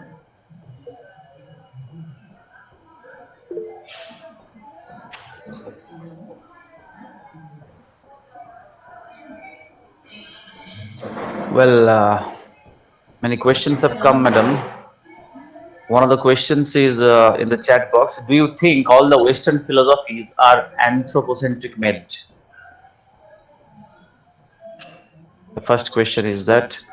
And the second one, do you believe little narration or grand narration, meta narratives for environmentalism? And Yes. The first one is, Madam, Western philosophies are anthropocentric made. Yeah, there is a part question to that as well. I just saw it in the chat box that they're also asking me about romantic. They're confused about romantic literature, thinking that romantic literature is ecocentric.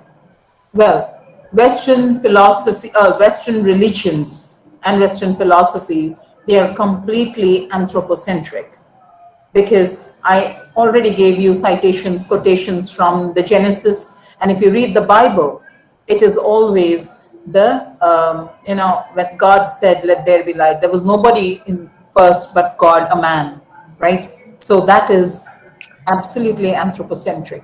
Whereas in Hindu religion, we believe that because it is not a monotheistic religion, it is a dualistic or pluralistic religion. It's not dual, it's pluralistic religion, and it is a way of life, and people have communicated with nature or communioned with nature, and our philosophy has been drawn from that over the ages. There was nothing sudden about Hindu religious texts. When we read Hindu religious texts or the Puranas, or these mythics, there is an eco-politics, because they want us through the religion, because people believe in religion.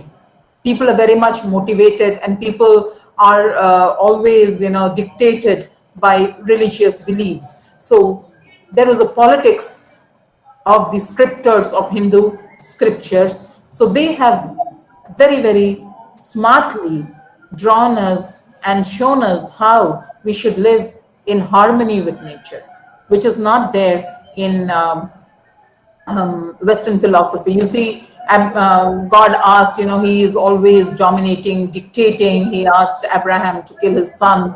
And then, there is an animal that is being sacrificed. Whereas we see in the Avatara, and ninth Avatara, we see Buddha. God assumed the shape of Buddha, this person, because he was tired of animal sacrifice. He was tired of people. People being violent.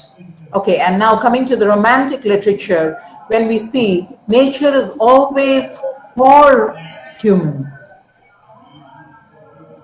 because when he's away from nature, then the daffodils dance in his eyes. He's lying in the coach, he's thinking, and he's writing about the daffodils. The solitary reaper's voice is always something that resounds. And in the prelude, you find Wordsworth talking about nature. Either nurturing or guiding him, because he's stealing something. So it is always for them. When the romantic literature was an outcome, or it was a backlash for this industrial kind of thing, when industrialization happened everywhere, there was nature was being sacrificed. So it was a noble savage. They turned to nature to save themselves, not to save nature at all. They wanted to go back. Rousseau's philosophy was the noble savage back to nature.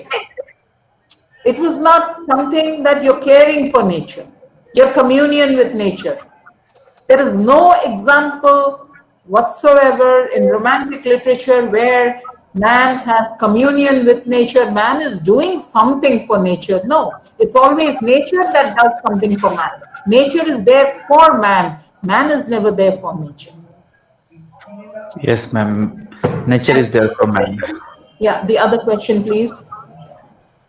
Any question from anyone, please? Professor Sobita Tripathi has thanked you, madam. I read out, thank you, Suti, for your informative lecture. Thank you, Professor Tripathi. Yeah. Hello, Suti. Yes, a really wonderful lecture. And thank you, ma'am. I have heard many times from you about this anthropocene topic. The human beings are equally responsible for these drawbacks. Thank you, organizer, for organizing such a relevant topic these days. It is very essential, and inviting all these great personnels for presentation.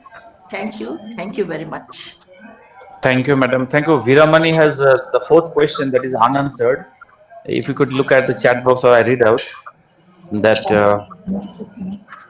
that pandemic is man-made or devastation of nature?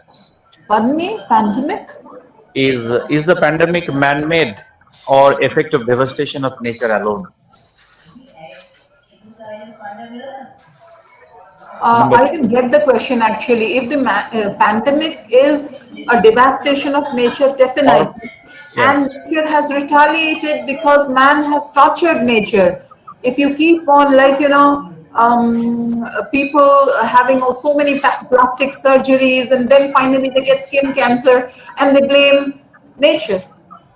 So when you eat all kinds of animals without any consideration, so well, you will get the animal virus, and the animal virus gets mutated inside the human body because, as we read Darwin, we know that we have come from some mutation, something, and we have evolved. We haven't just simply been made out of some rib or something and placed somewhere. God made man and then pulled out a rib and made a woman and threw. So those things are mythical. Those things are stories. But in reality, we have been constructed or evolved. We have been made. Nature has formed us from some kind of element, some atom, some kind of mutation has happened to give us the shape of humans. There were different kinds of, Homo sapiens, Homo neanderthals, and Homo this, Homo that. There were so many things, and Homo sapiens were the only species of humans who have won over all the other species. They were first formed, or they were formed in African continent, and from maybe the Congo Basin, they evolved, or they came out. History, anthropological history tells us that they have evolved from Congo Basin, and gradually they have come to Europe because all the continents were together, and through Europe and Asia Minor they have reached India. Asia and India. So we have evolved. So now if this virus, it has undergone some kind of mutation. It was there in a bat. It may have come out of, suppose we believe the other thing, that it is a conspiracy, it is biogenetically engineered. Yes, it was. If it was biogenetically engineered, we have tampered with its genetic configuration. If we have tampered with some natural elements, genetic configuration, it is now retaliating by killing everybody. Yes, madam. So the pandemic is nature's retaliation. Nature can be violent. Yes, I think Viramani, your question is answered very beautifully by Shruti madam. Thank you so much. Yes, replied. I'm satisfied. Any question on YouTube or Google chat box? Madam is always there to Could help you please understand. read them out? It's very difficult for me to read them and answer them. If you Okay. could read them, that would be very helpful. Hello. I Hello. will read. Hello. Yeah. Can you hear me? Yes, Hello. sir. Yes, sir. We Yes. can hear. Yes. First of all, let me thank Professor Das for the beautiful presentation. Very Thank you. illuminating talk on Indian mythological incarnations. Definitely very illuminating. But then let me just ask whether I should say that it is a question or a kind of view that I share. For example, when you talk about Brahma, Vishnu, Maheshwar, don't you think that they are, as in Western philosophy, very much male-centric, very much anthropocentric? Number one. Then, as far as Lord Krishna's role in Mahabharata, supervising everything and supervising life as a whole, or as far as animal sacrifice is concerned, I don't know whether you are aware of, but in this part of the country, in West Bengal, people who believe in Shakta philosophy, they believe in sacrifice, and during the worship of goddess Kali, animals are sacrificed. And even in Nepal, if you see the temples, sacrifice is very much there. So what is your take on this? How do you reconcile these contradictions in Hindu philosophy or Hindu myths? Right. So which one should I answer first? Brahma, Vishnu, Maheshwara. So, thank you, sir. So, This is just well, my feeling actually, because if you see, yeah, if I understand. Yeah, I we am. are talking about goddess. It is If we not. have Hindus and goddess, they have also Mother Mary. Yeah, because religion was always made by humans. Okay, so that people fall in line. But in Hindu philosophy, we have this triumvirate Brahma, Vishnu, and Maheswara. We do not have a monotheistic God. We do not have one God who is telling us everything, who is the patriarch like the British rulers, who is Donald Trump. So we have three people. And as I told you, this poor Vishnu, he's sitting in the ocean of milk. He is reclining there on a snake. The bed is a snake, and his Vahana or faithful servant is Garuda, the eagle whose food is snake. So how can Yes. you say, see, while telling us that we should be afraid of Vishnu, we should pray to Vishnu, at the same time Hindu philosophy tells us that this is the condition of the God. And look at Brahma. Brahma is sitting in the ether of a lotus. So look at the communion of the flora and the human. Yes. There is music, the essential kind of the octave, the sound, the ether, which is played by. We thought that Saraswati was Vishnu's wife, but then some philosophies believe, or some religion, I mean, some people believe that Saraswati is Brahma's wife, whatsoever. But that is very important to Hinduism. And look at Shiva. He is always surrounded by animals. Suppose you do a Rudravishek or you do some kind of a Hindu prayer, a deep religious prayer. You cannot say things directly to Shiva. You have to say your prayers in the ears of his bull. Look at that communion. Bull has to transmit. So, who is the primary person? Primary person here is not Shiva. So, between the line or in the entire grand narrative, we find these little narratives. So, you see, if you look at Hindu religion, it is absolutely postmodern. You look, there is no essential person, there is no one person.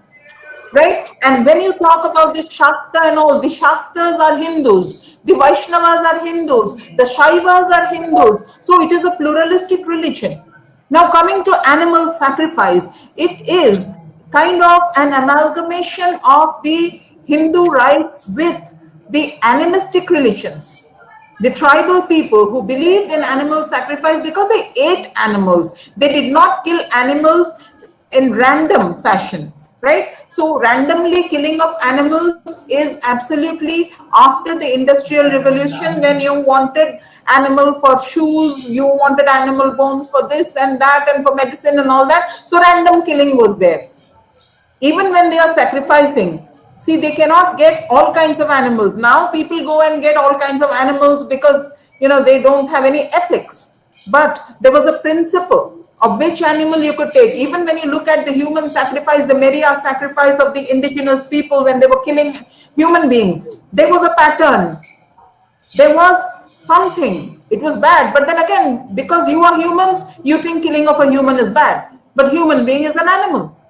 So they were killing goats and all that. When you think about this, you think about Abraham, you think about Isaac, you think about the Christian religions. But here, nobody dictates.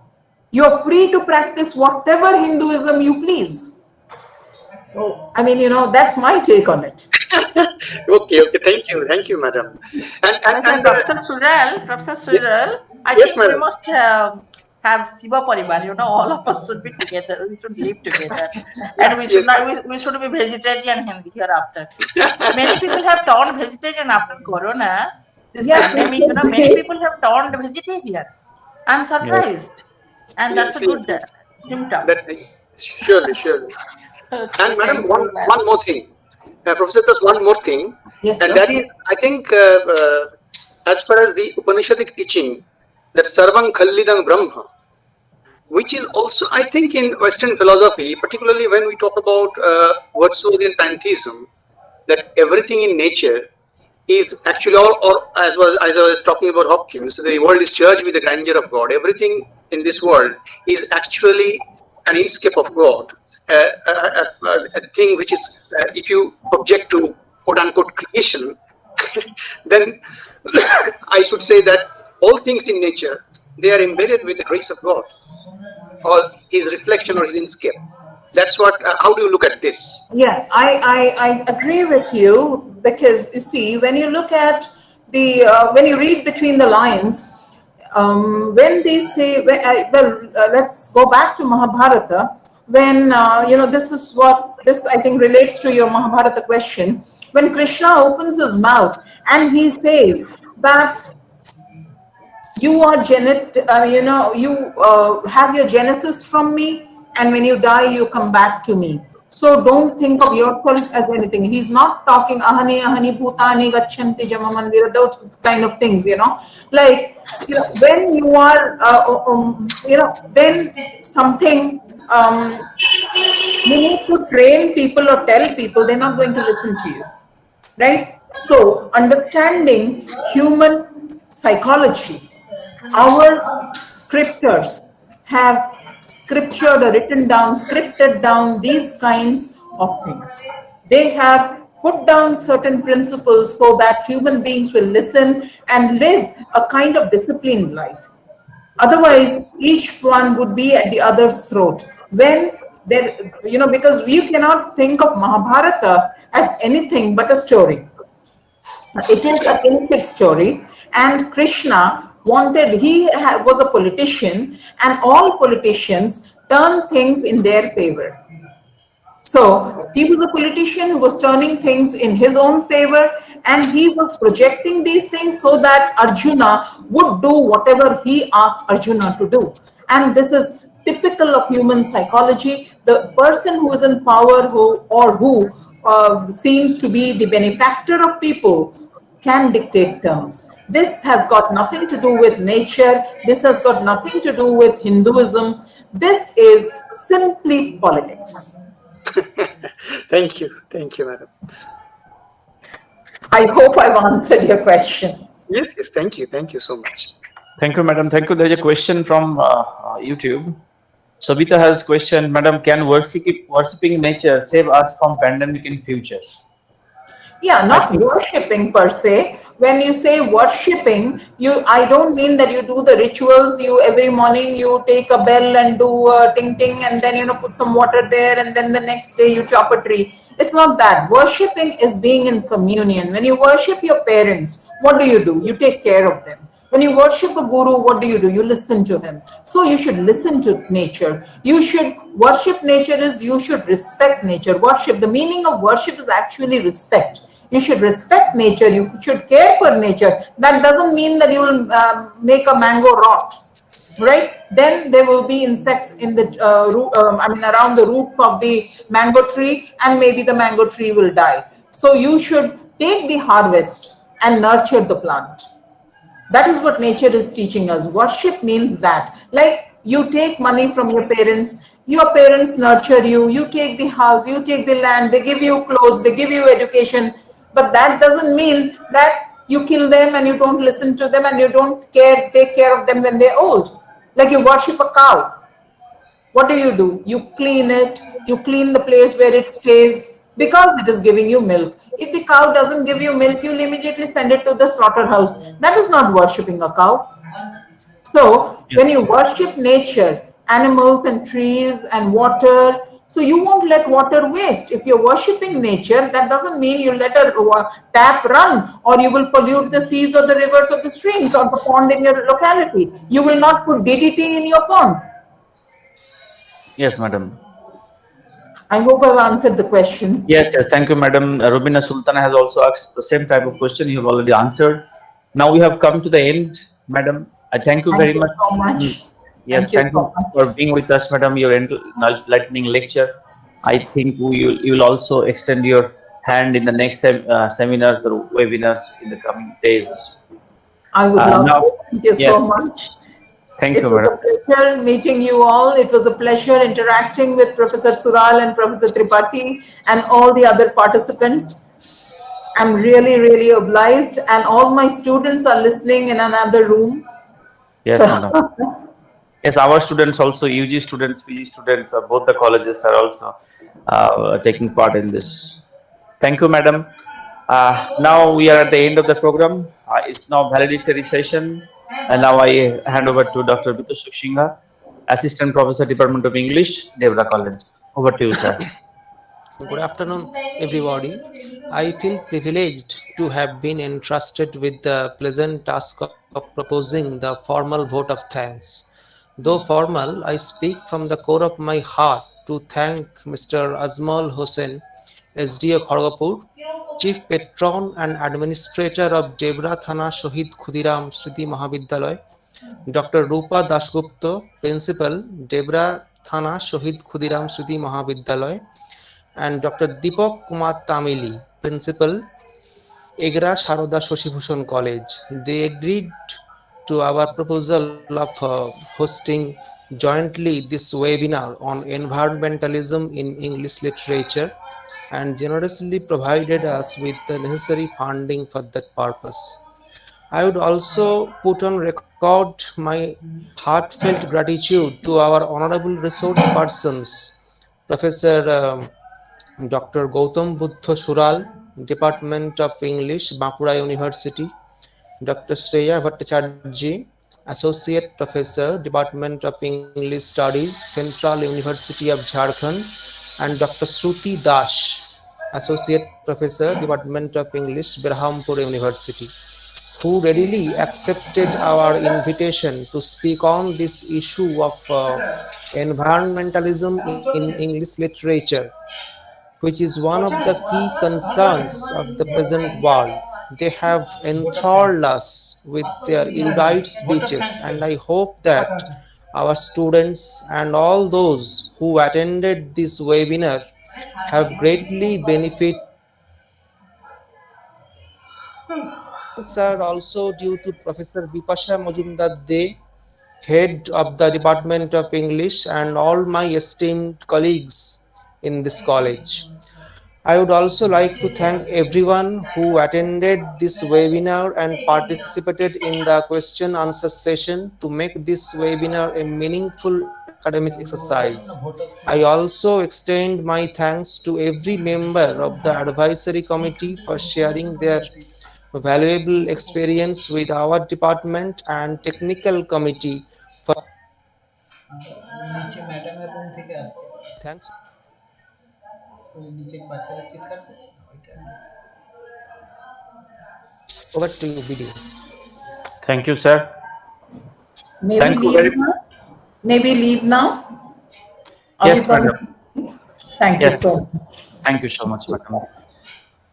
Now, for your information, the participants, we have already shared the feedback link, and certificates will be sent to your email. Okay. Now, this is the formal conclusion of the formal link. Okay, I'm sending you the link. Just wait.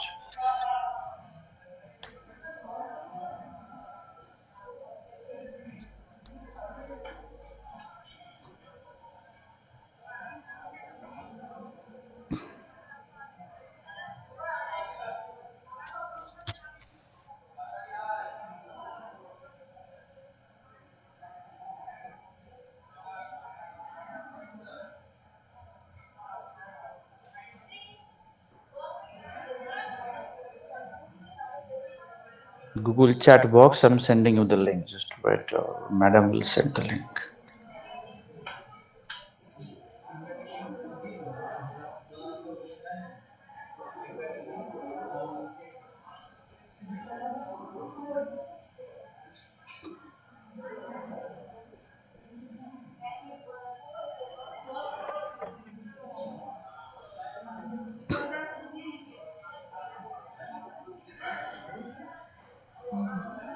Okay, madam.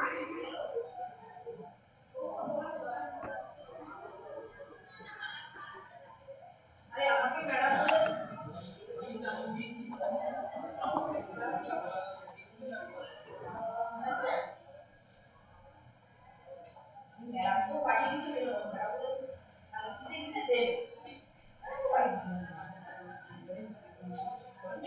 Hello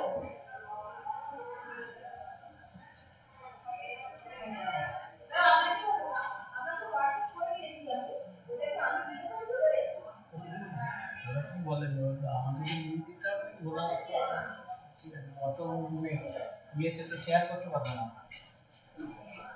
অত mail আইডিতে share করতে পারবো কিটা এক minute আমি তাকে পাঠালাম তাও আমাকে বলছি তুমি করো তাহলে আমাকে ইউটিউবটা খুলতে হবে তাহলে কি বলবো কিন্তু বলার আছে এটা আমি পাঠিয়েছিলাম সেটাই তো ম্যাডাম বুঝছে সবই করেছে ঠিক আছে খালি দেখে নাও Now you can look at the forms, feedback forms. Okay. Thank you very much. You can download, you can fill up the form, feedback, and after that you will be sent the participation certificate. Thank you all. Thank you very much for joining us. তোমার কথাটা আবার চলে আসছে যেটা আমি পাঠিয়ে দিলাম ম্যাডামের আপনাদের পাঠিয়ে দিয়েছিলাম চলে আসছে এইটা হচ্ছে ল্যাপটপে আপনার এটা অনেক কমে দিলাম এই সময় পুরো কমে দিল ল্যাপটপটা তো দেখে নিয়ে পারলে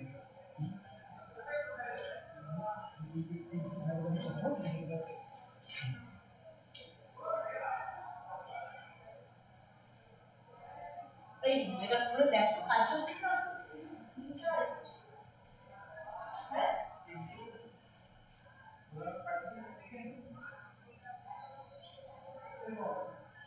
আরে ভিডিওতে দেখ নিচে কাজ করছিস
না ভাবছি যে লিঙ্কটা অন করে দিবে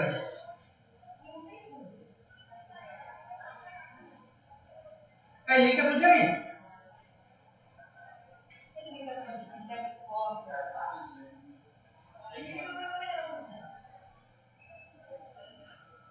খুলছে না না খুলছে হ্যাঁ দিয়ে দাও যে কম্পিউটার অনার্স ওটা আমি সব লিখে দিচ্ছি খুলছে না না সবাই খুলছে, মিটেও খুলছে, হোয়াটসঅ্যাপ গ্রুপে খুলছে, ইউটিউবে খুলছে। খুলছেন আচ্ছা এবার একটু এবার নাম হচ্ছে এবার নাম ইনস্টল করো না এখানে তো বিদায় লিখে তোমাকে রাইট কপি করো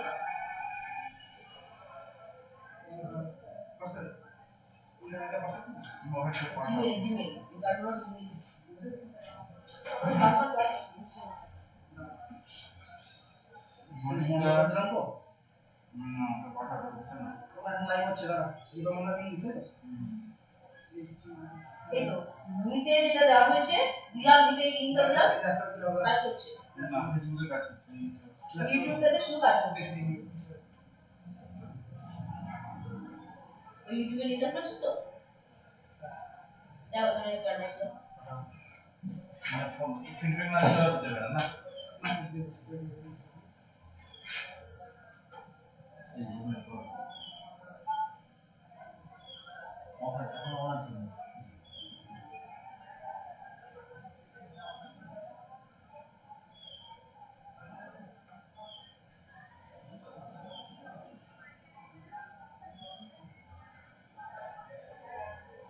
অফ করে দিও আমি এই মেশিনটা খুলে আসলো না কোনটা বরাবর দিচ্ছি না এই English department right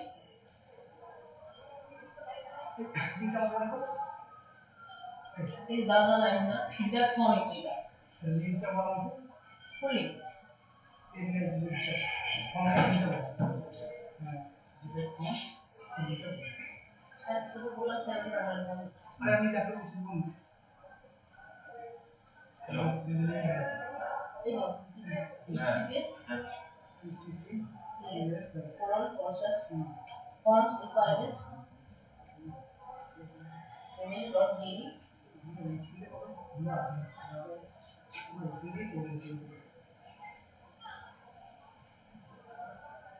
.gd plus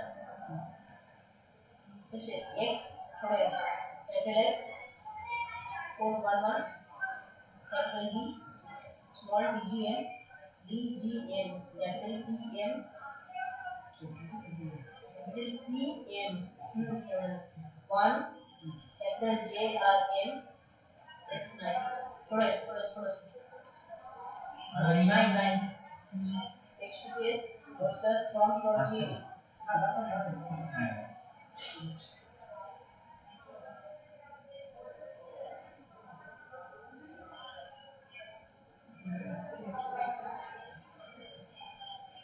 एक तो एक समय एक तो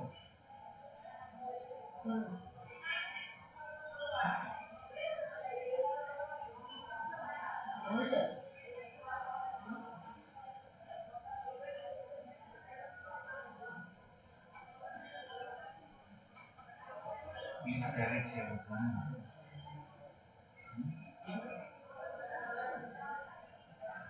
সবাই আসলে সিঙ্গেলই কাজ করে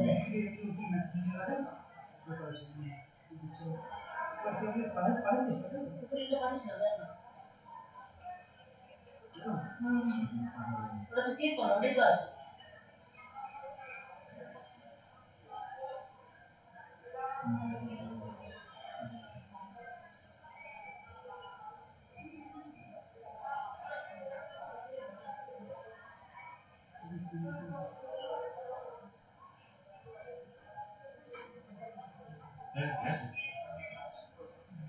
এখন তোর ফোন না এখন হানি গেল ना है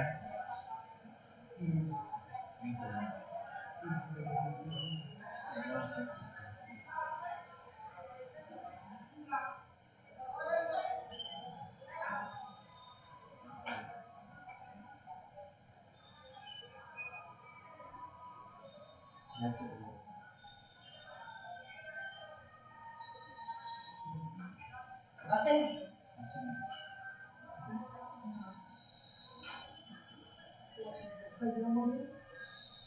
এই রান্না বান্না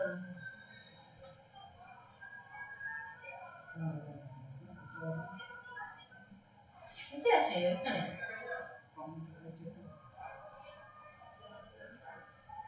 ইলো কমান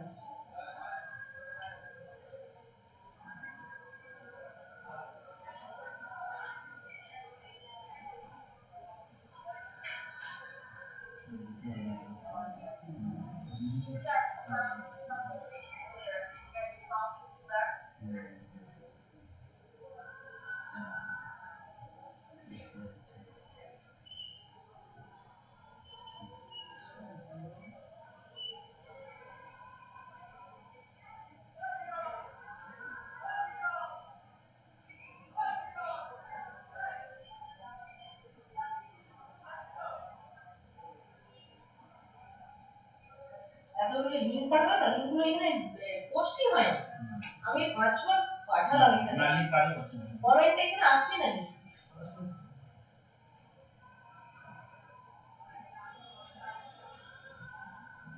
নিচে দেওয়া হয়েছে গ্রুপেও দেওয়া হয়েছে এখানে লিঙ্কগুলো দিতে হবে তো পরিষ্কার হয়ে যাবে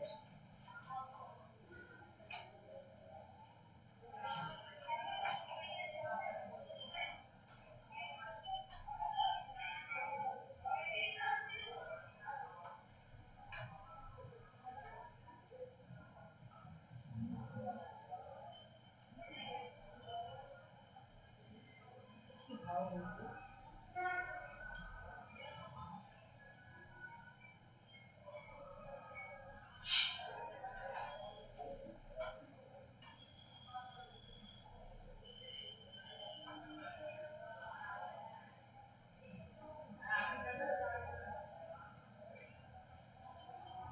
না না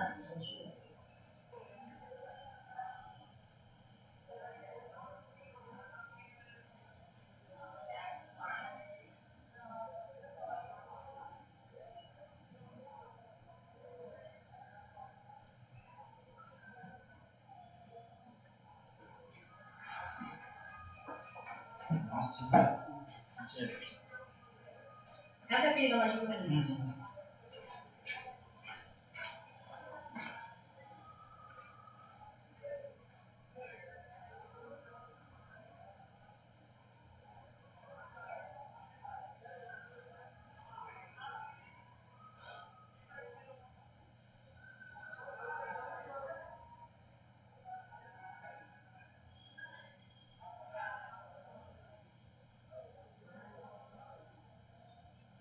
এখন লাইভ আছে কিন্তু সেটা যে এতবার দিলাম না আমার একটা পোস্ট করছে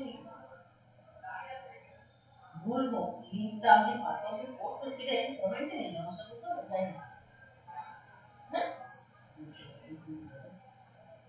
থাকবে তো এখানে চ্যাট বক্সে তো থাকবে নেই কেন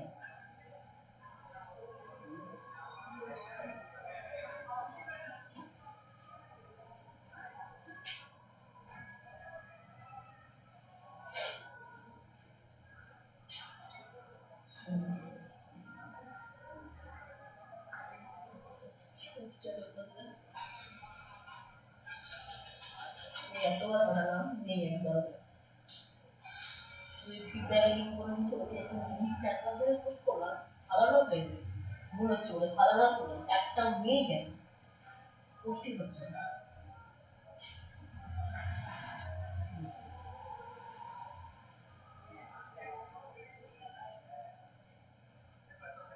আবার ভুল করে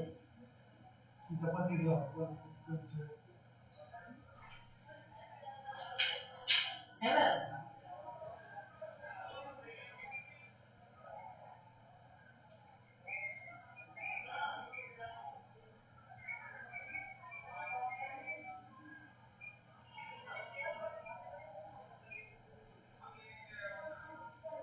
আচ্ছা আচ্ছা হ্যাঁ হ্যাঁ ঠিক আছে ওটা চেঞ্জ করে তুমি পাঠাচ্ছি আর বাকিগুলো ঠিক আছে আচ্ছা আমি দেখে হ্যাঁ ম্যাম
তো এইটা বলে